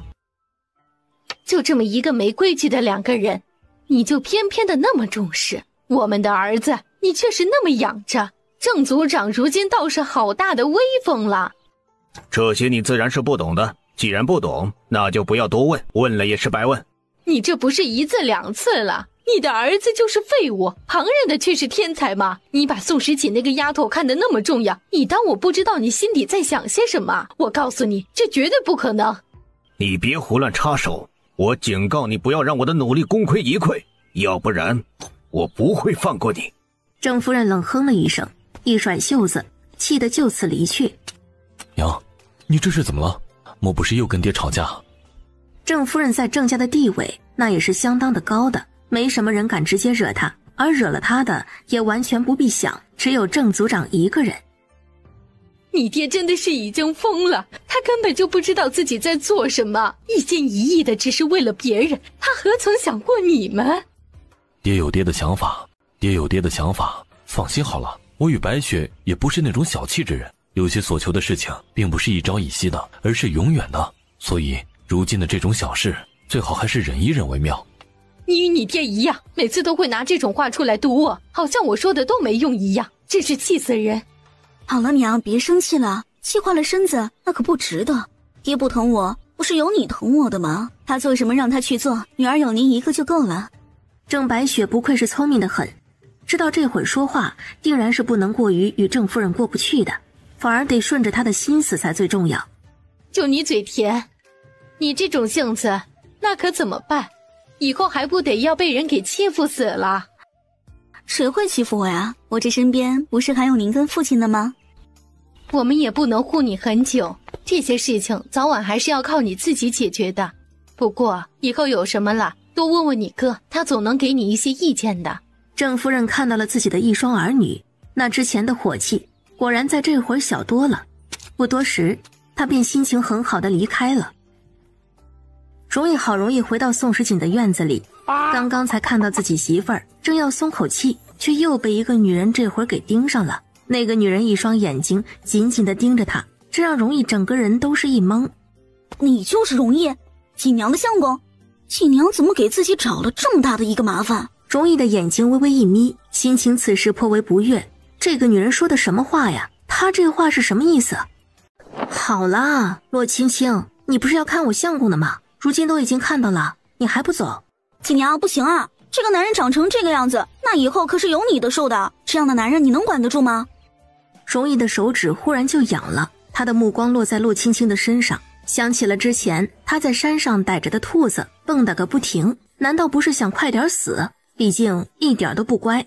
宋时锦倒吸了一口气，这会儿都瞧见眼前容易目光中的阴冷了，他可不敢让容易再这么下去，估计一会儿这容易怕是直接就要爆发了。行了，你就别管了，你赶紧走吧。你撵我做什么啊？你放心，我不勾引你相公的。我一个将近20岁的剩女，自己选择单身也就算了，别过来对旁人的相公指指戳戳的，这样那可是很不礼貌。而且官府没有上过你们家的门吗？我景国的法律有规定，若是大龄未嫁，便有官媒上门说亲。若是再过1-2年，这位小姐还没有嫁出去，你的父母就要因为你而坐牢了。洛青青顿时哑口无言，好毒的一张嘴啊！我嫁不嫁人关你什么事？我家锦娘嫁给我这样的人，那又关你什么事？洛青青顿时一噎，她此时也不得不承认，容易这人说的话虽然是有点心狠的，可也就是事实。人家夫妻之间的事情干他什么事儿？自己的身份都没有拿捏个清楚，过来就是挨喷的。好啦，你们两个都别吵了，这都什么时候了，还这么吵着，也不怕被其他人给看了笑话。唉，锦娘自己的选择，她也是没那个资格多说什么话的。这一下你能明白我之前跟你说的那些话了没？她这样的脾气性格，到了其他女孩子那里只会觉得莫名其妙，只能把人家给气死，真的不可能得到什么爱慕的。所以说这一点你还是可以尽管放心的，我一点问题都没有。好像还真的就是这么一个道理。如果这个容易真的在其他女人的面前始终都是这个样子，那她就完全没什么好担心的了。毕竟锦娘完全可以放心了呀，这样的人不把别人给气死就算好的了，还想什么爱慕不爱慕的，这纯粹是瞎扯就是了。最毒的男人是不可能有什么好未来的，好吧，这一回我可是彻底放心了。不过他长得实在是太好看了，这种人可是挺招蜂引蝶的。我看到的他就有些明白你为什么会甩了周云言，现在看起来比外表你这相公稳赢。我敢说天下能有超过他这样一张脸的人还真的没有，反正我可是真的没有见过。宋时锦这个丫头，她能这么轻松就找到一个长相如此俊俏的郎君，也是命呢。宋时锦深吸了一口气，一时也不知道这洛青青到底是在夸他相公还是在骂他了。他是个什么人，居然还要管着你我这些事情，是不是真的有点什么问题啊？我觉得他也的确是脑子有病，所以我以后打算与他保持点距离了。他也不光说你的不好，还说那个周云言也不行呢。我看呢，他就是觉得不管在我身边的人有多好，他都喜欢不来吧。你说什么？周云言？他怎么会跟周云言认识？此时的容易并没有因为宋时锦这么说而觉得心情舒服几分，反而好像更恼了。这个我就不大清楚了，可能大概都是以前的事情吧。这些过去的事情我都已经忘记的差不多了，你也知道的，我这记忆出现了偏差，很多事情都忘记的差不多了，几乎也是不可能记得起来的。容易这会儿有些不依不饶了，他上前一把抓住了宋时锦的手。锦娘，那个周云言不是个好东西，你可不要被他给骗了呀。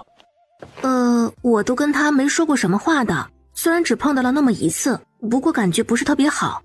不但不好，还是惹了一身的麻烦来着，他都恼得不行了。说实话，容易顿时紧张了起来。你们碰到了？那个该死的周云言，就知道他不会对锦娘轻易的说放弃。这个的确如此。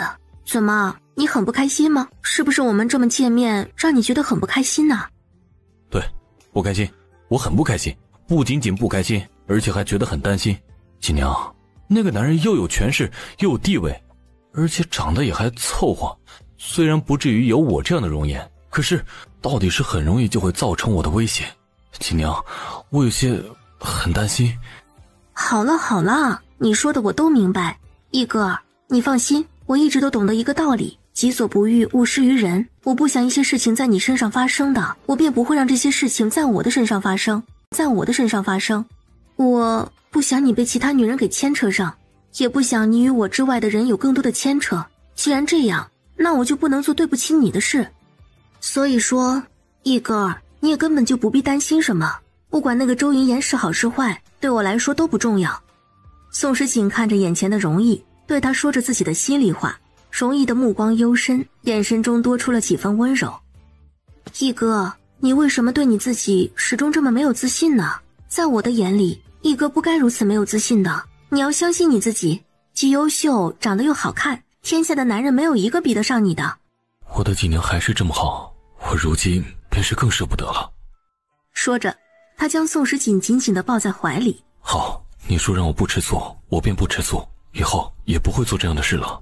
只是锦娘，我也要提醒你，你答应我的事情一定要做到，要不然我也不知道我自己会做出什么事情来。如果有人靠近你，我会控制不住我自己的情绪，会有一种感觉，那种想要杀人的感觉。宋时锦一时有些不解，容易这话是什么意思啊？宋时锦愣了愣，他忽而笑了起来。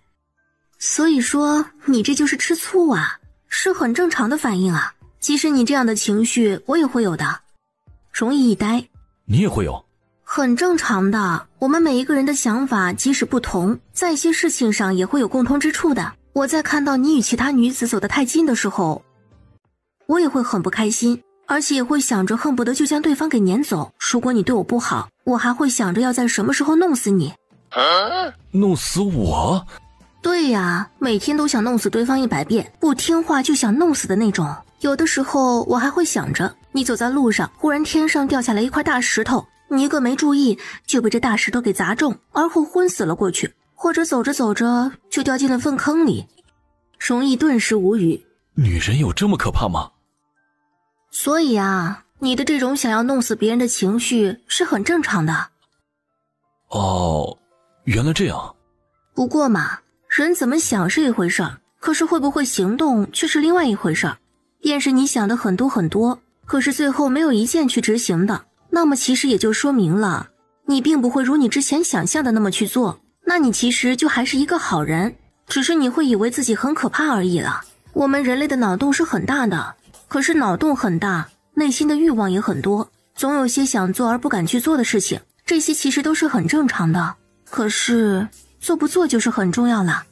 容易的眸色微深，眼底多了几分思索。娘子懂得可真多。没有，应该没你懂得多。是我不如娘子，如今娘子说的话令我醍醐灌顶，瞬间清醒，我愿意为娘子而付出一切。别拍马屁。哦，锦娘真好。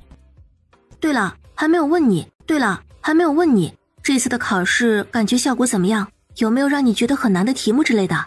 还好，我是考场里第一个交卷的，题目都很简单，乡试中举并不难。这人就是这么一副凡尔赛的样子，也是的确让人无力吐槽了。考好了就行。我若是中了，锦娘以后的日子就会更好过了。以后我定不会容许其他的人对锦娘造成一丁点的伤害，谁也不能伤害到你。宋时锦点点头，这个他可是真的相信，毕竟荣首府那可是真的很强啊。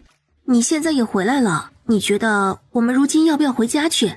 我们暂时还不必回去，而且郑族长不是已经给荣爵安排了正式的族学学习了吗？虽然他这样的行为是有目的的，不过以长远来看，暂时也影响不到我们，毕竟我们可利用的价值还是有限的。而且他在想些什么，我大概是懂的。锦娘这一点尽管放心，我一定不会让这些事情打扰到你，有我在，旁人定然伤害不到你一根手指头。好啊，我就全听相公的，这些烦心的事情都交给你，我呢就只管每天看看书，写我的话本子，顺便再给你和荣爵每天都做点好吃的。荣宇这边一出门，宋时锦就迎来了客人，洛青青自然也在，他可是顶着要被荣毅给骂着的心思来的。两个人都还没说上几句呢，郑白皙便带着郑白雪来了。郑白雪来了，她来做什么？你可别上当，郑家的人我可是很不喜欢的。你不喜欢的人多了，连我家荣毅你都不喜欢。你那个相公太贼了，一瞧就不是个老实的，你跟他在一起要是没个足够的心眼儿，我自然是不放心。我能喜欢得了才怪。说实话，我宁可你的日子能轻松一点，也不想你跟这种人在一起。宋时锦笑了笑，反正这洛青青自来熟的样子，他就算是此时不习惯也毫无办法，也就听听得了。郑白雪这一进了宋时锦暂时住着的这个院子，便微微吃了一惊。本以为农村妇女又生了个孩子的宋氏，就算是依旧好看的那种，却也不一定能有什么更高的品味和水准。可真的看清楚了这房间里的摆设，他还是不免感觉颇为意外。房间里的布置表面看着又干净又整洁，而且颇有秩序，分类安排的令人一眼便能将这里所有的一切都给瞧个分明。坐吧，不必拘束。完了，我居然好喜欢宋时锦这样的类型，这样的气质。小姐姐真的太好看，皮肤又好，气质又好，而且说话还那么温柔似水的，太美了。郑白皙顿时有些无语。话说他此时怎么越瞧自己这个妹妹越发的不对劲儿啊？平日里的她不是挺嚣张跋扈的，而且说话做事儿自然而然的带着几分凶悍，可此时却瞧起来好像并不是那么回事儿。怎么看着仿佛对眼前的宋时锦挺温柔又挺听话的模样，而且一跟宋时锦说话就立刻脸红，这简直让他有点摸不着头脑了。哪有你说的那么好，我都是孩子的娘了。没有的事儿，宋姐姐这气质那可一点都不像是当娘的人呢。不知道的人看到了你，肯定还以为你是哪里来的千金大小姐呢。姐姐可千万不要妄自菲薄，我一瞧见你，便知道父亲为何会如此重视你了，连我自己都看了特别的喜欢呢。那你想留在这儿待一会吗？我想跟着宋姐姐。话说自己这个妹妹此时到底是被灌了什么迷魂汤了？这会儿她还知道不知道自己在做什么呢？怎么人家宋时锦随随便便的说上两句，她就一副摸不着北了的样子？走了。郑白皙皱起了眉头，再这么下去，这妹妹还不得丢了她的脸啊？那样她可承受不起。去哪儿啊？她的眼睛都还没有离开宋时锦的郑白皙一副自己妹妹已经无可救药的样子，深深吸了一口气，而后拉着郑白雪就赶紧离开了。话说这两个人到底过来做什么了？不清楚，瞧着郑白雪跟傻了一样，她以前可不这样。以前不这样吗？对啊，以前的她跟疯狗一样见谁就咬，像如今她这一回碰到了你，有那么点儿像是见到了主人的样子。不得不说，你的魅力可真大。郑白皙到了院子里，瞧着四下无人，这才皱起眉头，训起了自己的妹妹。郑白雪，你搞什么鬼？怎么刚才这么一副魂不守舍的样子？只是看着旁人，你就一副失了心智似的，搞什么？哥，你不觉得宋时锦长得很美很漂亮，好看的不得了吗？那是重点吗？为什么不是重点？这样的女孩子就知道容易喜欢呀。我就想着那么好看的秀才公子，为什么会喜欢这么一个女子呢？如今瞧着怎么能不喜欢呀？如果是我，那我也必定是极其喜欢的。郑白皙皱起了眉头，自己的妹妹大概是疯魔了吧？你见过的女子没有成百又上千了，之前怎么不见你夸奖别人，如今却对着一个宋时锦如此喜欢，你这到底是为什么？哼，那群庸脂俗粉如何能与宋姐姐相比？那好吧，你高兴就好，我反正也拦不住你，随便怎么样了。不过我还是要建议你啊，宋时锦对于我们郑家来说有着很特别的意义，你尽量少付出一些，最好不要与他交往过深，以免自己以后吃亏。对郑家有特别的意义？什么意义啊？这个你就别问了，自然是与你无关的。哼，既然你不肯说，那算了。你最好听我的，不要乱来。哎呀，好了，知道了，那我先走了。郑白雪一蹦一跳地走了开。你为什么不让你妹妹知道这一切？周云岩显然已经站在一旁瞧了一会儿了，郑白皙看了他一眼，没说话。你妹妹不清楚真相，最后造成的结果只会让她自己受伤。你不也一样？我妹妹不知道真相能做到现在这样，并不算什么大问题。可你明明知道真相，却还这么选择，一定要靠近宋时锦，你难道就不会受伤？周云岩没说话，只能是叹了口气，沉默了半天，他也才道：这点你说的不错。这个宋时锦有那么大的魔力吗？只让你跟我妹妹见了几次就念念不忘，我接触了会儿，真没觉得哪里特别。话说我也不太清楚，我与景儿是旧识，好歹是相处了多年的。至于令妹这种态度，说实话我也不怎么能理解。这个其实你也不必太过于担心，只要我们两个人好好的合作，我敢保证你绝对不会有什么太大的问题。郑白皙听到周云岩这么说，心情并没有很好。我现在觉得也许这并不是一条好路子，这个宋时锦一定不是普通的女子那么简单。你也许并不清楚，我这个妹妹虽然蠢，可大概上天是公平的，傻人有傻福，她所靠近了的最后都会朝向好的方向发展。大概上天对于不太聪明的人总是要给他们一些幸运，所以我这一次觉得也许上天并没有站在你这边。周云岩这个人的做法，有时候他还真的挺难认同。就比如宋时锦这档子事儿，自己这个妹妹好歹只是因为单纯的想要结交个朋友，所以才会靠近宋时锦。可这周云岩做的什么事儿啊？他可是要拆散人家的小夫妻。郑兄也不必这么想，你又怎么能知道这一次上天不是站在我们这里的？况且我觉得不过一个小小的秀才罢了，便是他能中举又如何？中了举也得看清楚眼前的形势，我们这样的人与他们是永远不同的，路走的不同，未来也会不一样。郑兄也可以好好的想一想，为什么你父亲最终选择了我，而没有选择别人？郑白皙没说话，周云岩冷哼了一声，先行一步了。郑白皙站在原地，他第一次觉得周云岩的话有些令他不是那么认同。容易是吧？过来，给我们周世子敬个酒先。酒场上的兄弟朋友众多，不过其实都没几个真心的，尤其是让敬酒的，表面上看着不错，其实都只是装出来的，毫无意义。容易本就急着走，此时却直接被拦住了，而且还要让他给忽然过来的周云岩敬酒。容易挑了挑眉，看着身边也不是太熟的所谓的文人，他的心思百转千回。我去。容易啊，这周世子可是肃王府的，你这以后的未来还是要与这些人多多攀附才是。如今可不能将这些人放置到一旁，人际关系也很重要的，便是有些才华也不能太过于狂妄了。各位说的我自然能理解，只是理解归理解，可若是让我这么做，却是万万不能的。多谢各位美意，我先告辞。容易说完这话，转身就走。此时的他并不想与眼前这些人多说什么，况且再怎么说也毫无意义。容易才走了2步，就被周云岩给拦了住。我们聊聊。话说我很想与你喝上一杯，也是许久了，倒是不知道这一回还能在这儿遇到你。周云岩举起了酒杯，对着容易摆了一下，示意让他也喝上一杯。容易没有去碰放在他面前的酒杯，只是很平静地看着眼前的周云岩。客气了，可惜我不能饮酒。说着，容易浅浅一笑。家有娇妻，凶猛异常，最烦我喝酒，行不礼之事。周云岩一怔，这话说的令他整个人的心底略微有些不满，而且颇为嫉妒。容易这个人果然不好招惹，几句话说出来就已经是在警告着自己了。你配不上景儿。这个我自然同意，锦娘的确是无人能配得上的，所以我只能是尽力的对她好。你所谓的对她好，就是让她跟着你过苦日子。你这一辈子也只不过是个穷秀才，吃穿无法顾及，还得让她每日抛头露面出外营生，这就叫对她好？你唯一能做的应该是对她放手。我也想放手，可是锦娘爱我爱得要死，怎么办？我又如何不知道锦娘苦？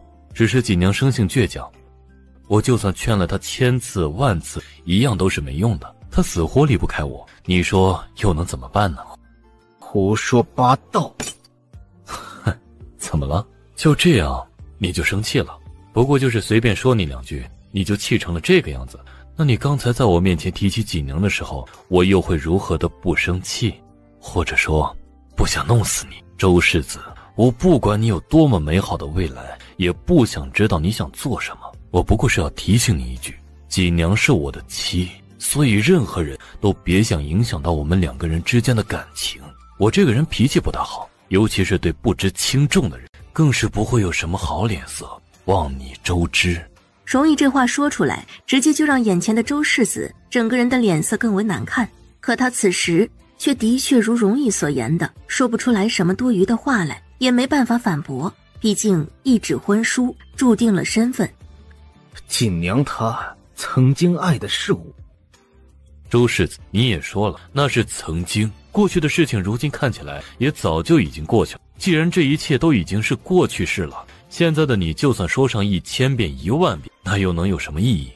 也许锦娘以前与你真的有一定关系，我也不会在意，反而会更疼她。因为像你这样跑到她丈夫面前揭她短处之人，自私自利到了极点，你根本配不上锦娘。容易冷笑了一声，眼神中的冷意潜藏不住，他是真的在这一刻替锦娘心疼着的。不管锦娘过去是不是曾经与眼前这个周云岩有过什么，此时看着周云岩这般的行径，只会显得锦娘的过去那般的可怜。周云岩的脸色彻底大变，他微微一怔，嘴巴不自觉地张了。此时此刻仿佛是要说一些辩驳的话，想要证明自己的无辜。可是不管怎么样，此时的他说什么都显得那么可悲，他终究把自己活成了个卑鄙无耻之人。不过才出门小半日，容易这是又受什么刺激了？一哥，你这是……我看到周云岩了。哦，前任呐！我操，2个大男人该不会彼此见面之后打了一架？锦娘，你为什么以前要喜欢那种渣男？大概是年纪小的原因。周云岩在我的面前说你的坏话了。宋世锦闻言立刻恼了，妈的，狗男人，他在哪儿呢？看我不劈了他！你等着，让我去拿菜刀。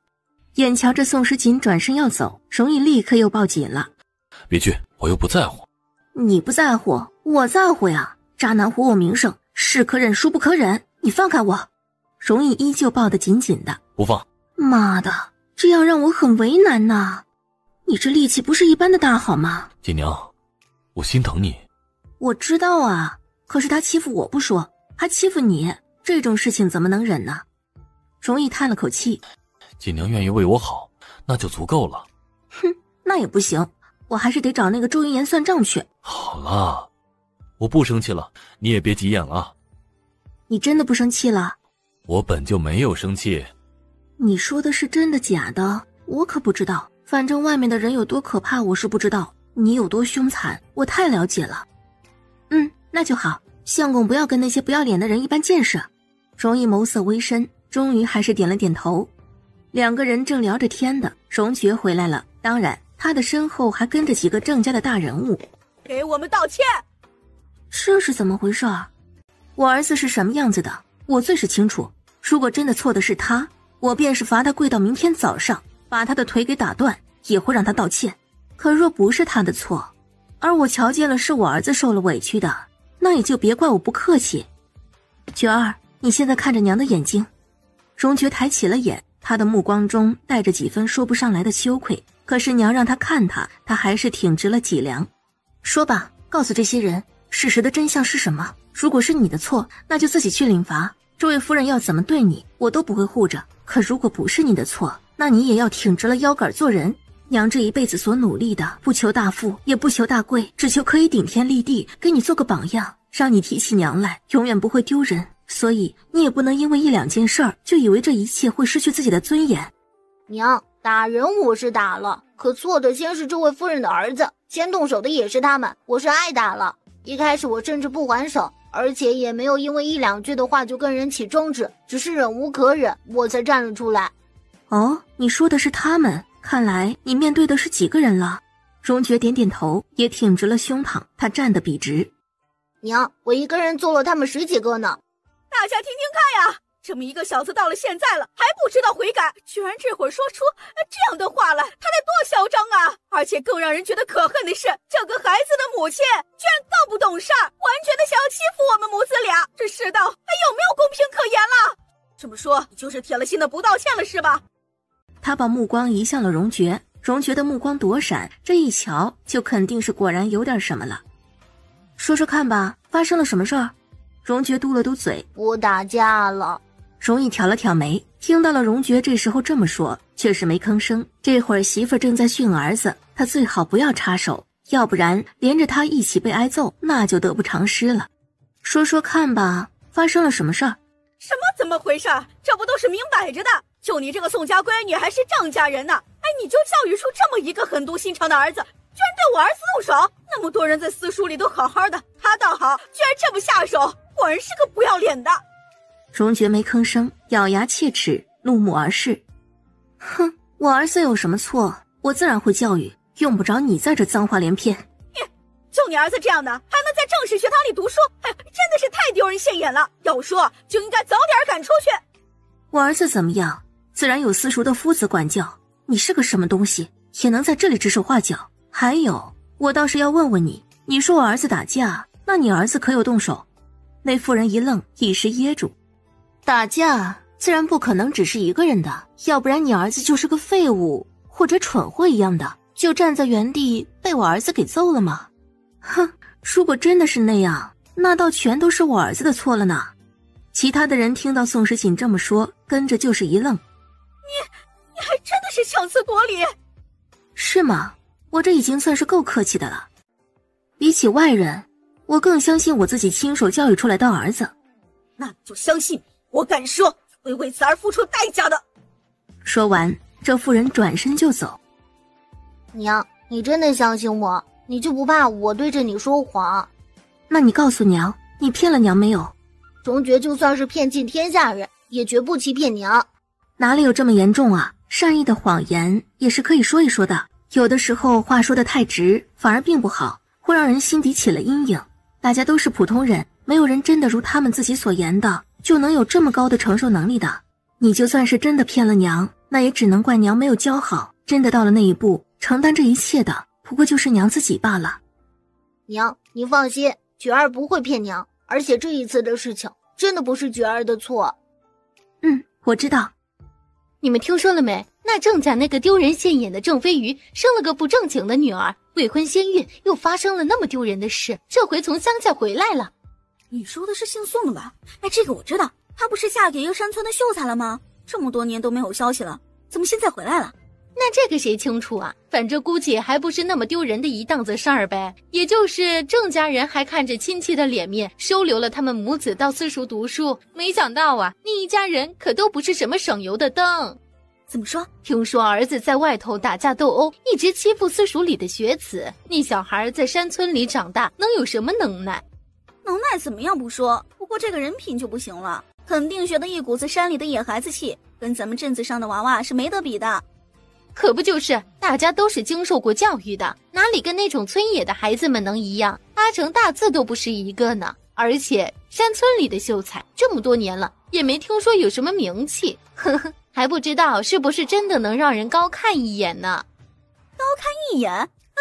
我笑死个人就算可以了。郑家那可是家门不幸了，出了这么一两个丢人的货。夫人，下雨了。宋时锦一愣，从思绪中回过神来，而后将自己的目光落到了眼前的雨上。这个时节下雨了。木木，快收拾行李，我们准备离开郑家。夫人，这是怎么回事？刚刚还看着挺淡定的样子，怎么这才一会儿的功夫而已，他怎么就忽然之间好像挺紧张了？怎么了？你看起来挺紧张。我知道你可能会不信，不过我们必须要去采买大量的物资，而且现在立刻就要开始做大量的准备。还有，我需要你护送木木回到村子里，然后负责通知村子里的人，过几日之后这降雨会大量而来，还会造成村子里的山洪爆发。你可知道你说的是什么意思？剑老，我真的不知道该怎么解释，可是我希望你能相信我。不管怎么样，这次的事情攸关太多人的性命，希望大家快点逃走。你说的我能理解，我若是只有我自己一个人，便无所谓怎样，说走就走了。可村子里那么多人，便是我愿意相信，其他人也不乐意啊。还有几日的功夫，我与你一道回去。他不能看着父老乡亲们就这么死了。夫人，我自然是信你的，不过这着实有些太匪夷所思了。剑老，我明白的，放心，等容易一回来，我们就立刻离开郑家。你的意思是说，接下来的水患会大，可能会发大水，而且还会有山洪爆发，要将我们的村子给埋掉。锦娘，你此时所言非同小可。一哥，你可愿相信我？一哥，你可还记得我以前是什么样子的？你就没有觉得我与以前有很大的不同吗？容易微微一怔，他的眉头深锁。锦娘她这是要直接说出所有的事情来了吗？一哥，不管你相信不相信，我都是要跟你说出事情的真相的。我之前有做过很多的事情，我知道你都不会相信，可现在的我也必须要把事实的经过给说出来了。我曾经做了个梦，我梦见了这个世界接下来会发生的事情。我知道你有可能会不相信，但是是真的。我梦见了你步步高升，以后会成为首辅。我梦见了我后来随你一道入了京城，而后死于一场意外。我还梦见了这次的大雨连续下了半个月，直接造成了我们这一片的洪水泛滥，而村子被山洪给淹没了，除了你我之外都没了。好了，我知道了。锦娘，只要你不离开我，这些事情我都会帮你承担。你能明白我刚刚到底说了些什么话吗？能明白。我的意思是，我有预知未来的能力，我做梦梦到了即将发生的一切事情。容易伸出了手，他的大掌敷在宋时锦的脸上，让宋时锦原本有些紧张的状态，在这一刻忽而之间就平静了下来。一哥，宋时锦呆呆地看着容易。锦娘，我不管你是什么样子，也不管你是不是有预知的能力，我只知道此时此刻这时候的你是我的妻子，不管未来是什么样子，我们只管向着好的方向去前进。至于那些不好的，那些可怕的，我们就都遗忘掉。你说好不好？你信我说的？好的一定信，坏的半信半疑，但是不妨碍我会做一些预防的措施。锦娘需要我做的，我一定会听锦娘的。你说的是真的？你都不觉得我这样是在故意找麻烦之类的吗？锦娘怎么可能会是麻烦？锦娘是我一辈子最想要珍藏着的宝藏，如果以后的危险你能提前预知到了，那我们就预防并改变它。我会尽自己的全力，给你一个美好的未来。好，我们一起去创造美好的未来。两个人商量了下，到了下午的时候，宋时锦与容易也没有与郑家的打招呼，直接就出了门。荣雀，你娘呢？我爹娘还有事，先回去了。对了，郑组长，我们3个人也有些东西需要置办，出去一趟。你娘说的到底是不是真的呀？接下来这里真的会发大水啊？讲得厉害，你又不是不知道。况且如果不是真的，你敢不听我娘的话？要是不照办，接下来你可能没有好饭吃了，仔细想清楚。有道理啊，管他是不是真的，不吃饭才可怕呢。那我们还愣着做什么呀？赶紧走啊！女儿啊，你真的是吃苦了。你没什么事儿？我当然有事了，我想你想得起，每日每夜都睡不着觉。我那个舅舅，也就是郑组长，没有为难你啊。这么多年了，他还是那么一副德行，什么时候都想把自己家里的人送出去，当权力的牺牲品。好在我聪明，早早的嫁了人，还生了你这么个漂亮的女儿。宋时锦不想吐槽他那是自己想嫁人的吗？分明就是没什么办法才嫁的。你既然没什么事儿，我就放心了。本来我还想着问问舅舅的，不过我也想过，他应该不会为难你。你唯一的作用就是让我回去，可现在的郑家应该是得到了我家容易中举的消息了，自然是不想与我们之间再闹出嫌隙来。我就知道我的这个姑爷啊是个有本事的，瞧瞧，这不就中举了吗？我看他呀，以后指不定还会再考个状元什么的，到时候我就是状元他丈母娘，我的日子就更好了。我觉得大概容易应该会因为有你这么个丈母娘，每天都会发愁吧。外婆来了。荣爵不比容易，这会儿在村子里的工地上正忙。他刚刚练完功，一回来就瞧见了郑飞鱼。哟，这也不是他那个财大气粗的外婆吗？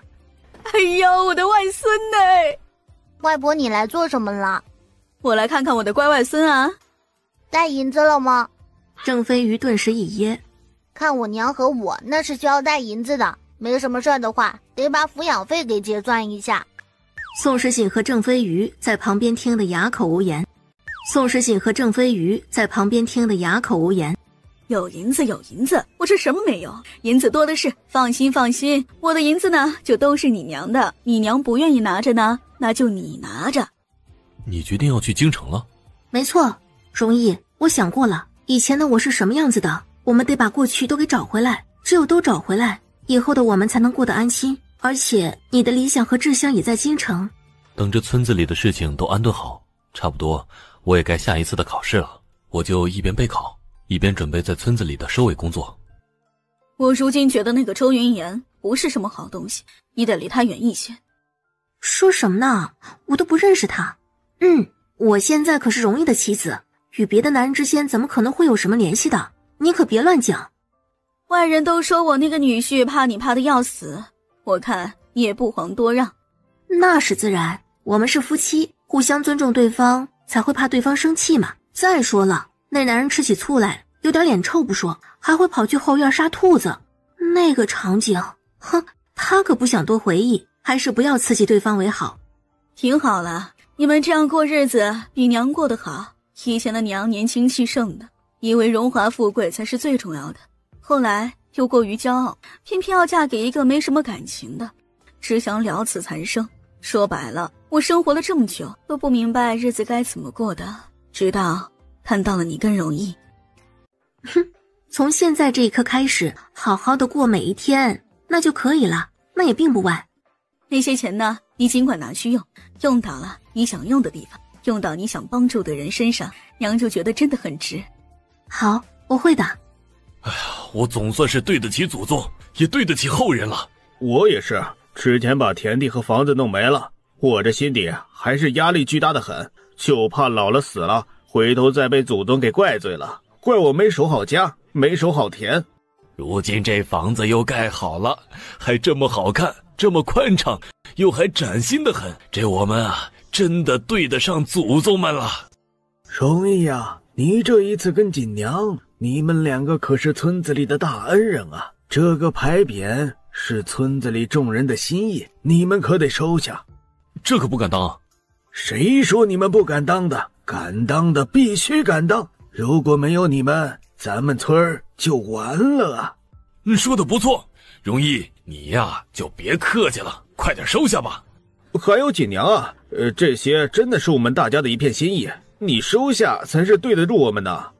这牌匾我与容易两个人的确是承担不起的，可是这也是大家的一片心意。既然这样的话，我建议不如我们全村人都来享受这一份荣誉。咱们村子里不还建了祠堂的吗？就把这牌匾挂到祠堂外的门上吧，以后我们就教育子女们做人做事要有德行。好，就听你的。宋时锦看着已经盖好了的新房子，容易和荣爵在一旁看着他。娘，我们真的要走吗？那是自然的，爹和娘还有一些很重要的事情要去做，这些都是一定要尽快处理的，不能耽搁了。而且我们志向远大，还是想要走得更长远，也想帮助更多的人的。等你长大了，你也是要有崇高的理想的，要做一个对百姓有用的人。好，娘说的对。咱们要去京城了，你期待吗？你在我身边，我心愿足矣，你想要做的事情我都愿意帮你达成。治国安民是世人之职责，他会去做该做的事情，只因他的娘子以他为傲。宋时锦笑了笑，忽而觉得胸口微微发堵，还有点小小的恶心。怎么了？没什么，大概是犯困了，我想去睡会儿。好，我们先回房间。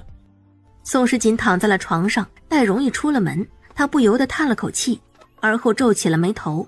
话说容易大概不知道他这是怎么回事儿，可他自己很清楚啊，最近下午时分总是会莫名的犯困，醒了之后还会隐隐约约的有些头疼，而且他的胸发胀，衣服又紧了不少。这当然不是吃胖了，毕竟他的饮食可是从来都没有乱来过，而且每天也是自律的运动，气质和身材都保养得好好的。所以宋时锦叹了口气，他双腿一夹被子往床里头一翻，这他娘的应该是又有了呀，早孕征兆都这么明显了。最近与容易两个人酱酿酿的时候又没有刻意的避着，早孕征兆都这么明显了。最近与容易两个人酱酿酿的时候又没有刻意的避着，所以就这么有了二胎也是正常的。锦娘，你没睡？我还没睡。是有什么心事了吗？容易的心底微微有些紧张，这会儿的宋时锦这个样子不免让他有些心疼。还是哪里不舒服？我小日子推迟了，而且这次好像与平时不怎么一样，我能感觉得出来，我好像是有了。有了？是真的？他这段时间是很想要再有个孩子的，也一直在努力，可是怎么也没有想到居然会说来就来。容易看着宋时锦，心底有一种说不出来的暖意涌上来，眼睛立刻就湿润了许多。我宋时锦一瞧见容易这副样子，一时一愣，这个男人他怀个孩子，看把他给激动的。你瞧瞧你，话都说不出来了。我就是心底高兴。以前的他对于荣爵的到来可以说是茫然的，与以前的宋大小姐之间也是毫无感情，所以他并不觉得有了孩子与没有孩子能有什么不同。可在宋时锦教会了他如何去爱之后，他才隐隐约约地觉得他的内心深处好像一直都有那么一股热血在流动，他的心情会有所起伏，开始学会了共情。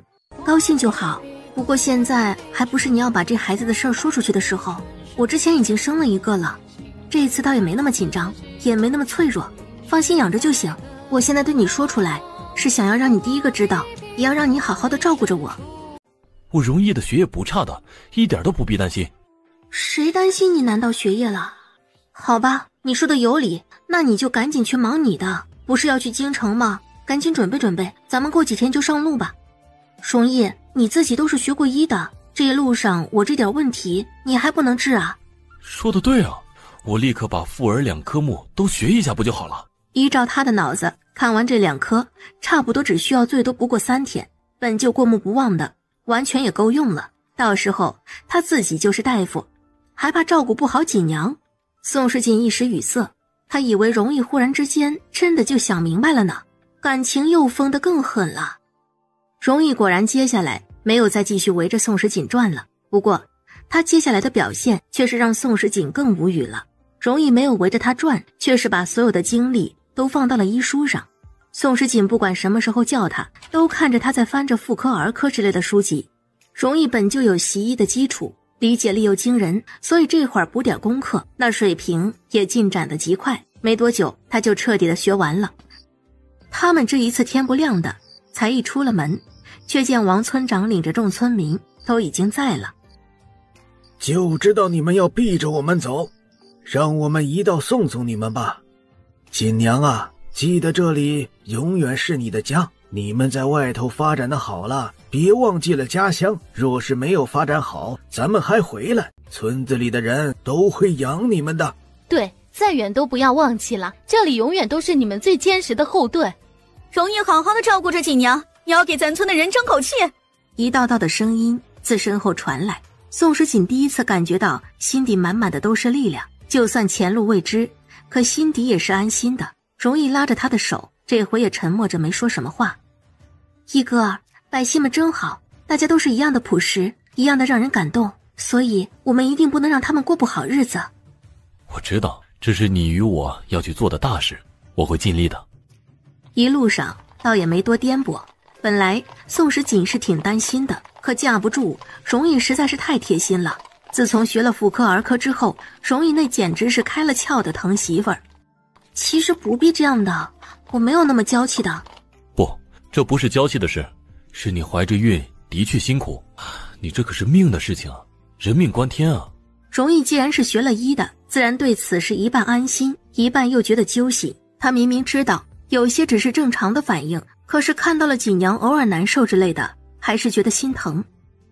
一哥，什么？你这样一直宠着我，万一把我给宠坏了呢？就是会动不动就发脾气，恃宠而骄的那种。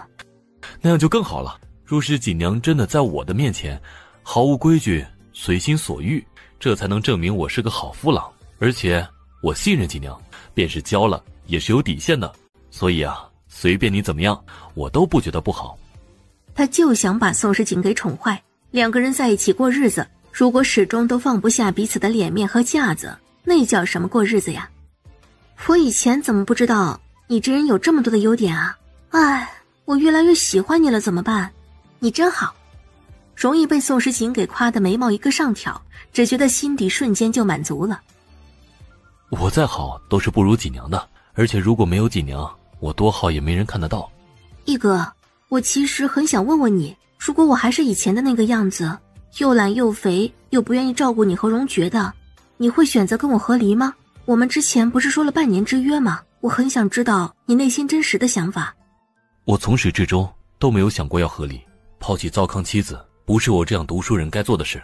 虽然你之前不愿意融入我与荣爵的父子生活，甚至于做的事情有些过分，可那都是小事，小事提出来指责也便罢了，和离是原则，万万不能提的。我信你说的。那你呢？你是真的想要和离？我那时候是真的想和离的。人是会变的，当时的环境真的没办法，和离其实反而是最好的选择。容易的脸顿时黑了下来，他心底微微一抽，有种说不出来的难受。看着宋时锦，此时的容易是真的有点郁闷了。感情他这边没想着和离，宋时锦倒是早早的已经下定了决心了呀。不过那也已经是过去的事了嘛，你要是表现得好好的，我自然不会再想着离开。如果环境太差了，的确是应该让自己学着解脱的。容易，说是有一天你不喜欢我了，或者与我的感情变了质了，另外有喜欢的人了，麻烦你正大光明的跟我说哦，堂堂正正的告诉我，我不会做那种丢份的事情，也不会去歇斯底里的胡闹的。我不是那种人，而且我眼里容不下沙子，容不下第二个人。锦娘，这种话你以后不要再说了。你知道我是个很克己自律的人，对待感情我很认真，我与你会是一辈子的夫妻。不管是以前还是现在还是以后，我只会有你一个妻子，旁的人我看都不会看一眼的。己所不欲，勿施于人。锦娘，我想要得到你全部的真心，我也不知道该怎么做才好。我在慢慢学，书上的这句话一直在我的脑海里。若我不想让你喜欢上旁人，那我便不能喜欢旁人。若我不想让你与我和离，那我也不能提和离半个字。若我不想你做的事，首先我得自己做到不能做，我才敢想你。宋时锦默默地听着，第一次觉得容易这个人太正直了。他为什么一开始会认为首府大人会是个大反派呢？听听人家这话，真的不得不服的。想要让别人怎么样，那得自己先做到。这男人真的绝了。好，那我们两个人约定吧。什么？要是吵架了，马上就要和好。好。谁都不要提和离，底线不要碰。一定。不管对方有什么样的缺点，都要尽可能的包容。如果能改就改，不能改就习惯，如何？你说什么就是什么。夫妻两个在马车上小声地聊着天，窗外的天很蓝，这一路仿佛走起来也没那么辛苦了。一路上虽然走得慢，可到底最终花了将近3个月的时间，总算是到了京城了。这2位想必就是宋娘子和姑爷吧？我们奉夫人之命，早就已经在此等候了。娘，我们要住在外婆给安排的宅子里吗？我都有点困了，也的确是想要好好的休息休息。好，那就走吧。怎么样，在这里住下的话，你能不能习惯啊？为什么不能习惯？旁人都叫你姑爷，你这可是沾的是丈母娘的光，你不怕到时候有人说你是啃老一族，被媳妇儿给养的呀？随便他们怎么说，这等好事儿，我才不怕被人给讲了，就得让他们羡慕不已才行。夫人，您说那剑老和安老2个人在一起会不会打架呀？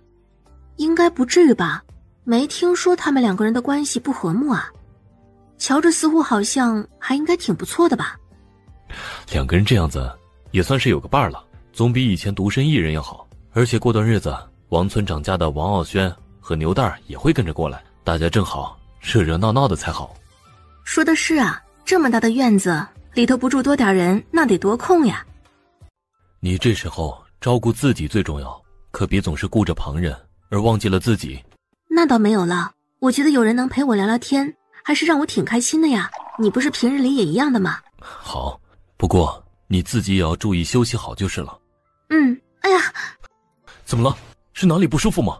容易听到宋时锦这么一声喊叫，心立刻就揪了起来。容易，也不知道是2宝还是3宝，他们在踢我。踢你？对啊，不信你摸摸看。说着，宋时锦抓住容易的手，而后放在他的肚子上。这是？就是你的2个孩子呀，他们在我肚子里闹腾呢。刚才只是吓了我一跳，看起来这里头有一个宝宝，依然是活泼的很的。宋时锦这话一说完，容易顿时微微一愣，他看向了宋时锦，心底此时不知道是什么样的一种感觉。原来这就是生命活动的力量嘛，那种满满的充斥着他整个心脏的美好的感觉。怎么了？锦娘，我说不上来，我只想说谢谢你。一哥，你开心了就好，以后我们的日子一定会越过越好的。容易没说话，他感觉这个时候真正的感动的时候，是连一句话都表达不出来的。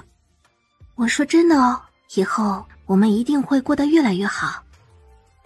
预产期也就在这几天，他又没有其他的毛病什么的，心态就挺淡定的，直接让木木赶紧叫稳婆们过来。稳婆帮着按了按肚子，再加上平日里锻炼了，身体素质是真的好。宋时锦也知道要怎么样用力，他甚至于连喊都没喊的，一个时间久的腹部用力，2宝就生下来了，而后另外一个那也是很顺的。恭喜夫人啊，这可是龙凤胎呢。这是一男一女的龙凤胎？夫人您的这个身体素质那可真的是太好了，这种情况下都没什么问题，这可真的不错。对啊，我都害怕死了，毕竟总是听到那些生孩子出事的，平时还总是被这样的消息给吓到，现在这一回终于好多了。大部分呢都是没什么问题的，那都是极少数的，虽然是有一定的意外，不过大部分都挺顺利的。锦娘，你有没有怎么样？我没什么事儿啊，挺好的。你怎么这么快就回来了？你真的没事？你去看看孩子去啊，别杵着了，跟个木头似的。容易一时语塞，又被自己家娘子给嫌弃了。不过像是夫人这样一胎双子的，能这样顺利的也的确是挺难的。宋时锦心底甜甜的，哪里有啊，就差不多吧。虽然嘴上是这么说的，可那个骄傲的小表情可是掩盖不住，眼睛更是亮得很。容易现在也知道宋时锦这个女人偶尔还是会口是心非的。你觉得没事就好，我去看看2宝3宝。2宝3宝，一个男孩一个女孩，你得给他们起好名字，赶紧想想。容易看到了自己的2宝和3宝了，第一眼看过去心就要融化了。宝宝，我是爹爹。宋时锦小眯了会儿，等他睁开了眼睛，看向床边的小床的时候，忽而注意到容易还在看孩子。此时的容易看起来，这副表情好像还有点呆呆的，真的挺不像是平常的样子。他这是怎么了？容易，怎么了？你怎么半天都在发愣的样子？锦娘，这是我们的女儿。废话，不是我们的还能是谁的呀？怎么啦？你刚刚好像是在发呆啊。锦娘，我从来都不知道小孩子能让一个人有这样多的情绪，我刚刚心底的那种滋味。我也一样。这是我们的女儿。锦娘，我真的谢谢你，你根本不知道你这样的行为让我感觉到了什么样巨大的冲击。锦娘，我会继续努力的，让你跟孩子们过上好日子。你想要让我成为首辅，我定然做到。好。对了，孩子的名字起好了没？我再想2天。今天出生的孩子八字是已经有了，我也算出来这2个孩子命里缺金水，还有八字里带上相关的字，字义也要好，避开一些血腥的字之类的。行，你来起得好一些啊，我只要好听好记好写。容易一噎，算上生辰八字，配合义理三才等，再要好听好写好记，这起名的要求不可谓不高呢。义哥，你不是会易学的吗？略有涉猎。你给我算算八字呗，算算我什么时候发财，会不会二婚什么的，以后还能生个几胎，什么时候死啊？这个易学不是用来看这个的。为什么？不过你要是想知道的话也可以，只能信个一半一半。你这话是什么意思啊？我这会儿反而有点不怎么明白了。其实就是可以信，不过也不必信。天时地利人和，缺一不可。算命只能算得准不变的那部分，算不准的是会变的那部分。而易经以前就叫变经，它大部分情况下有不变的东西，也有会改变的东西。请说一些我能懂的话，谢谢。能再清楚的解释吗？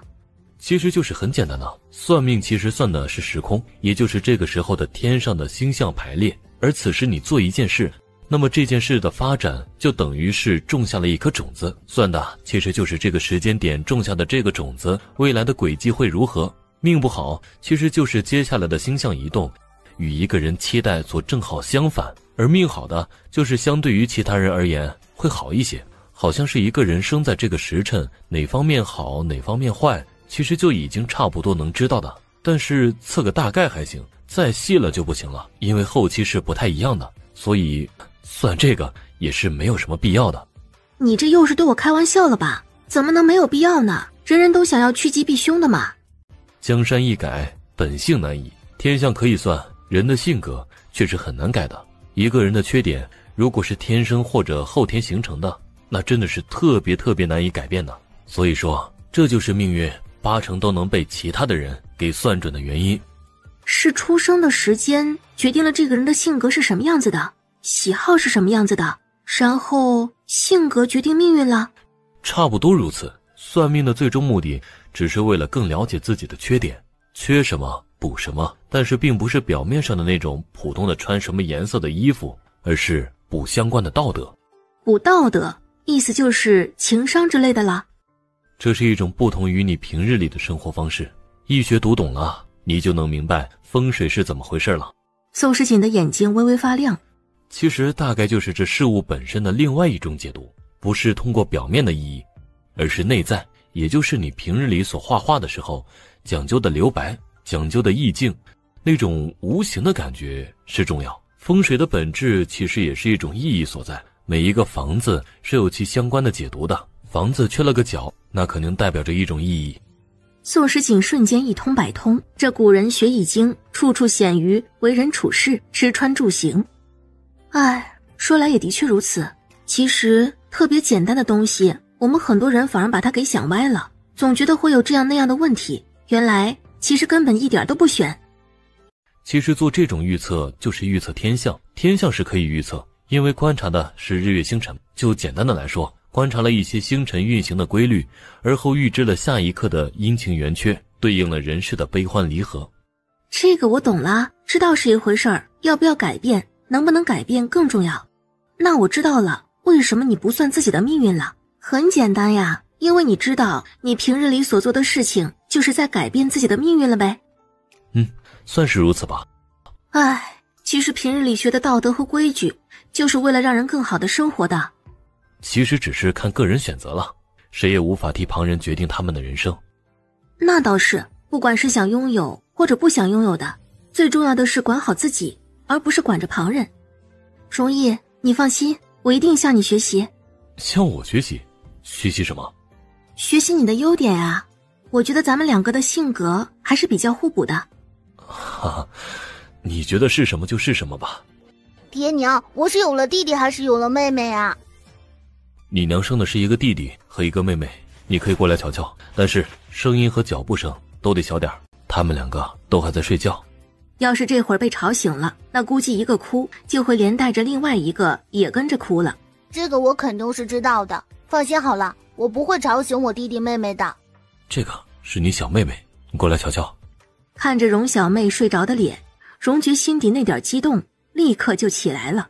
这个就是她的亲妹妹呢，真的是又可爱又萌得很。她只是这么一眼看过去就喜欢得不得了。娘，小妹真的很可爱。娘，以后就让我照顾弟弟妹妹吧，我肯定能照顾得好。行，不过你在照顾弟弟妹妹之前，得先学会把你自己给照顾好了，别反而自己没照顾好，反而还添乱。怎么可能？这个就是荣觉的妹妹啊，荣小妹长得真丑，一点都不好看。你才丑呢，你可是最丑的，我妹妹那肯定是越来越美的。牛蛋一时语塞，王傲轩看着牛蛋被荣觉给教训了的样子，此时也只觉得他这也是挺活该的，还是一样的，说话没个情商啊，还真的是哪壶不开提哪壶。人家这妹妹那可是宝贝疙瘩，他还敢这么说话。刚出生下来肯定是越来越好看的，满月的小孩到时候才是最好看的。王傲轩赶紧开口替牛蛋求求情。小孩子自然是吃的白白胖胖的，到时候就瞧着好看多了，而且女孩子更是如此，能长得更好看呢。不都听说过女大18变的吗？王傲轩这话一说出来，荣觉这才觉得心底舒服了不少。那是自然的，爹和娘都长得那么好看，我这弟弟和妹妹自然是差不了的。这一点我自然是认可着的，你爹和你娘的长相那可都是好看的很呢。你们两个以后也得好好的照顾我妹妹，知道了吗？至于荣小二那家伙，等他长了，我们得好好的训练训练他的能力。那是自然的，以后谁敢欺负荣小妹，看我不揍他个满地找牙。放心吧，我们都会是他们的哥哥。一哥，你做什么呢？你房间里已经够热了，你现在还这么靠着我。锦娘，我们有许久没有亲热了。容易的眼圈微红，说实话，此时的他还真的有点小小的憋屈。为了这俩崽子，害得他都不能亲近老婆，这种日子终于要过去了。他这几天只要靠近了媳妇儿，那心跳就只会跳得更为迅速。话说，他也真的是想要跟媳妇儿亲亲，然后酱酱酿酿的，他已经憋了好些日子了。宋时锦无语，还以为这个男人磨磨蹭蹭的到他这里来是做什么了，感情是来要好处来了，而且明显的还是撒娇又委屈的模样，不知道的还以为他有多虐待了这货了一样。一哥，虽然说我现在也没什么了，不过你就再忍些日子不成啊？容易抬起了眼睛，又认真的看了看宋时锦，而后微微的靠近了他，轻声低喃着：锦娘，你想要让我忍着，难道你都不想？我这天天都忙得要死，又困得要死的，哪里有这个心情嘛？不过之前也的确是没有那个心情的，可是现在被容易给这么一个提醒，他整个人的心不由得一揪，心底微微的有些奇怪的感觉了。宋时锦没吭声，容易瞧他这副样子，立刻就明白他这是什么意思了。锦娘，你也一样的是不是？你也想要让我像是现在这样的，对不对？宋时锦一时语塞，他这会儿很想说他没有的，可是这个男人也太狗了，这就让他真的不知道该说些什么好了。宋时锦把头往旁边一撇：你过一边去。锦娘，我们都老夫老妻了，你怎么还会这么害羞？宋时锦一噎，他把头转回来，虽然一句话也没说，可他的眼神容易哪里还能不明白的，又是娇嗔又是一种喜悦。当然，那个眼神中的任君采撷的情绪也是潜藏不住的。锦娘，你这一次该从了我了。说着，容易低下了头，吻住了他的唇。宋时锦的眼睛眨了眨，终究唇角也带上了笑。夫妻的感情自然是有床头也有床尾。奇怪的是，明明是很累的，可真的与容易亲近完了，宋时锦忽而觉得自己的精神力倒是比往日好上了许多了。难不成他那之前真的是缺了男人的滋润了？宋时锦，你这个白痴又开始费脑洞了，赶紧打住。容易倒是烟足得很，他的衣服随意的搭在身上，本就长得好看，身上的肌肉线条尤其的诱惑，这一刻似乎更让人沉迷了。容易这也太好看了。锦娘这么注意着我，怎么，是不是觉得很好看？若是真的那么好看，那便不如多看几眼。你这太不要脸了。刚刚不还觉得满意的很，现在只是这么短短的一会儿，你这就转变了，那可太让人伤心了呢。宋时锦顿时无语。给的东西还算是比较值钱的，所以咱们并不吃亏。你真的不生气？确定你自己不生气？自然不生气，毕竟我拥有的要比他多得多了。你可真的是贼死了。也别说我这边的事情，我还想问问你呢，近来在你的身上有没有其他的比较特别的事情？比如说在这京都有没有人瞧上你之类的？你有没有在外面乱来拈花惹草啊？放心，没有的事。荣相公，留步。荣相公都不问问什么事，就急着要走。何事？荣相公可知我是谁？说着，他几步走了上前，想要让容易看清楚他。只是容易不但没有如他所料的认出他来，反而还往后退了一步。不知道，要是没什么事，我就先走了。林潇湘一听这话，脸色顿时一变，这个人居然这么不把他给放在眼里，的确是有些过分了。你真的不知道我是谁？我有必要知道吗？这个女的真的好蠢。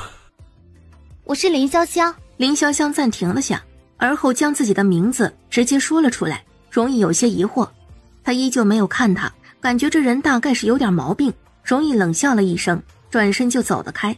林潇湘的眉头紧皱了起来。喂，我是林潇湘，你听了我的名字，难道还不知道我是谁？这位小姐，男女授受不亲，在下已有妻儿，不想知道小姐闺名，告退。大小姐，这个容举人居然这个样子，也是太过分了。林潇湘也是气鼓鼓的，一副很生气的样子。大小姐，你可别跟这种下贱的人一般见识了，也省得让自己生气。我的确生气，这个容易，我都不相信他真的就不认识我，他这是故意的吧？什么故意的？他这分明就是欲擒故纵的手段，故意对我若即若离的，其实想要让我更记住他罢了。我才不相信，这个文社里会有人不知道我的身份，知道了我的身份，但还如此对我，定然是想要做出吸引我的注意力的方式和手段呗。大小姐说的是。所以接下来我还是要继续接近容易，要让他认认真真的面对我，明白我的优点在哪里。大小姐，您说的奴婢都明白的，不过大小姐毕竟是大学士的千金，还是要给自己留点面子的，不能旁人说什么就是什么，咱们也是绝对占据主导位置的。你说的难道本小姐能不知道？我早就算到了，所以说我才不会轻易的就上当。侍女默默地看了林大小姐一眼，其实吧，大小姐分明就是喜欢上人家，却还打死不肯承认。大小姐，还有一件事，您这要不要先打听清楚，这位荣相公是不是有家室之人？如果他家里已有妻儿，那您这……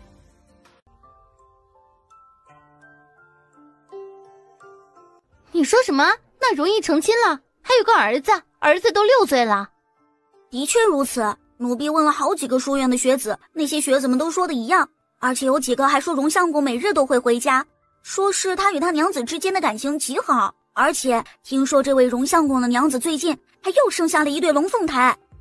这种情况之下，他们家的大小姐喜欢人家能有个什么用啊？再怎么优秀，那也是旁人家的相公了。而且如今都已经有了3个孩子了，有2个还是男孩，这代表什么？代表着自家大小姐嫁过去，那可是一点光都不沾呐。怎么可能？容易他明明有那么好的光明前途，我为什么要这么早就？大小姐，咱们也不要再想这些了。那个荣相公根本就配不上您啊！你说的对，我也懂你说的这话的道理，可我就是觉得有些不甘心。林潇湘是真的不甘心，旁人都是站着说话不腰疼，仿佛说了这些话之后，那些问题就都不存在了一样。可是真的如此吗？根本就不是。林潇湘是真的很喜欢容易，这还是他生平第一次心动。可是这心动的结果呢，却是这么让人受伤。我要亲口问一问荣相公，我也还想要见一见那个荣相公的娘子。大小姐，您现在做这样的事情，又能有什么意义？您这种思维模式，奴婢实在是整不明白啊！大小姐，奴婢觉得您这应该是再三思，以后就不要再搭理荣相公。你懂什么？荣一这么对我，他凭什么？我偏偏就不能接受这样的结果，我一定要让他给我一个说法。大小姐啊，人家荣相公做什么了？人家有对您示过好吗？做过什么让您误会的事情吗？啥都没有啊！宋时锦这几日真的是有点无语，容易动不动的就在他身边蹭来蹭去的，他要管着2个小的，如今还要管着这个大的，1个2个都要吃。宋时锦真的感觉自己要被榨干了，每次他都是浑身没有力气。容易也真是的，大概是整整憋屈了10个多月的时间，他好容易能抱媳妇儿了，那如今就是化身成了猛兽一样，天天都要抱着宋时锦来那么一次，来那么一次。如果不是宋时锦拒绝，估计1天2、3次都是有可能吧。宋时锦理智是拒绝的，但是每次都会被他给挑拨到，往往都一开始义正言辞的拒绝，最后都被这个男人给半坑半哄的拐了去。唉，荣小二这几天已经开始哭闹的厉害了，小妹昨天也发烧，这真的是……我让大夫过来看了看，小二好像是对一些东西过敏，没事，用了一些草药水抹着，控制着不让小二伸手乱抓就好了。至于小妹这边，昨天还是降一些温度的，倒也不必太过于紧张。锦娘，你之前没有带孩子的经验，其实小孩子都是这样的，6岁之前都是多灾多难的，就当是上天给他们的考验，我们好好照顾着就好了，会过去的。你之前带荣爵的时候也是这么难吗？他是不是也有过现在这种状况？会不会也是一样的，让你觉得为难？没有的是，难是肯定有些难的，小孩子都这样。我们当父母的也不是生来就是父母，总是要慢慢学的。当时的你一个人带着孩子，一定也不容易。原主因为各种各样的原因，也许是情有可原，也许有其他的事情，可他毕竟在这5年内也没有特别多的照顾着荣爵，而原主的其他的亲人也一样的没有靠近过荣义和荣爵，所以荣义当年带荣爵的时候一定很辛苦。没有的事，我毕竟是父亲，这是责任，本来就该做的事情，没有什么容易不容易的。毕竟这天下比我更难的父亲也不是没有过，比我更难的母亲也不是没有过。当这一切都是很自然的事情，人就不会心生抱怨了。哼，你倒是脾气性格好，这些事情也不怎么计较，怎么这样的人能让人这么喜欢呢？说着，他靠近了容易，在他的唇角上亲了下。那我们一哥以后还得继续保持下去。容易一把将宋时锦给抱住。自然，锦娘只要待在我身边，哪儿都不用去，其他的都交给我就足够了。这么说，我什么都不必做？没错，你什么都不必做，你只要在家，我的心就安定得很，我便会觉得这个世界上不会有什么事情是可以阻挠我继续前进的，什么事情我都能做好。好，我就待在你的身边，哪儿也不去。锦娘，你这还在这么悠闲的看画本？我现在当娘了，却好像还是没有太多需要我操心的事情，还是吃饱了睡，睡饱了吃，这好像挺自然的吧？你呀，心可真大，你家的相公眼瞧着就要科举考试了，你这也太淡定了。不然呢？他考试我又能做什么？还得天天围着他转呢，真没那个必要的。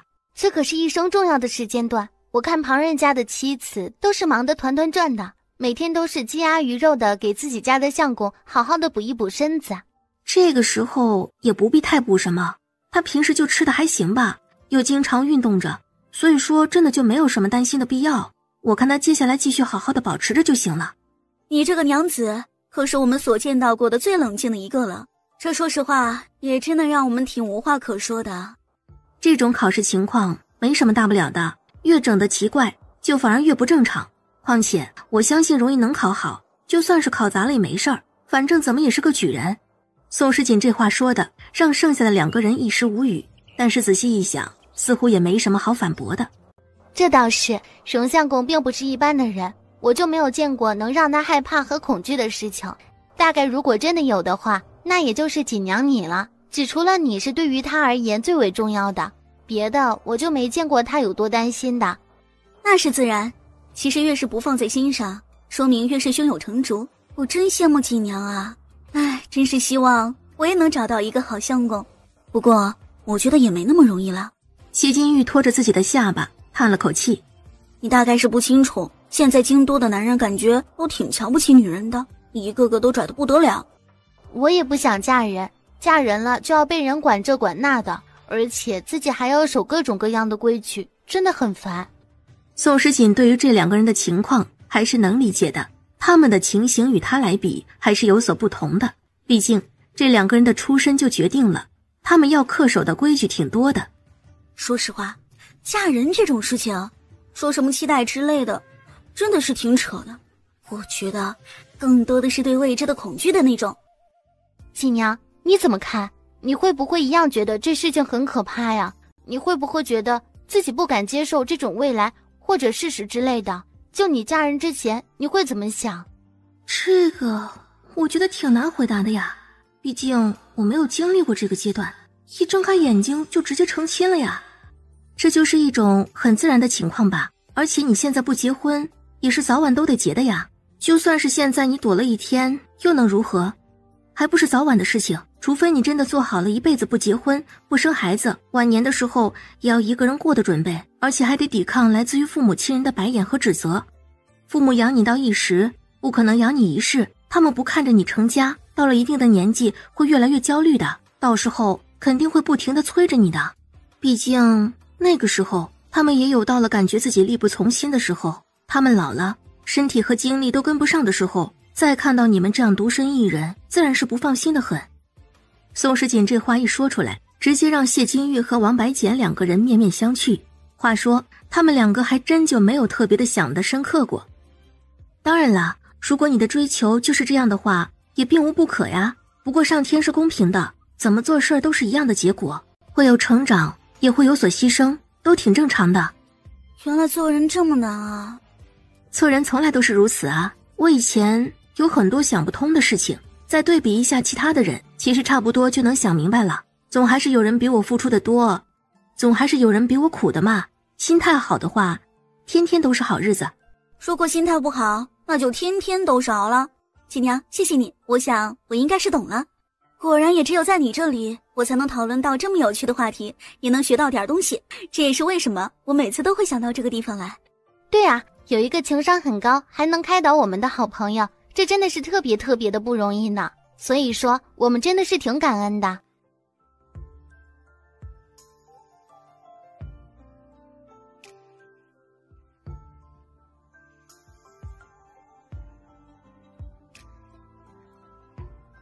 怎么了？紧张啦？是不是以为我……你吓坏我了，我以为你不见了。好啦好啦，你呀，动一动脑子就知道，我才不会走呢。跟你连2宝3宝都有了，我还能让这2个孩子没娘不成？容易知道是知道，可是那种不安全的感觉还是很清晰，总害怕有那么一天，忽而之间一睁开眼睛，宋时锦便不见了。你现在闭上眼睛。容易有些疑惑。哎呀，别好奇了，快闭上啊！容易无奈，不知道他在搞什么鬼，只是媳妇儿都这么说了，他自然是要听着的，便闭上了眼睛。你不许睁开眼睛哦，我没有让你睁开之前，你可绝对不能睁开了。容易正在想着宋时锦要干什么，忽而他的掌心一软，是锦娘的手拉住了他的。容易微微松了口气，只要锦娘还在他的身边，那么此时不管做什么都好，他没什么好担心的。不许睁开眼睛哦。好啦，你可以睁开眼睛了。这是……容易顿时愣住了。不管怎么样，他都没有想到眼前的这一幕。就在容易还没有弄清楚眼前这到底是怎么回事的时候，忽而耳边听到了一道兴奋的声音：容易，1周年快乐！容易自己都没有整明白眼前到底发生了什么的，可锦娘的主动却是让他心底一暖，忍不住就笑了起来。你这是？我们真正在一起之后的1周年啊，我们就定到这一天，你说好不好？让这一天成为我们记忆中最为重要的一天，成为我们生命中最有意义的一天，以后我们就不会忘记当年的我们啦。你要记得这一天哦，属于我们2个人的定情之日。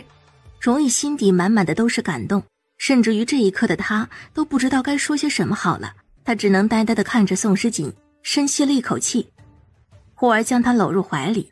好，我要记住这一天，永远都不会忘记。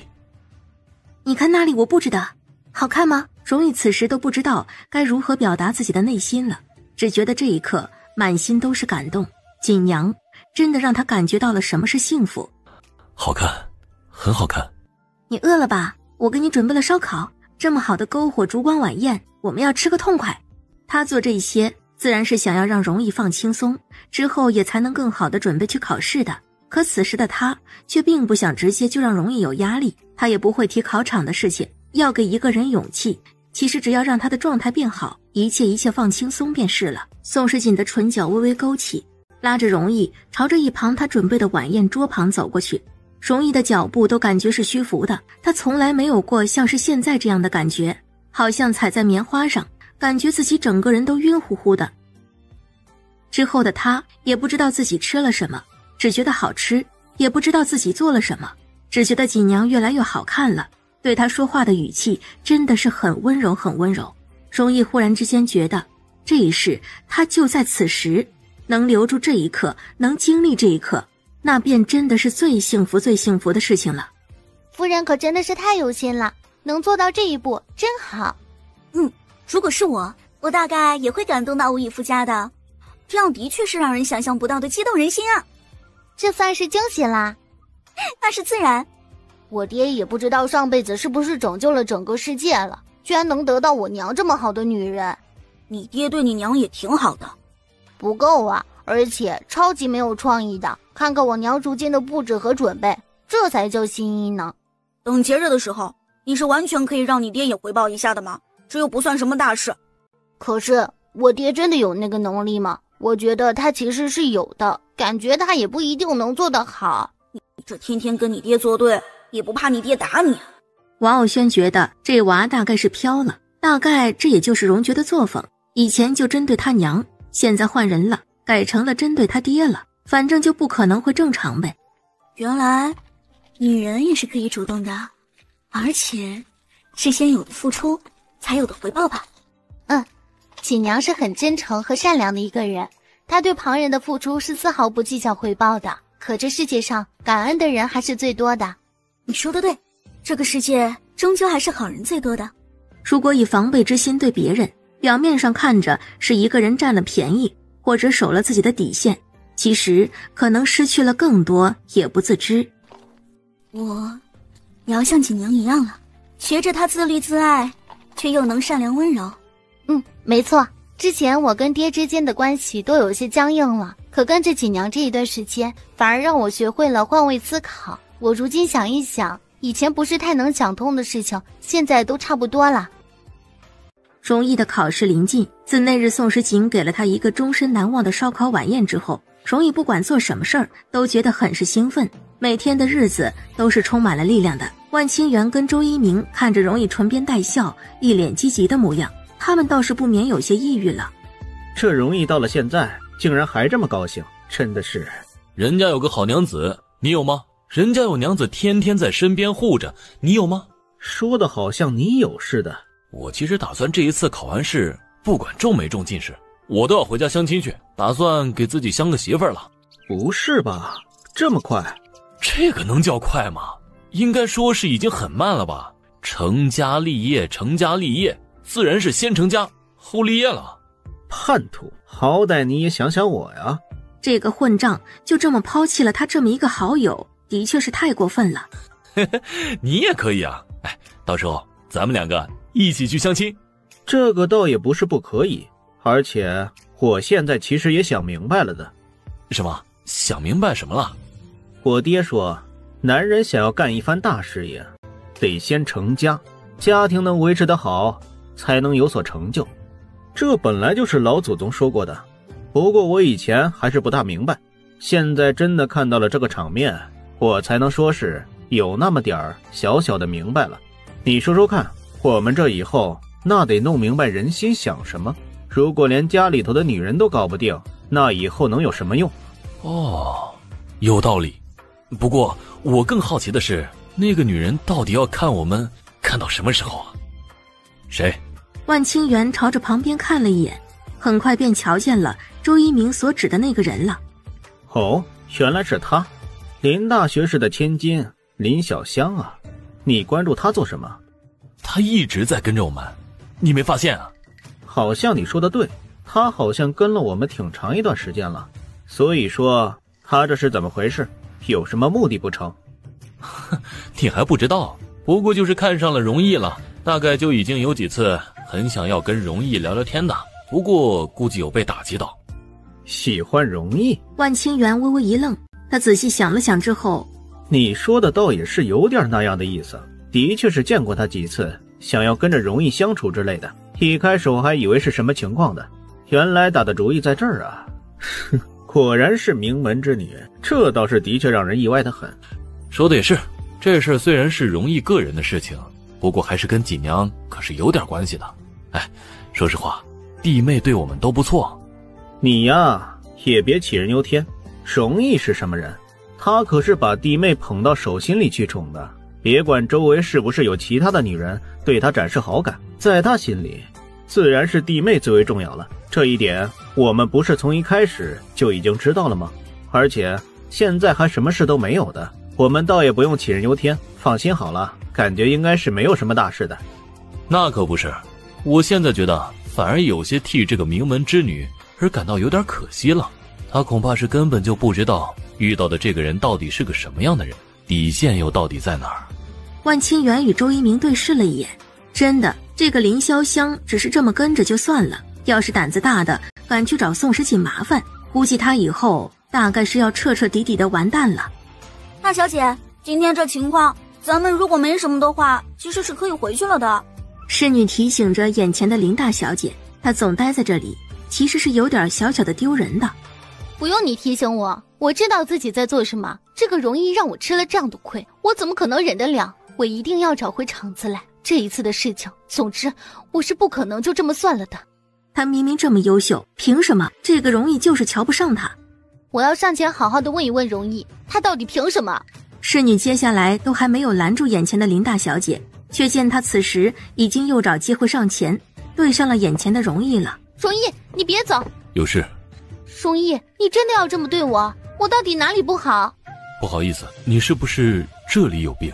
如果你这里有病的话，建议你去找大夫好好的瞧上一瞧。说实话，我觉得我们之间一点关系都没有，我也不知道我怎么对你了。如果我的记忆力没有出错，我还是记得跟你之间好像就没有过什么来往吧。也不知道你说的这些话到底是什么意思。你对我的指责真的挺没有道理的。我家里头还有事，就先告辞了。好，容易，你一定要让我一个女孩子先开口是吗？那我就捅破这层窗户纸。容易有些疑惑。容易，我喜欢你，我林潇湘喜欢你。林小姐此时大着胆子，直接就把这话给说了出来。她的眼睛里带着光，目光中的火辣的确是掩盖不住的，热情似火，又是含情脉脉。林大小姐，你是真的有病吧？林潇湘的脸色微微一变。你是林大学士的女儿，话说你们林家都是这种家风，都是要这么不顾一切的跑到男方的面前说这种话，我真的不知道这样做又能有什么意义。而且我好像之前就已经对你说过了的，我是有娘子的人，我们感情很好，麻烦你把我的话听清楚了，不要对我过多纠缠。你这样已经影响到了我了，让我很不开心。还有，我也不得不提醒你一句，林大小姐，希望你能明白你自己现在做的是什么事，也请你以后不要再出现在我的面前，这样的你让我觉得挺没脑子的。说完这话，容易就直接就走了，他都懒得跟这个女人再继续说什么了，真的是有病的那种。他是有妇之夫，这人都不知道避嫌。侍女在一旁看着这一幕，只觉得荣相公真的是太不讲情面了。大小姐，我们……林潇湘已经魂不守舍了，她被容易的几句话骂得有些懵了。可能也是此时此刻，她才意识到，在眼前的这个荣相公的心里，他原来什么都不是。这个男人说的话一点情面都不讲。该死的容易，他居然敢这么伤害我！林潇湘咬牙切齿，之前是不甘心，现在就已经可以说是又羞又愤怒了。我不会让他好过的。大小姐，你这又想做什么了呀？这种事情已经很丢人了，我们不要再……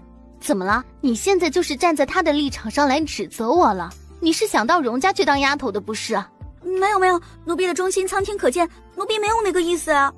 既然没有，你现在就给闭嘴！我就是不要让他好过，那又能怎么样？他不喜欢我，不能好好的对我说，却偏偏要伤害我的自尊。我爹好歹还是大学士，他不过就是一个小小的举人，就算是勉强成了进士，当上了官，那又能怎么样？他敢这么对我，我就一定要让他付出代价。小小的一个书生都敢这么对我，我倒要看看他跟他的娘子到底感情能有多深。林潇湘咬了咬牙，眼神中的狠辣是潜藏不住的。容易感觉自己一身的晦气，怎么会遇到这种脑子有病的女人呢？还是个千金大小姐呢，基本的礼貌都不懂。喂，你抱够了，让我也抱小妹儿啊！你来抱小二。正在安老看着荣小妹心情很好的时候，忽而耳边传来了剑老的声音：你抱着小二挺好的，干什么要换？咱们两个这样不都挺好的？哼，小子我见多了，我现在就想要抱孙女，你能怎么样？快把小妹让我抱抱。哼，我也想要抱小妹，你呀就别想了，等我什么时候抱累了，什么时候再给你。嘿，你个老不死的！怎么，你这老不休的，一点品德都不讲？这孩子也不是你的，跟你有什么血缘关系？你凭什么要霸着他不让别人抱？对呀，这孩子的确不是我的，可难道就是你家的了？他难不成又跟你有什么血缘关系？那怎么了？没有血缘，我们之间的感情那也是胜似血缘的。呵呵，你说的这些，难道我就不是了吗？少在这里故意说这种话，我可警告你，不要以为你年纪大了，我就不敢跟你争。呸！说起来好像你不是年纪大一样，你争啊，你争啊，你争得过我吗？两个加起来都快过了170岁的老人，这会儿站在一起，互相指责和骂了起来。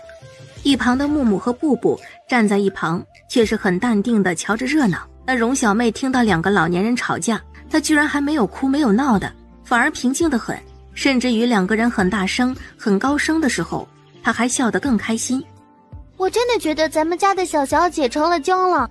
可不就是，旁边的人吵成了这个样子，她都能那么淡定，这样的做法我以前都没有见过的。也不知道小小姐长大了会是什么样子，不过瞧着这小时候都这样，长大了肯定是了不得。好女百家求啊，说明咱们小小姐能撑得起场面呢。反正我可是一点都不担心的。这边吵着架，宋时锦此时却是在仔细地看着自己买下来的这块地，果真是够大的。我们现在可以先找人，把这一片给建立上院墙。我打算把房子都建成方方正正的，简单的设计就可以了。对了，我们这庄子以后还是需要很多人来帮忙的，所以该招的人也不能少了。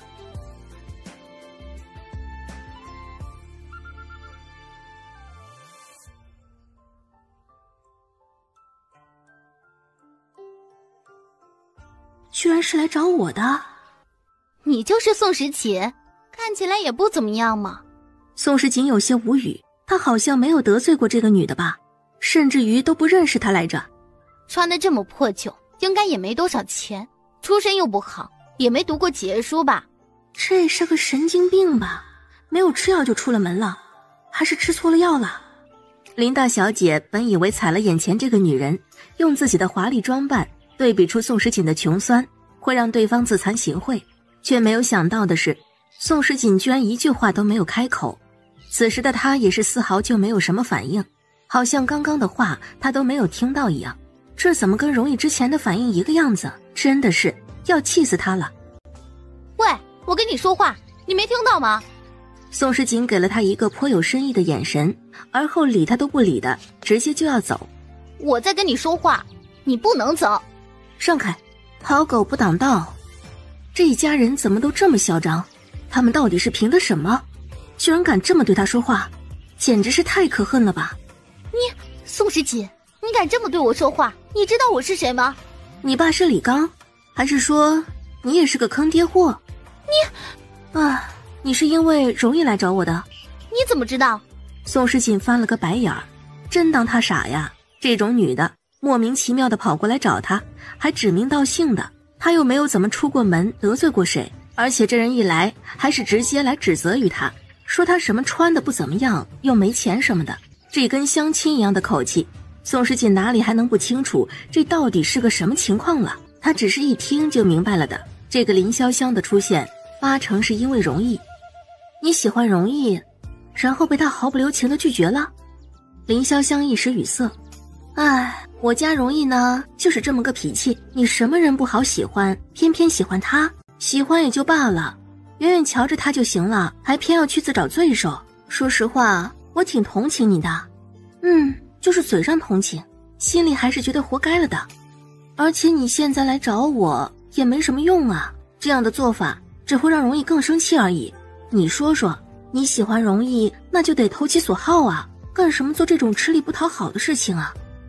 林潇湘又是一噎，他的心事和来路居然全被这眼前这个乡下来的妇人给说透了。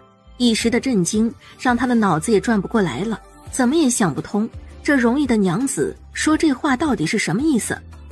你说这些话到底是什么意思？为什么我都没有听懂？就是一些废话，其实毫无意义的。你敢开我玩笑？这当然不是了，你就说我刚刚说的话对不对？你是不是喜欢容易，然后被拒绝了，所以才要跑来鄙视我，以抬高自己的？林潇湘又是一噎，他自然是这样子的，可这个宋时锦说出这种话来也太过于直白了吧？难道我说的不对？你本来就是……对啊，所以呢，就算我什么都不如你，可容易却又偏偏就对我一心一意的，你难道不是更气了？林潇湘的脸色顿时一变，他看着宋时锦，此时的心情更恶劣了。所以呀，这位大小姐，问题根本就不是在你的身上啊，是容易的问题啊，是他有眼无珠，是他脑子进水，是他非同寻常人的思维，你跟这么一个有病的男人计较什么？林潇湘一时语塞，他怔怔地看着宋时锦，怎么有一种忽然之间好像被说服了的感觉？你找我的麻烦那就更没有道理了。林大小姐，你是真的想要跟我这么一个乡下的妇人相比吗？你都不觉得拉低了你的档次，把你从那么高高在上的人物一下子给变成蠢货了吗？宋时锦这番话说出来，直接就让林潇湘整个人傻了眼了，他这一瞬间立刻就是哑口无言了。没错呀，既然他都瞧不起宋时锦了，觉得这个女人这不好那不好的，那就远远的躲着就行了嘛，干嘛非要弄出这种要攀比的事情来，反而让他自己有那么一点点自取其辱的感觉。这不是自己拉低了自己的水平了吗？其实吧，林大小姐是真的喜欢我们家容易的。你不要以为你说了这么几句话我就会……林大小姐真的挺单纯的呀，定然是我们容易做的不好，是不是欺负了你，还是说对你做了什么，最后没有负责到底，所以你才会来找我的麻烦？如果真的是这样的话，我让容易纳你为妾如何？你放心，我也是一家之主母的，必然亲自到林大学士府上替你做主。你乱讲什么？他是挺喜欢容易的，可完全就没有要让自己堂堂大学士家的嫡女嫁过去做妾的道理。宋时锦眨了眨眼，一副无辜的样子。林大小姐，你瞧瞧这样子，真的不要怕的，有什么我一定会帮你做主的，定然也不会让其他人欺负了你。林潇湘这会儿简直就要气疯了，他此时也才发现，好像除了不甘心，他真的毫无道理出现在人家面前。他的喉咙此时被卡住，一句话也说不出来，这种场面真的不是一般的尴尬。潇湘，你怎么在这儿？这声音好像是他的那个死对头王白简。林潇湘一转身，果然看到王白简和谢金玉正好奇地打量着他。林潇湘的脸色顿时一变，忽而就更有些惊慌和狼狈了。你们怎么在这儿？虽然瞧着样子还是挺得意的，不过那双眼神里此时却已经有很大的不安了。他最怕的就是遇到这种事情，要是他喜欢一个有妇之夫的事情给传出去，那他的脸就要丢尽了。回到家里去，他爹不打断他的腿才怪。我与锦娘是至交好友，知道他在这儿，自然要过来找他。反倒是你，平日里不是挺忙的吗？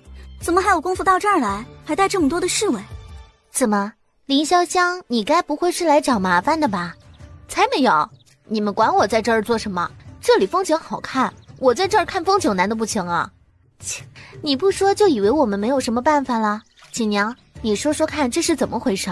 放心，如果你这受了什么欺负了，我和郡主一定会替你做主的。没什么事儿，我要走了，你们两个不走吗？不是，锦娘，你这如果是遇到了委屈了，就直接说出来呀，我们会帮你的。这事儿真的不算什么大麻烦。说得不错，好歹我也是个郡主，而且还能在太后娘娘和皇后娘娘面前说上几句话。如果真的有什么，我是不会让你受委屈的。没有什么事儿，你们就别瞎想了，走吧。要是你们不先走，那我就先行一步了。锦娘，你这也太善良了，别人都欺负到你头上了，你都还不打算给他一个教训吗？这算什么教训？明明知道他又伤害不到我的利益，放他一马总是好的。那他万一回去之后又找你麻烦呢？得饶人处且饶人，先不说这事情本就是一件小事儿，容易又不喜欢他，他来到我这儿做再多说的再狠，也只是自取其辱。而且他闹得大了，会让这林大学士丢面子，也会让容易的名声受损，得不偿失。说得对啊，荣相公进来可是要考试的，那么重要的事情他也的确不能出一点的意外，如果真的闹出了麻烦，那可真的是太亏了。宋时锦这话说出来，另一旁的谢金玉与王白简对视了一眼，果然还是宋时锦想的周全。另外，这个林大小姐不过因为容易的拒绝，就敢直接跑过来找我，早就已经说明了，她是一个心思过多的小人物。像是这样的人物，对别人的恨意一旦产生了，难保不会做出一些愚蠢的事情。他可以不要他的名声，我却不能不替容易着想。算是我们服了你了，你这个想的也太透彻了。我呀，以后也要注意一点，尽量不要惹出这样的麻烦来。本就是一点小事儿，我给他一个面子，也算是给他一个机会。如果他要是再来，到时候我也会更有底气了。对方犯错了，可不会认为是他们自己做错了，所以还是多做点宽容的事情，放到一边比较合适。一哥，你现在怎么样了？有没有好一些？还有没有感觉累啊什么的？我挺好的，放心好了，没什么事。你呢？你是不是很累啊？这几天我不在你的身边，也没办法好好的帮你照顾小二和小妹。没那个必要啊，你呀，好好的把你的事给考好，这就已经很难得了，其他的没那个必要的。容易看着宋时锦，心底此时微微一暖。容易看了看两个孩子，注意到两个孩子此时也是挺不错的样子，此时的心情放松了许多。一哥，你这边也考完了试了，接下来要做什么？是不是会有一些书院或者朋友之间的聚会之类的？如果有的话，我就帮你准备一下。倒也没有那个必要，很多也并不需要多准备什么，而且这一切我会找人来处理的。你还记得林四叔吗？记得呀，怎么了？林四叔已经是我的管家，我有什么事情都会交给他去做。你这话的意思是？我现在正是用人之际，四叔与我之间有交易，我会帮他，他也一样会帮我的。这交易，容易，你要知道林四叔是个什么样的人。你用人是用人，但是一定要谨慎，他毕竟连林四舍都能杀，性情可见偏激。你跟这样的人打交道，那肯定也是在刀尖上跳舞啊，我定然是很担心的。放心，没事的。四叔心底有他的执念，他要杀的人，要做的事情，我心里有数。那好，你决定好了就可以，我会支持你的。对了，你可有听说过一个姓林的大学士？容易一听宋时锦这话，心底此时不由得直接就是咯噔一下。锦娘，你要相信，我跟那个林什么的一点关系都没有。他是不是在你面前胡说什么了？你可别相信他的话，那全都是胡说八道。行了行了，我都还什么都没说呢，瞧瞧你这副样子，不知道的还以为我要把你给吃了呢。没那么严重，更没那么夸张了。这还不能算是夸张。容易感觉自己的手心在这一刻都出了汗了，明明他还什么都没做的，可是一听到宋时锦这么说，他整个人都紧张的感觉到自己的心都要跳出来了一样，他实在是有点害怕，就是莫名的会怕锦娘不高兴。你这到底是怎么回事？其实事情也不大，我相信你之前大概也没有遇到过这种情况，也不算什么太严重的。林家那位大小姐也被我气了一通，估计一时半会儿也是不会再来找我的麻烦了。他居然还敢跑过来找你，我……容易的眼神中闪过一丝冷意。我没放在心上的，这本就是很正常的事。宋时锦瞧着容易那么紧张的样子，就不免会觉得有些好笑了。这容易感觉就好像他会把他给吃了一样，有那么夸张吗？宋时锦不免翻了个白眼儿。你也别多想什么，我很清楚这些事情是抵挡不了的。一哥，你本来就是一个很容易被注意到的一个人，有现在这种情况也很正常，这反而正说明了你的优秀，不是吗？容易一时也不知道该说什么好了，他只能无语地看着宋时锦。我以为你听到了这样的话会很生气的，结果你这却好像是一点感觉都没有。这个女人真的有的时候还是挺让他觉得郁闷的，一时也不知道该不该相信，其实他的这心里也是有自己的。生气什么呀？生气那是对着同一层次的人才会有的，更何况感情的最重要的问题是我们夫妻俩之间，与外人有什么关系？我要听什么也得听你说，听别人的也没什么意义呀。而且什么？而且你在书院里那么忙，每天一回来还要带娃学习做事儿，哪里有那么多的闲工夫再去勾搭女孩子呀？其实感情乱七八糟的状况也只有小年轻不懂得恋爱的人才会有的，咱们这有了家室的人很少再会有什么波澜的，难道不是吗？我们两个人都是可以彼此信任的存在，担心那些没用的何必呢？知我者锦娘也，我是觉得那些事情是很烦的。这个林家大小姐如果有可能，我都想给林大学士寄过去一封信，让他好好的看着他的女儿，别总是让他一点规矩都不懂，这也挺丢脸的。好啦好啦，你也就是随便说说得了，可别真的傻乎乎的去找人家林大学士了。林大小姐这事儿就看她以后的表现了，她如果是个聪明人，定然是不会再纠缠的。如果她一定要跟我们为敌，那她的日子在林家也更不会好过。若是她还要跟我们过不去，我敢保证她在林家会再也抬不起头来。找她容易的麻烦不要紧，而她去找宋时锦的，这容易可是一丁点儿都不能忍受的。你为什么？你去找了我娘子，他还跟你说了，你想怎么样？我又没有把你娘子给怎么样。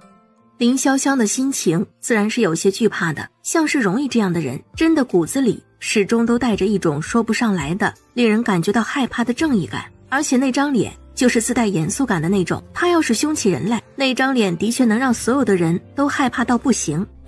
林潇湘，我之前是给你一些面子，所以才会没有对你说过什么重话，可是你有些过分了。林大小姐，我觉得你应该受到点教训。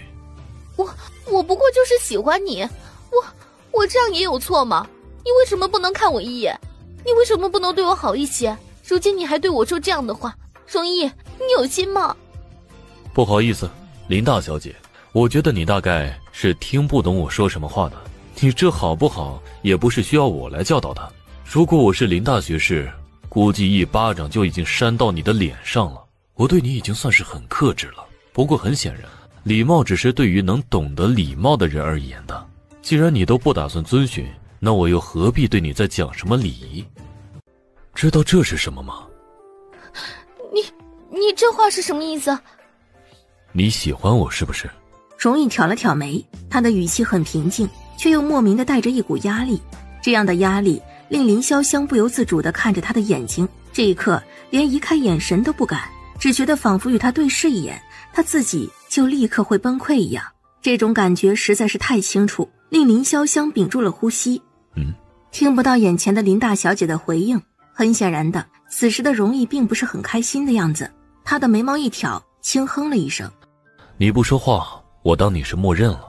倒也的确，你敢愚蠢地跑到我娘子的面前说你对我没意思，这也的确是不可能。不过就凭你现在这个样子，也敢说喜欢我？我什么样子？我又为什么不能喜欢你？你既然那么喜欢我，那就接下来拿着匕首在你的脸上划一刀吧。你这话是什么意思？什么叫在我的脸上划一刀？哼，我要让你以后安分点，先在你的脸上划一刀，以表示你的忠诚。如果做不到，那就滚。